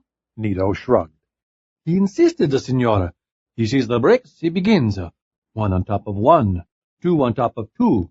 Then he go in and sit. There was no refusal, you understand? So what the hell, he sits. I gave him the pocket flashlight. He asked for a book. Strange. Nito nodded. Beats me. There being no need to sit with a gun, I do a little work. But you understand I keep the ears open and the key to the door in my pocket. Very wise. She frowned. Like my little cousin. He smiled. She makes the house out of a cardboard. She make a nest and sits. Yes. Or like a cell. Well, I was to tell you that your lunch is ready, and I'm to guard our prisoner while you're gone. He left her, wondering what such a confining space could bring to Aristotle to be so valued. It could, she supposed, be called the equivalent of a womb, except that it was obviously the walls that mattered. Walls that kept out the world, in which case perhaps they enlarged the person inside of them so that the very smallness of space could be the ultimate security, a completely governable and controllable environment. It might be like that, she thought. Tomb-like, of course, but orderly and above all safe from people. And Aristotle had made it clear that he did not like people. He would have to tolerate her invading that space now, she decided, and carrying several bricks on which to sit, she placed them in the doorway and sat down. She ignored his frigid glance. The car you came in and left at the back gate has been moved and hidden, but I'd like to ask what you expect Raphael or his men to do next. Will they have any idea that you might be here at the Villa Franca? Oh, yes. Why? He plucked a chickpea fritter from the plate with his fork and examined it with interest. Because I was to shoot and kill Mr. Farrell this morning and get it over with. Kaput. Because they didn't like my shooting at you instead. Because, hearing that you knew me, they didn't like my not killing you. Out of practice. You missed me. Out of practice? Try me. Give me a gun, take me outside, and I'll show you who's out of practice. The chickpea fritter went into his mouth and he chewed it appreciatively. Anyway, I heard them talking about this, so I walked out, found a car with keys in it, and took off. They heard and followed. Lost them a mile or two back, but... He shrugged. They wouldn't know, but they must suspect. There was silence while Mrs. Pollifax thought about this disconcerting news. I would think they'd try the airports and the ferries first. No money, no passport. And I didn't kill you. That's a basis for friendship. He recoiled at the thought, giving her a look in which she read pure hatred. There would have to be a different approach. And remembering how meticulously Aristotle's plans for assassinations had always been made and carried out, she decided to tap this grotesque skill. Then tell me, Mr. Bims, what would you plan next if you were Mr. Raphael? Raphael! He spat out the word with contempt, but she had reached him with this appeal. His eyes were no longer stony, but turned inward. He was thinking about what she'd asked, and the difference in his expression was palpable. Obviously, Aristotle liked plans. After a moment, he nodded. If it were me, but they're not me. Knowing them and their ways, they'll wait for dark and use force. Force! Those two gunmen. Crude. No subtlety. Don't know the word preparation. On this subject, Aristotle was no longer given to monosyllables. And that was how you planned your, assassinations? With subtlety and preparation? His eyes lit up with pleasure. For days, months. To create perfection needed research and planning. It was everything. The killing was nothing? She was considerably jarred. Only completion. The planning. Now, there was the challenge. Creative, intricate, So many calculations. Trajectory, distance, the proper weapon, the disguise, the getaway. Timing had to be perfect, you understand. Worked out mathematically like a geometry problem. Yes, like a geometry problem. Hours of calculations and numbers, everything computerized. I liked that. You didn't feel any emotion about killing another human being. He looked at her blankly. Killing? I shot them, that's all. It's what I got paid to do. She shivered and realized that she didn't care to hear any more, but there was one more question to ask. Were you in solitary confinement while in prison? The wisp of a smile tugged at his lips. I made sure of it. She nodded and stood up, taking the tray from him. The authorities have been notified. You won't have long to wait. Leaving, she was relieved to see Nito descending the stairs. You okay? He said in surprise, seeing her face. I don't know.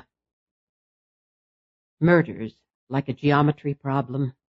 People reduced to numbers without personality, warmth, or heart.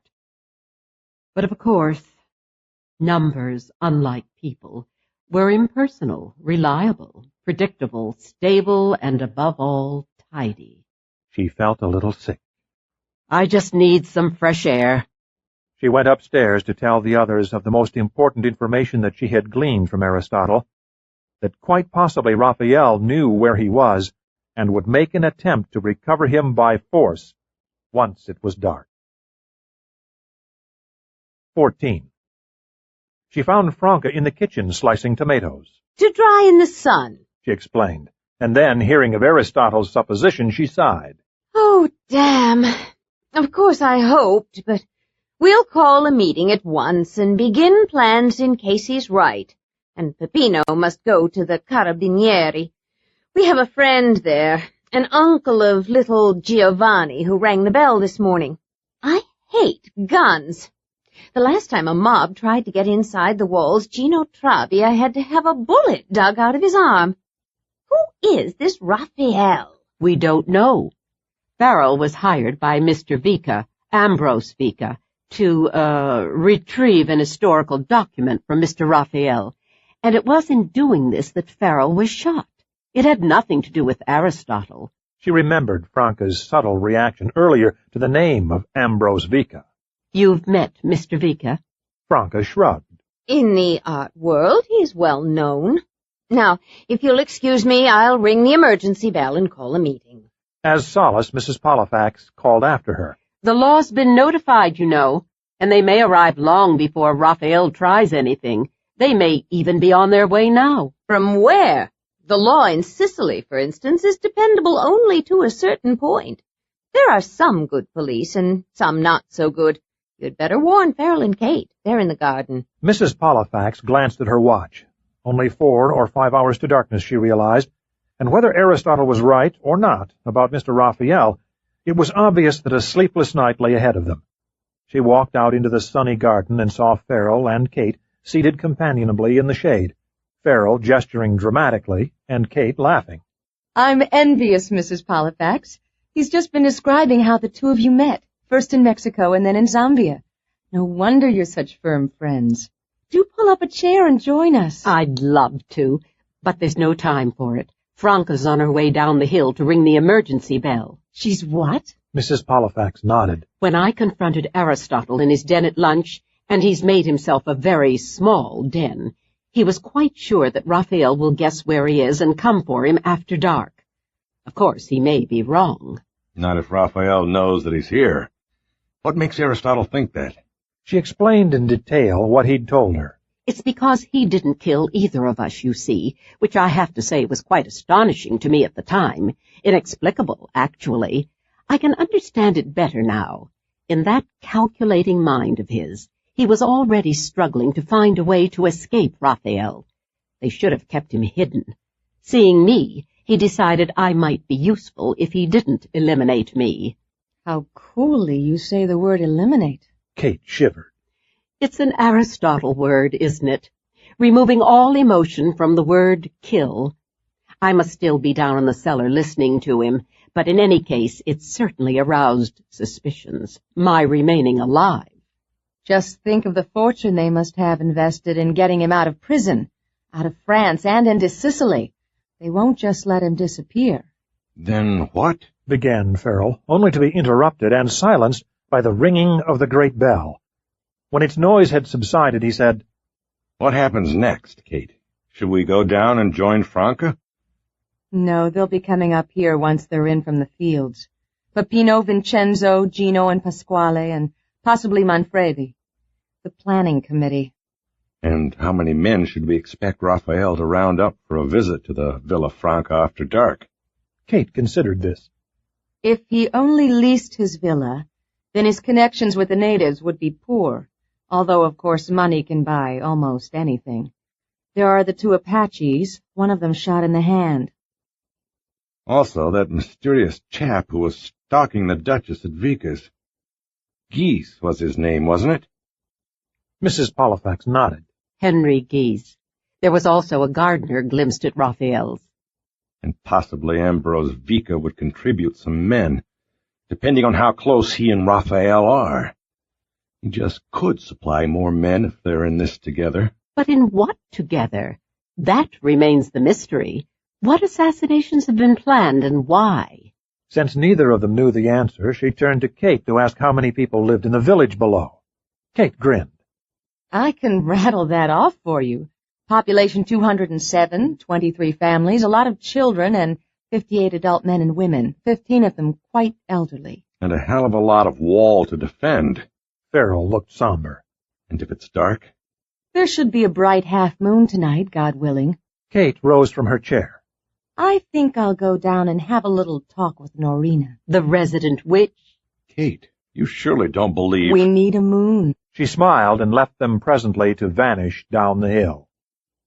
5 men sat at the long table in the kitchen, dominated by a patriarchal elder with a worn and craggy face and a sweeping heroic mustache. That's Manfredi, whispered Franca from the doorway where she and Mrs. Pollifax stood to watch. He's clever and experienced. He has fought in real wars. Nito had been replaced in the basement. He arrived breathlessly, carrying a map that he at once unfurled and spread out on the table. The men leaned over it, each speaking with passion, but in Sicilian. It's the map of our property, with small X's showing guard posts established long ago. Come and help me collect the guns from the living room. They moved down the hall to the living room, and Franca stood on a stool to remove the guns over the mantel and hand them down to Mrs. Pollifax. But surely these aren't the only guns available. Oh, no. These are only Diasaba guns. The village guns and the ammunition are locked up in the schoolroom. That's what Kate and Farrell are helping distribute down the hill. Yes, but what if there's no moon? You've no electric lights. How will you see anyone climb over a wall? Franca smiled. Ah, but there are booby traps along 3 of the walls. What time it needed to acquire so many tin cans. Nothing here gets thrown away. They hang there with cut glass lining the tops of the most distant walls. For the long front wall, we turn on the headlights of the tractor and of my car. Every villager has a flashlight, too, a good one, and we own 6 walkie-talkies. If the generator is kind to us and there remains enough fuel, we will have one big floodlight to turn on, but only if real trouble comes. This is placed up here at the top of the hill and lights up the village and both rear and front gates. I see. Mrs. Pollifax frowned. And we also have 3 very old bicycles on which messengers carry communications, should a walkie-talkie fail. Oh, well then. Mrs. Pollifax beamed at her. That makes everything all right. Franca laughed. But what about the other times? Franca shrugged. The first time people came over the walls, we were lucky. They got in, but they were poor and hungry people, and we fed them, showed them what we were trying to do here, and they left peaceably. The second time, we were better prepared. There had been rumors, but it was a vicious group of men. They didn't expect us to have guns, and we sent them flying. But knowing who was behind it, I mention no names, we took our complaint to the Carabinieri and, certain arrangements were made that we could live in peace, at least from them. Those were not good days. The other times, well, we learned how to protect ourselves. It's better now. People leave us alone. They know we put our money into the farm and are not rich. But I long for a day when there'll be no need for walls and guns anywhere. I think you're very rich, Mrs. Pollifax told her softly, and carried 6 of the guns out of the room before Franca could reply. An hour later, in the heat of the afternoon, the tractor roared up the hill and was carefully distanced in front of the main gate. Franca's car disappeared to a position further down the wall. Mrs. Pollifax, wandering down the hill to the village, noticed several women loading guns and rifles, while little Giovanni of the bell-ringing was happily ensconced on one of the ancient bicycles and riding furiously up and down the lane. Of Frell there was no sign, but at the last house she found Nito and Kate seated on the doorstep checking the 6 walkie-talkies. Kate looked up with a smile. It's a relief to find they all work. No one has come over the walls for 2 years. 3. How can I help? What can I do? Kate grinned. Franca has plans for you. Did you doubt it? She has plans for everyone. She and Peppino know that you can shoot but don't like guns. Can you ride a bicycle? Up or downhill? Downhill. Franca's learned you know karate. If there really should be an attack, she doesn't want anyone badly hurt, shot, or hit over the head with a gun. She'd rather they just be stunned. Oh. You're to be posted on the hill with Peppino and his walkie-talkie and one of our 3 bicycles. In case anyone gets in, you'll be available and mobile. Frell has been assigned the important post on the west corner of the property with 4 men. I'll be in the east corner over beyond the lemon grove with Maria, Nito, Gino, and Blasi. There'll be others stationed at points in between, but we've not enough people between the main gate and the back gate. Mrs. Pollifax looked at little Giovanni pedaling furiously up and down the lane and considered pointing out that she'd not ridden a bicycle in years, but this seemed a tactless response, especially since the possibility looked infinitely remote that she'd be needed when some 40 men and women would be manning the barricades. She thought it quite likely that this was Franca's somewhat devious method of keeping her out of the way, and so she nodded and said cordially that she was delighted to be of help and would do her best. With this stated, she strolled back toward the road up the hill, pausing halfway down the lane when the sound of a steadily humming voice met her ears. Peering around the side of the house, she saw a young woman crouched over a tub of water, stirring the water with her fingers, stopping to drop a handful of flowers into it, and murmuring incantations over it with her eyes closed. Norina, summoning the moon, guessed Mrs. Pollifax, and continued up the hill. For dinner, Aegea merely reheated the minestrone, removed her apron, picked up a gun, and walked out. No one talked or ate much. It was possible that no one in the village had an appetite either. Everyone waited in considerable suspense for the sun to drop below the horizon. As it grew dark, Mrs. Pollifax, watching from the hill, saw flickers of light like fireflies descend on the lane below as flashlights moved out of houses, some to disappear behind the lemon grove, others to fan out across the fields. One small group climbed the hill to guard the gate and its wall, and Mrs. Pollifax wished them a good evening as they passed. They gravely nodded, giving her and the bicycle beside her furtive, interested glances before they vanished into the darkness behind her. She did not know whether to feel amused or in awe over these simple archaic arrangements that saw an entire village leaving their homes to fight invasion. There was something medieval about it, and endearing, and she could only pray that if Raphael did try to invade the Villa Franca, no one would be hurt. She hoped that Norina's incantations had included this plea. So far they had not produced a moon. It had risen on schedule, Mrs. Pollifax had seen it, but almost at once it had been obscured by mischievous clouds.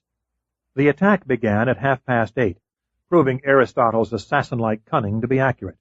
It began at the front gate, where the headlights of the tractor illuminated a man suddenly appearing on top of the wall. He was met with shouts, and the floodlight was at once turned on by Franca. The man retreated, and the floodlight was extinguished. After this, only the tractor's beams pierced the darkness, but their glow didn't reach the farmhouse or the hill where Mrs. Pollifax stood beside her assigned bicycle, not far from Peppino holding his walkie-talkie. The walkie-talkie crackled, and Mrs. Pollifax could hear unintelligible words.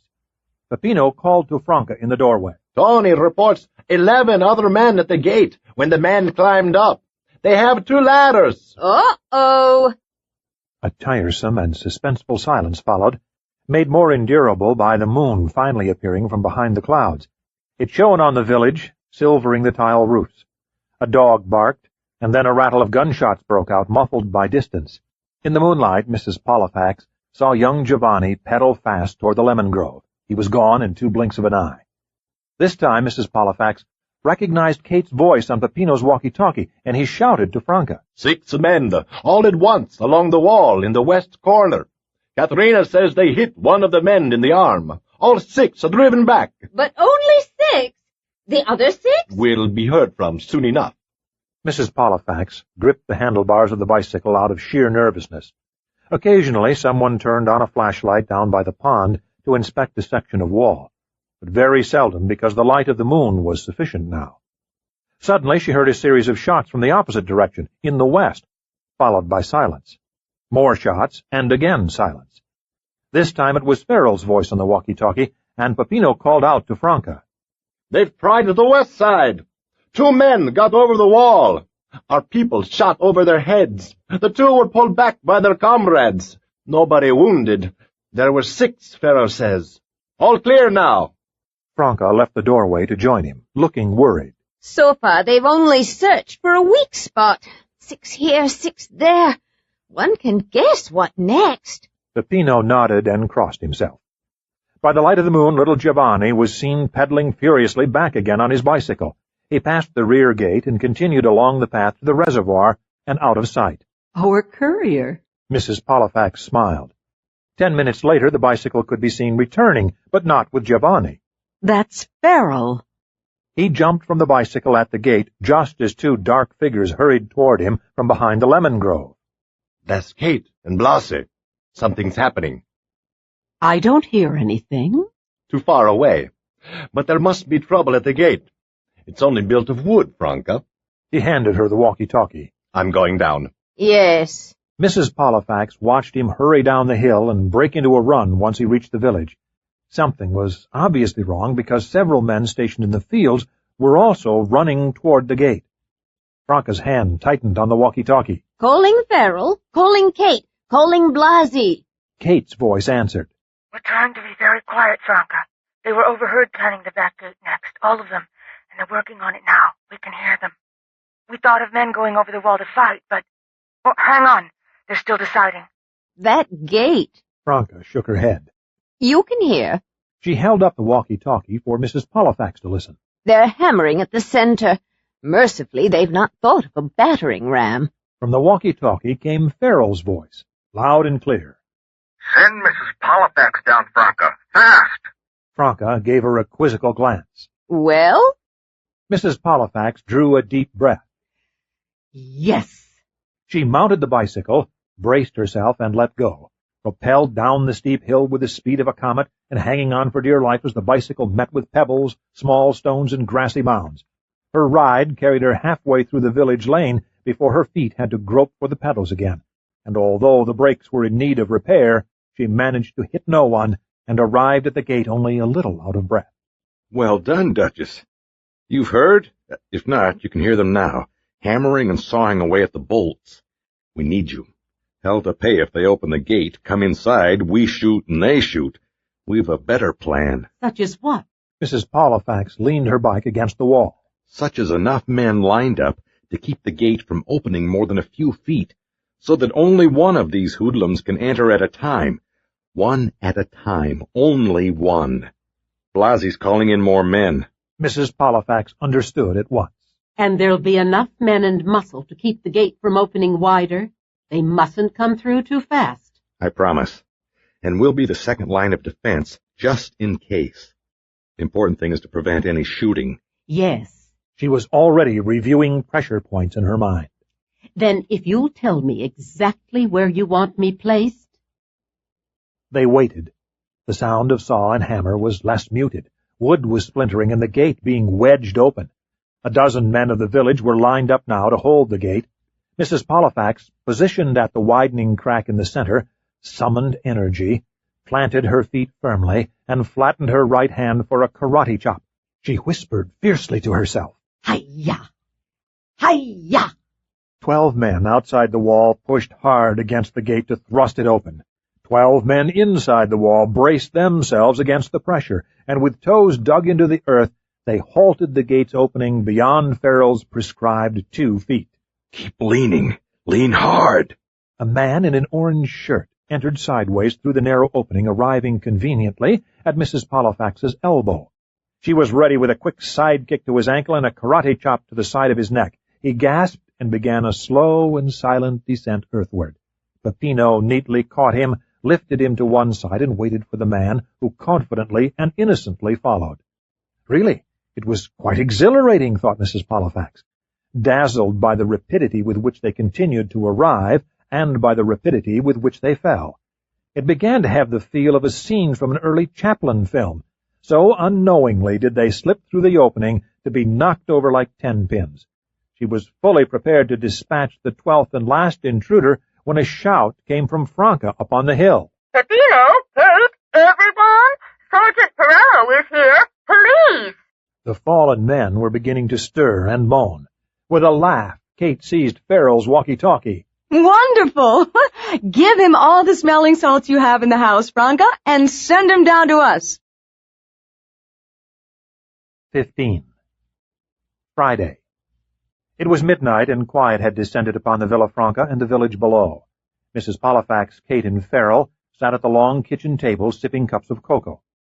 Peppino was out making sure that a guard remained at each gate, and Franca was still down in the village where Nito had brought out a few bottles of homemade wine to toast the success of the evening.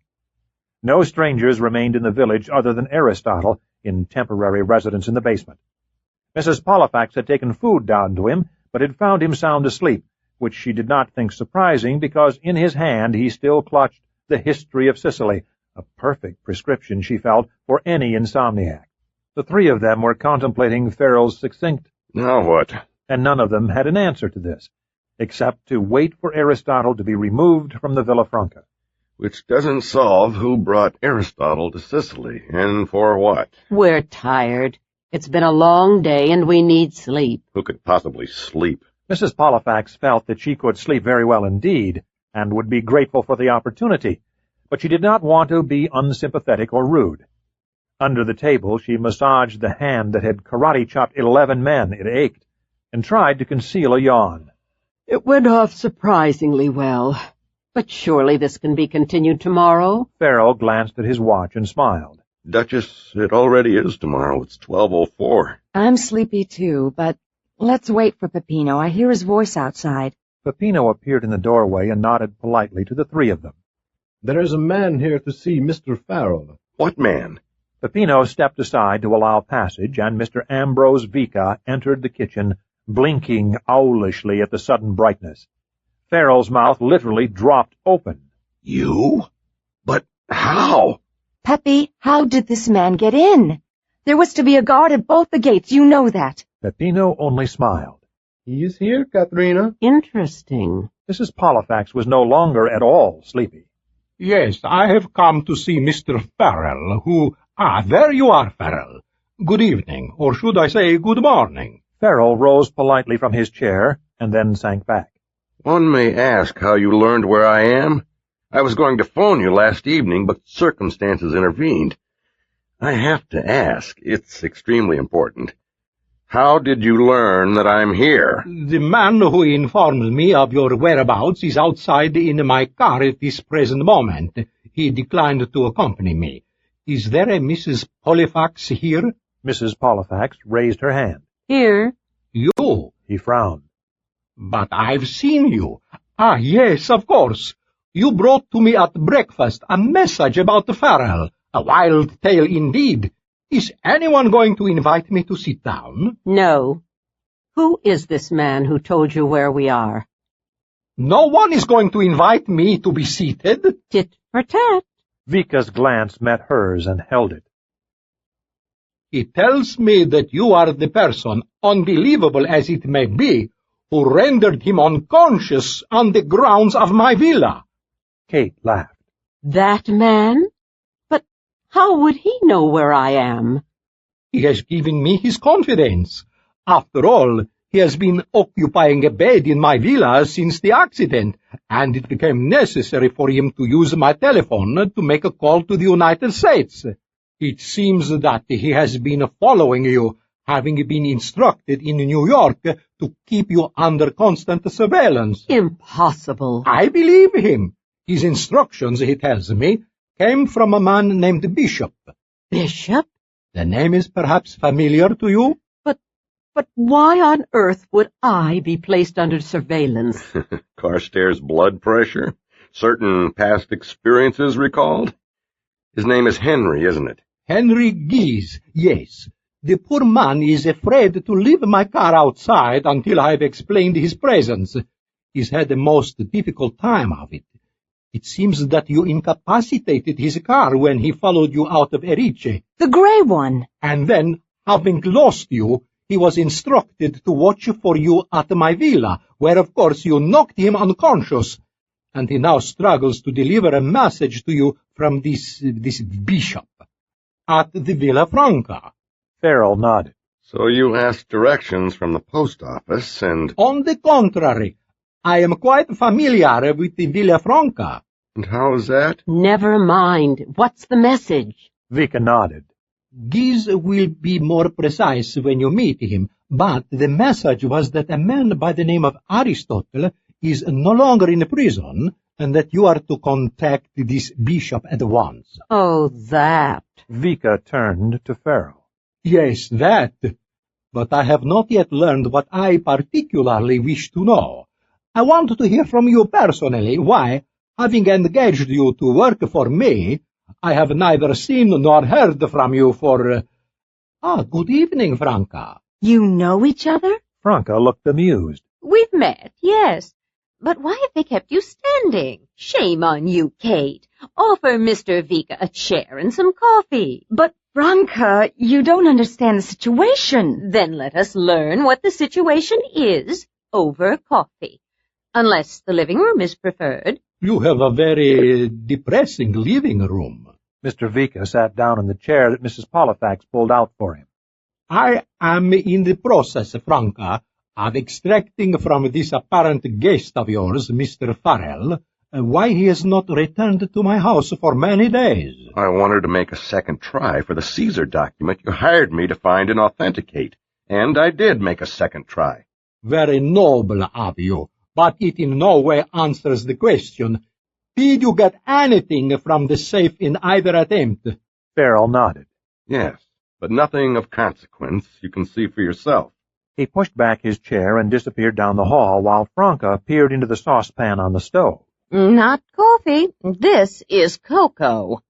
I will accept cocoa. He did not look a man who smiled often, and Mrs. Pollifax, studying his sallow face, conceded that his smile made him look less thug-like. Farrell returned and tossed on the table the contents of the safe that he'd been able to snatch on his first visit. Vika, leaning over them, suddenly smiled. It was his second smile.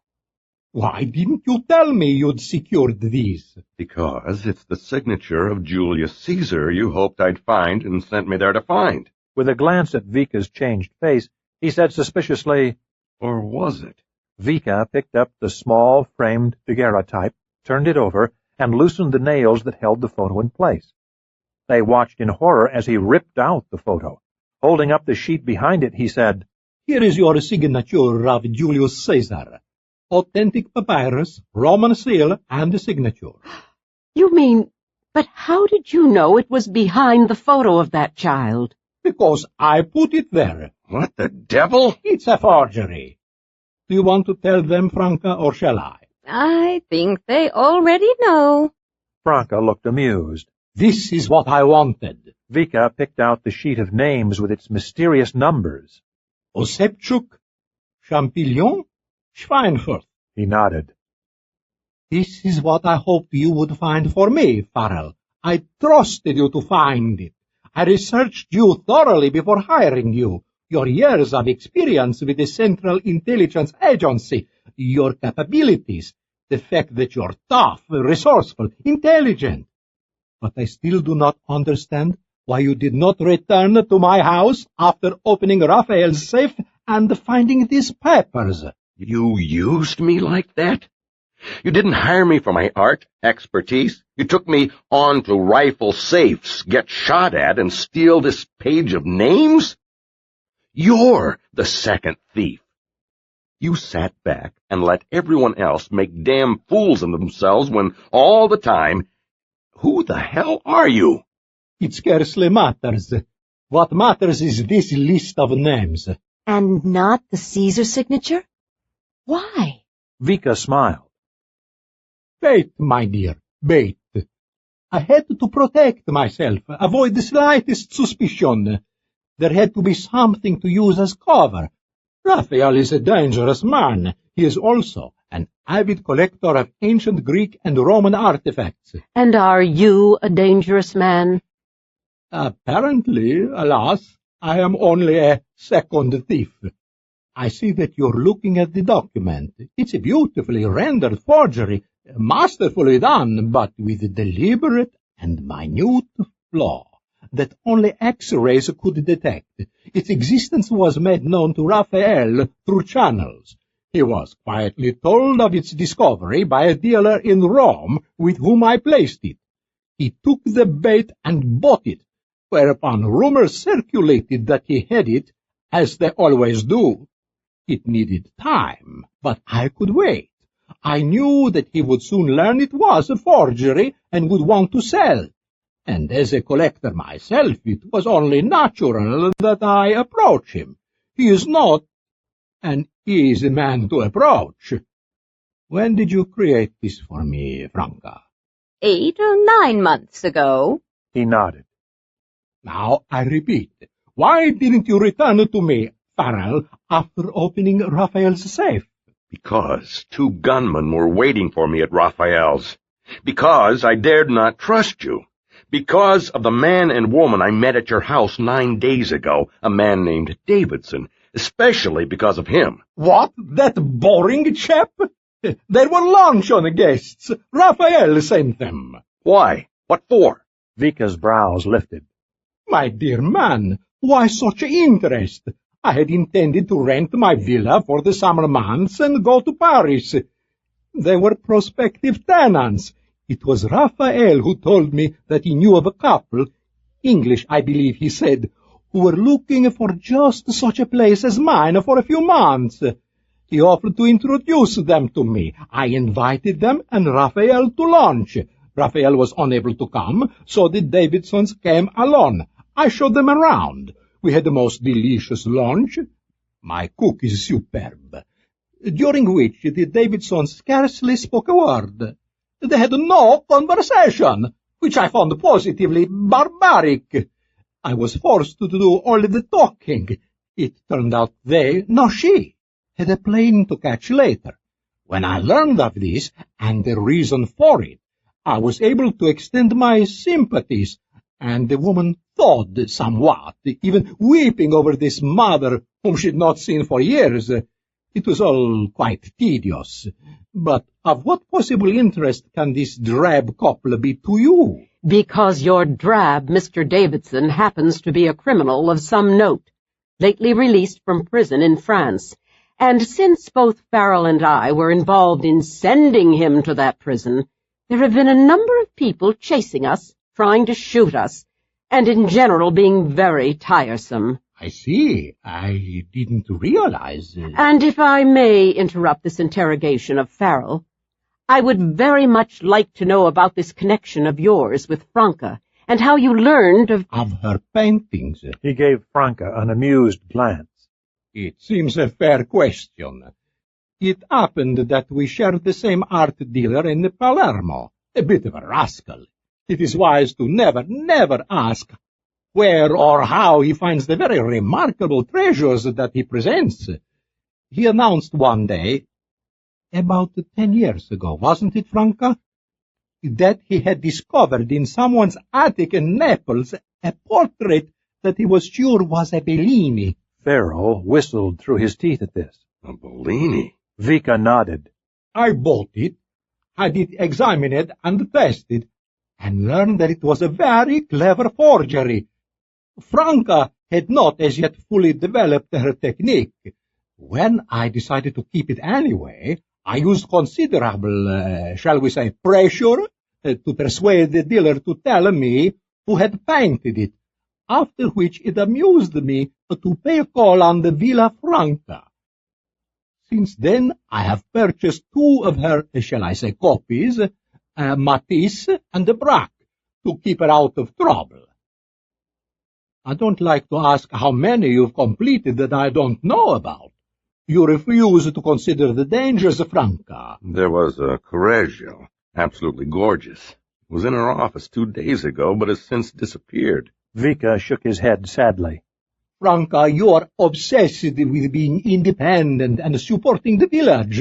You can't do it from prison, you know, and it's only a matter of time before you're exposed. I beg of you again to consider retiring from all this and marrying. Marrying? Like who? I have proposed marriage to Franca at least 3 times a year for the past 5 years. She makes it very difficult even to see her. In fact, I have once or twice had to bribe Peppino to get through the gates. She tells me that she esteems me, even though I am, as she says, an idle man of wealth and a hedonist. She is grateful for my interest, but values her independence. She continues to refuse me. 3 heads swiveled toward Franca. The alternative being prison? God knows I am not an attractive man, but I have more money than I know what to do with, and it is surprising how meaningless wealth can be with no one to share it with. I am frankly a lonely man. Peppino could take over from you here. He's an excellent man. Franca, you know that. You also know you need a rest from such responsibility. 15 years. Admit that you're bored. You're so bored you've begun changing the color of your hair every day. At this, Franca gave him a sharp glance, but said nothing. However, this is neither the time nor the place to propose marriage to a romantic woman. As you are, Franca, you are. So, let us return to the business at hand. I would appreciate it if one of you would now be so kind as to conduct me to the cellar where I understand you have been hiding this Aristotle, who apparently I've already met as Davidson. He seemed surprised to find them all staring at him in horror. But Aristotle here? What can you mean? What I mean is that you have found the man just in time. And we have found this list of names just in time. In time for what? And who is we? Vika's brows lifted. Interpol, of course. Your Interpol? Your Interpol. He shrugged. Let us say that I have a connection with them, that in my travels and with my position, I have access to many people who are of great interest to Interpol, and learn many details that are of use. One likes to be useful. Franca looked at him accusingly. I didn't know this. He acknowledged this with an ironic bow. One is not supposed to know.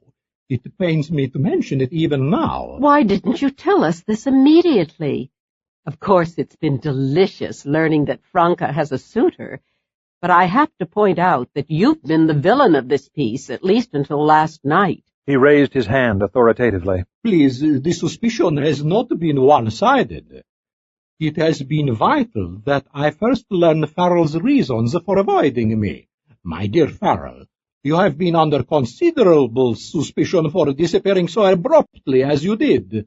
Raphael has been known to corrupt some very respectable people, and for all I knew, you had met Raphael when you went to, examine his safe, and he had bribed or persuaded you to work for him. How dare you suspect Farrell? Bless you, my dear. I do appreciate your indignation.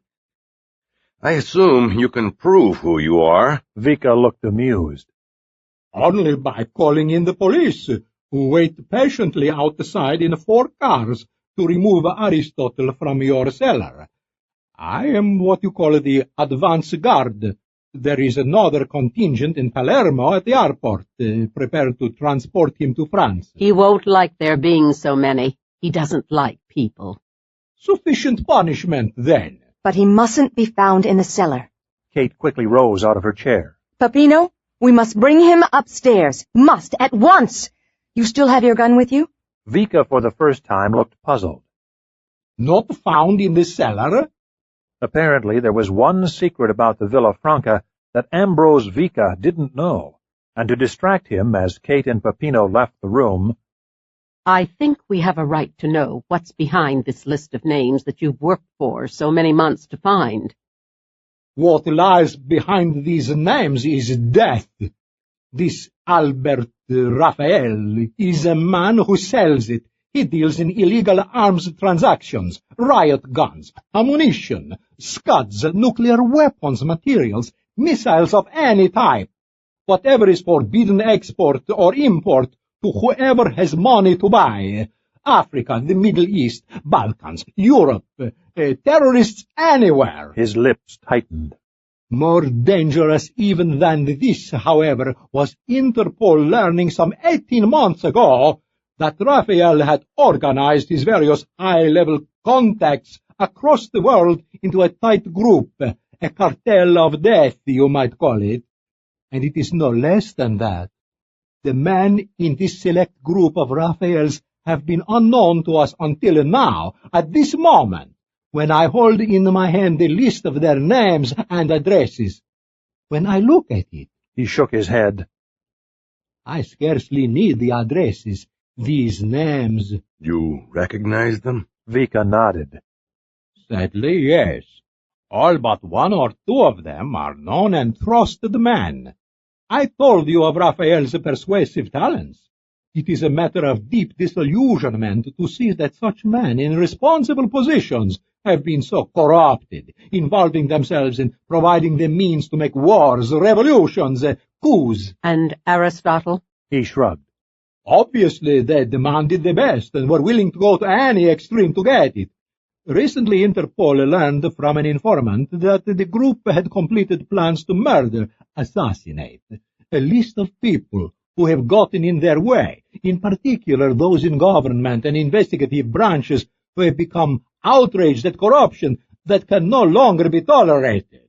People who have proven very inconvenient to such power-driven men as this. Thus, Aristotle, whose reputation they knew, but not the man. They watched in silence as Vika scanned the list. I would suspect Champignon of being the most heavily involved in Aristotle's pardon from prison. He has that kind of influence in France. Osepchuk, a tricky politician in the Balkans who promotes nationalistic ambitions that lead, of course, to the arming of two sides at once and the doubling of profits. Mrs. Pollifax shivered. Certainly the world has never seemed more divided. Are you implying... I am more than implying. To provide arms to just one fanatic, or to insinuate just one of these men or their hirelings into a position where advantage can be taken of an explosive situation, is to apply a match to the proverbial tinderbox. Brother fights brother, tribe fights tribe, and men grow rich from it. And Raphael doubtless buys a bigger yacht, and a man like Osepchuk takes another mistress. But Champignon, he shook his head. It terrifies me to see his name linked with this cartel of death. He is known to be a member of numerous organizations for peace, a collector of fine art and of rare books, a man of sensitivity, and you must forgive me, but I have been personally involved in this search for the man Raphael had enlisted for his purposes, and I can scarcely believe what I see on this list. We have indeed been in great danger in this world. You said Raphael was an oil? The lamp over Vika flickered, shadowing his face for a moment. Mere camouflage.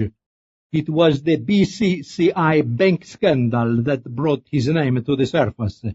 He was one of many names, and seemingly of little importance until rumors and facts from various intelligence agencies around the world were pieced together, and it was realized that Raphael is the shadow figure behind arms smuggling that Interpol has known existed but couldn't trace. And now you've bagged him.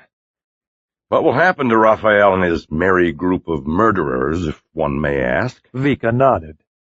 Due process will begin, slowly but irrevocably.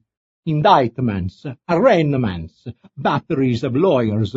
Soon you will read a little of it in your newspapers, and perhaps later, if it has some drama, you may hear of it on your television news.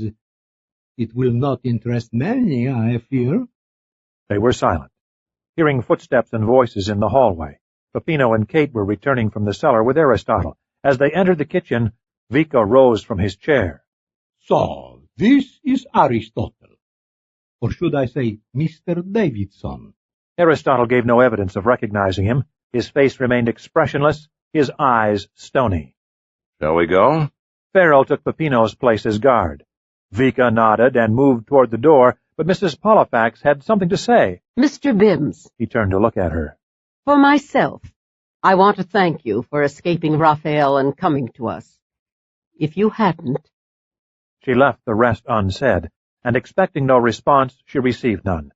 He was a man who would have been happy to plan more killings if given a computer and a slide rule. He would have welcomed another opportunity to calculate trajectory, distance, the right weapon, the perfect disguise, the perfect shot, and the getaway, if Raphael had only understood his monomania. Ironically, it was the sickest aspect of Aristotle's character that Mrs. Pollifax found compelled to thank. It was this, after all, that had led to his rebellion. Vika and Frell escorted him out of the room, and Kate followed, leaving Peppino, Franca, and Mrs. Pollifax at a table strewn with empty cocoa cups. So, it is over. Yes. Exit Aristotle. So many men outside. They didn't understand a word of Italian. Those were not Palermo police. What is this Interpol? The International Criminal Police Organization. Franca was smothering a yawn. I'm suddenly rather tired. It's been a strenuous day. I've harbored a ruthless assassin in the cellar since morning, sliced 2 pounds of tomatoes, helped fight off a small army of hoodlums this evening, and received a proposal of marriage. Isn't anyone going to go to bed tonight? 16. Overnight, calm appeared to have settled over the Villa Franca, and with it a slackening of its rituals. In the morning, when Mrs. Pollifax arrived in the kitchen, Aegea was nowhere to be seen, nor was the table set for breakfast. Someone had brewed coffee, however, and Mrs. Pollifax cut a slab of bread from the loaf on the counter, poured herself a cup of lukewarm coffee, and retired to the garden to sort out the events of the past evening. There was much to think about. After all, her assignment to help Frell had ended during the last night, and this afternoon she would have to make arrangements to fly home. Plucking a leaf of tarragon from the herb bed, she found its summer fragrance as enchanting as always, and she thought that in her memory the Villa Franca was going to hold a fragrance very much like tarragon. She was going to miss it. Leaving, she would return again to a world of instant communication, to hot water that flowed at the twist of a faucet, to lights that sprang on at the touch of a switch, telephones that rang, and a society that moved too quickly to offer the sense of community that existed here. The contrast would be startling. But she did hope that Franca would stop forging masterpieces before she was caught at it. Mr. Vika had been right about that. Mr. Vika, in fact, had been full of surprises. She thought now of his description of Raphael's group as a cartel of death, and although the morning sun was dissipating the night's coolness, she shivered. How impatient, she thought. How disgusted with the greatest protection civilization possessed, the law, and how arrogant their determination to have their own way and kill to achieve it. Have their own way. She remembered an incident with her son Roger. Had he been 4 years old or 5, when he had stood rooted and furious in the backyard after breaking the toy of a playmate. He'd shouted to her, "He got in my way. I could kill him." If Roger had been too young to understand the words he'd shouted, his primitive fury at that moment had been real. He had wanted his own way, as these men did now. except they were not 5 years old. And again she shivered, hoping the law would not move too slowly. Behind her in the kitchen she heard voices raised in argument, and she smiled ruefully. Kate and Farrell, of course, and she frankly eavesdropped. Of course I want my coffee black. Surely you've noticed that by now. Why so cross, for Pete's sake? All's well that ends well. Aristotle's on his way back to the prison cell he never wanted to leave. Ambrose Vika has his list. Yes, and Mr. Vika will stop in this afternoon to give you a fat check and talk to Franca, and then you'll fly off tomorrow and forget about you and me. There was a silence. A very long silence. And Mrs. Pollifax thought, "Oh, dear. Farrell's panicked?" It won't work, you know, Kate. Won't work? Do you mind telling me why? Because I can't ask you to give up your work with the department. And because I think you'd find life in an art gallery damnably dull. And because if you stayed with the department, I'd worry about you constantly. I've been there, you know. I've experienced it. I know the hazards. It can be dangerous. Sarajevo was an exception. I didn't expect it to turn into a killing ground. One never does. Or someone to poke a gun in your ribs and say, I know who you are. Is that why you retired? There was an element of burnout, yes. But I'd also grown tired of concealing who I was after 20 years. You haven't reached that stage yet. Mostly, though, I wanted to find out what the real world was like. Learn what else was possible and live normally. Normally? So you ended up in Zambia working with the freedom fighters. Come off it, Farrell. You know that's not the way it was. I simply chose Zambia to raise cattle and to farm. And it just so happened. Yes, just happened. And you were called Mulika, Shedder of Light, and risked your neck every day. And Sarajevo found you living in a cellar with bombs exploding all around you. I think that we're getting off the subject, aren't we? It would be rather nice to give me some choice in this matter. I don't appreciate being told how I'll feel or react. It's incredible. You actually plan to just fly off to Mexico City tomorrow, leaving me here to finish my rest leave and go on to my next assignment, and we simply exchange Christmas cards every year? Kate, listen to me. I'm 15 years older than you. I'm 41. I've lived a rather rum life and done a lot of rum things, and you deserve better. Really? Then can you tell me where on earth I'll find someone exactly like you, but 15 years younger? Of course, you're being gallant. I see that now. I have an aunt who may be arrested tomorrow, any day or year, and could be visited only in a prison, which would be enormously embarrassing for you. Deliver me from a clever woman. You know very well. What I know very well is that what is between us is good. I love you, damn it. And you said you love me too. And I'd appreciate being asked my thoughts on the matter, not told it wouldn't work. You're scared, Farrell. Admit it. Scared of commitment. I'm only thinking of you. You're not thinking of me at all. Kate, stay away from me. You're not thinking of this sensibly and rationally, and... Another silence followed. Obviously, Kate had moved into his arms, thought Mrs. Pollifax contentedly, and she left her chair to stroll over and examine the purple buds on the comfrey. A few minutes later, hearing Aegea's voice in the kitchen, she walked back into the house, hoping not only to learn the outcome of this rocky romance, but also hoping for some breakfast. She found Kate radiant. Mrs. Pollifax, I've another 2 weeks of leave, and I'm going back with Farrell to Mexico City to see his art gallery and sort out possibilities. Well, Duchess, she refuses to listen to reason, you know. I'm surprised you thought she would. I'm delighted. Of course. You realize that she really wants to research my gallery as an outlet for her aunt's forgeries. Presumptuous man. Let's go and tell Franca. She'll be surprised. Mrs. Pollifax doubted this very much. Half an hour later, standing on the hill overlooking the village, Mrs. Pollifax saw Franca approaching and greeted her. I've been enjoying the silence after last night's noisy interlude. Kate and Farrell have told you their news. Franca smiled. Yes, and I fervently hope she'll find the art gallery stimulating and fun. I love her dearly, and I've worried about her doing the work she's chosen.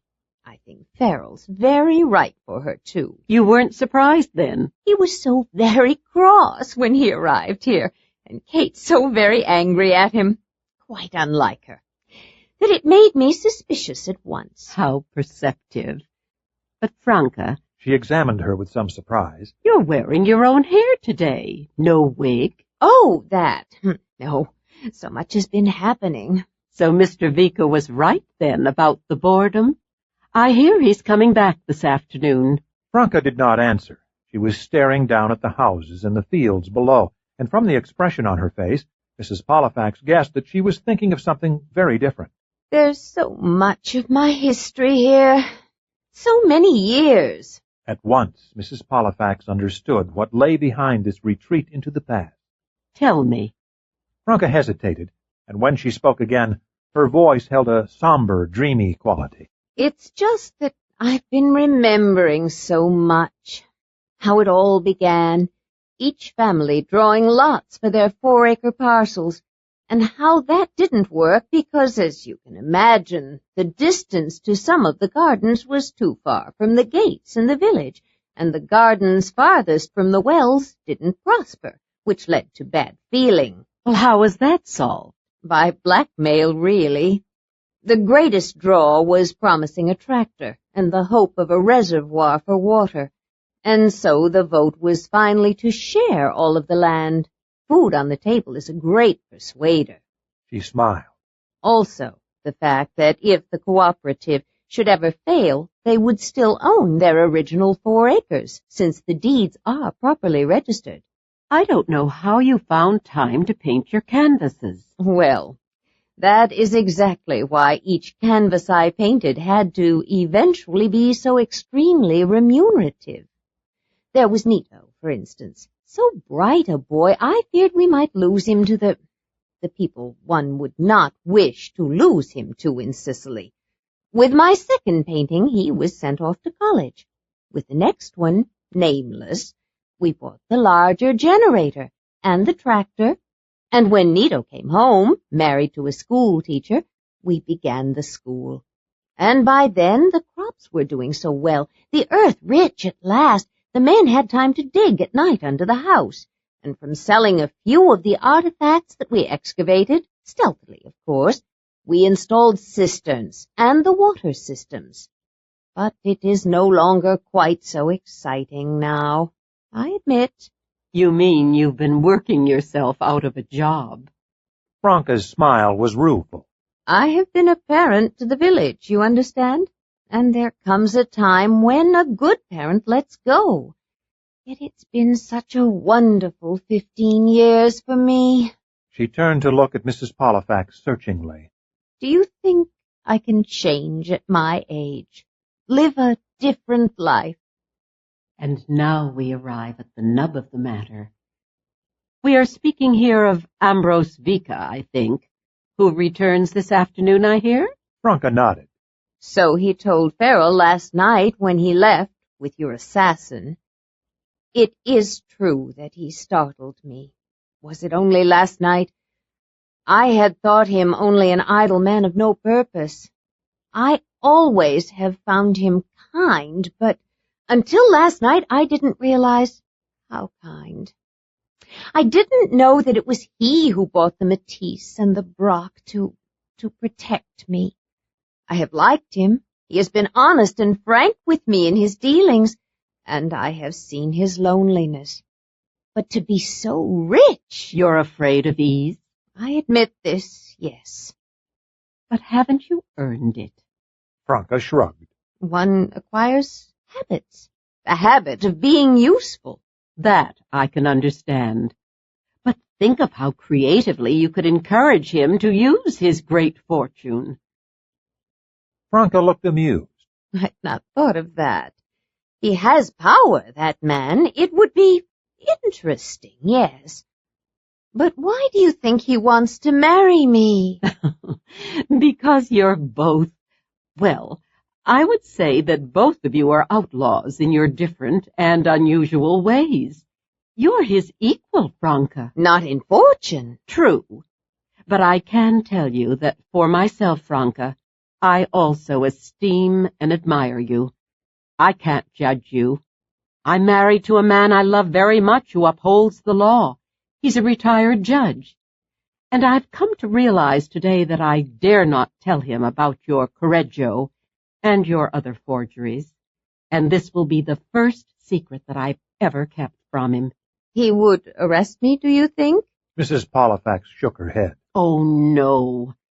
But it would make him terribly uncomfortable. It would be a confidence that would burden him. It will have to remain my knowledge, my secret. It must. If that is true, it is a great gift that you're giving me, your silence. Possibly as a wedding gift? About that we will see. You give me good reasons to say yes to Ambrose. I think he comes to speak of this again today, so I will think hard of what you said. Then I'll leave you to your thoughts and wish you good ones. Thank you, Mrs. Pollifax. Or Emily? Emily's much better, yes. She left her to her reflections. When they returned after lunch from the airport, with reservations for the morning flight to New York, there was a brown Fiat parked by the house. That looks familiar. It's Vika's car, the one I had to abandon in Erice. As Kate drew up next to it, Mr. Vika walked out of the house looking dazed. Glimpsing them, he only nodded, climbed into his car, and headed for the gates. She's refused him. Mrs. Pollifax hurried ahead into the kitchen, wondering if she would find Franca melancholy or relieved. Instead, Franca was seated at the table, staring into space, and she looked as dazed as Mr. Vika had looked. Franca, we're back. Ambrose Vika was here. Franca emerged from her trance with a curious smile tugging at her lips. I said yes to him, Emily. We're going to be married in Paris next week, before I change my mind, he says. Mrs. Pollifax chuckled. It was no wonder that Mr. Vika had looked dazed. And you? Are you happy about it? Franca regarded her thoughtfully. It surprises me, but yes, I think I feel very happy about it. I will, of course, have to wear shoes, but otherwise Ambrose says he does not wish me to change in the slightest way. He says I must even bring my wigs, that in Paris, if I wish, I may set a new style. I set a new style. I think I like this Ambrose Vika very much. Mrs. Pollifax mentally apologized to him for thinking he looked like a thug. Already in her mind a picture was forming of Franca in Paris, in New York, Rome, the Riviera, of people murmuring. Look, there's that wonderfully eccentric Mrs. Vika. Not a beauty for a change, but such an original. She liked that picture. She liked it equally well, the thought that in 48 hours she would see Cyrus again. It would be so very much to tell him. But not everything, she remembered. At least not quite everything. 17. 2 weeks later, back from Chicago for her birthday, Mrs. Pollifax received 2 interesting and unexpected messages. A cable from Mexico City was delivered while she and Cyrus were lingering over morning coffee.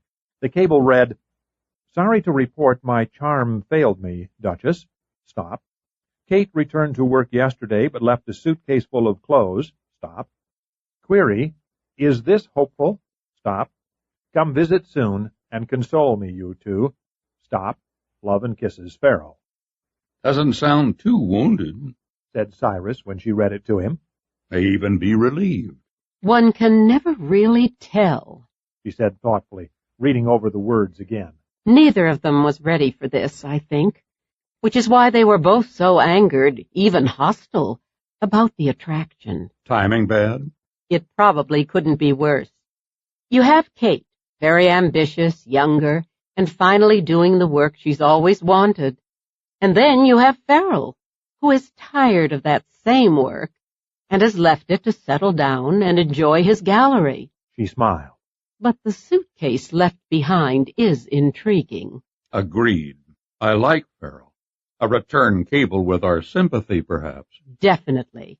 She had just completed sending it when the morning mail arrived bearing a postcard with a picture of the Eiffel Tower. It's from Franca. Cyrus put down his cup of coffee and waited. Dear Emily, Paris has been wonderful. Not only are we buying works of promising and starving artists, but Ambrose is in touch with the United Nations about building and supporting a center for Balkan orphans and refugees. You are an even better witch than Norina, dear Mrs. P. Love, Franca. A cup runneth over moment. She handed the Paris card to him across the breakfast table. Cyrus read it. You were in Sicily less than a week, and this happened too? It was a very accelerated week. And next, we can expect a card from Aristotle telling us what a wonderful time he's having and wishing we were with him.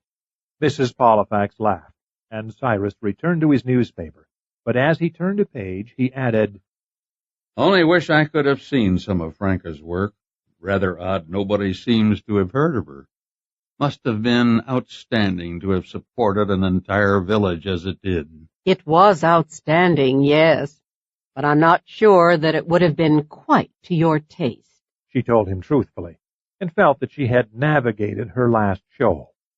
Until her birthday, that is, when Cyrus carried her off to New York City to celebrate it with a long weekend of theater, art exhibits, movie-going, and the luxury of not cooking a single meal, she found it extremely restful, except for one moment during the weekend when they visited the Metropolitan Museum, and the guide, sharing information with them, pointed to an alcove in which a single painting was displayed. "That's the Franz Hals in there. Hung it just last week. Spent 4 years arguing whether it's authentic or fake, but they settled it at last. You might want to take a look. It's quite a find." Franz Hals, she repeated, and suddenly she was remembering Frell saying, "That Dutch painting 4 years ago, Franca? A Franz Hals, wasn't it? The experts are still arguing over it, some calling it genuine, others a forgery. Dare I ask?" And Franca confiding, I always place a very tiny dot in one corner of each painting so that I'll recognize it in a museum. I don't want to look. I don't want to know. If you don't mind, Cyrus, I'd rather not. We've seen so much that I'm experiencing overload. And isn't it nearly time for lunch? I'm famished. Cyrus gave her an amused glance. Amazing how many paintings are being forged these days, isn't it? With a faint smile, as if he knew exactly why she preferred not to see the painting, he said, Then, of course, we'll forego the Franz Hals and have lunch, my dear.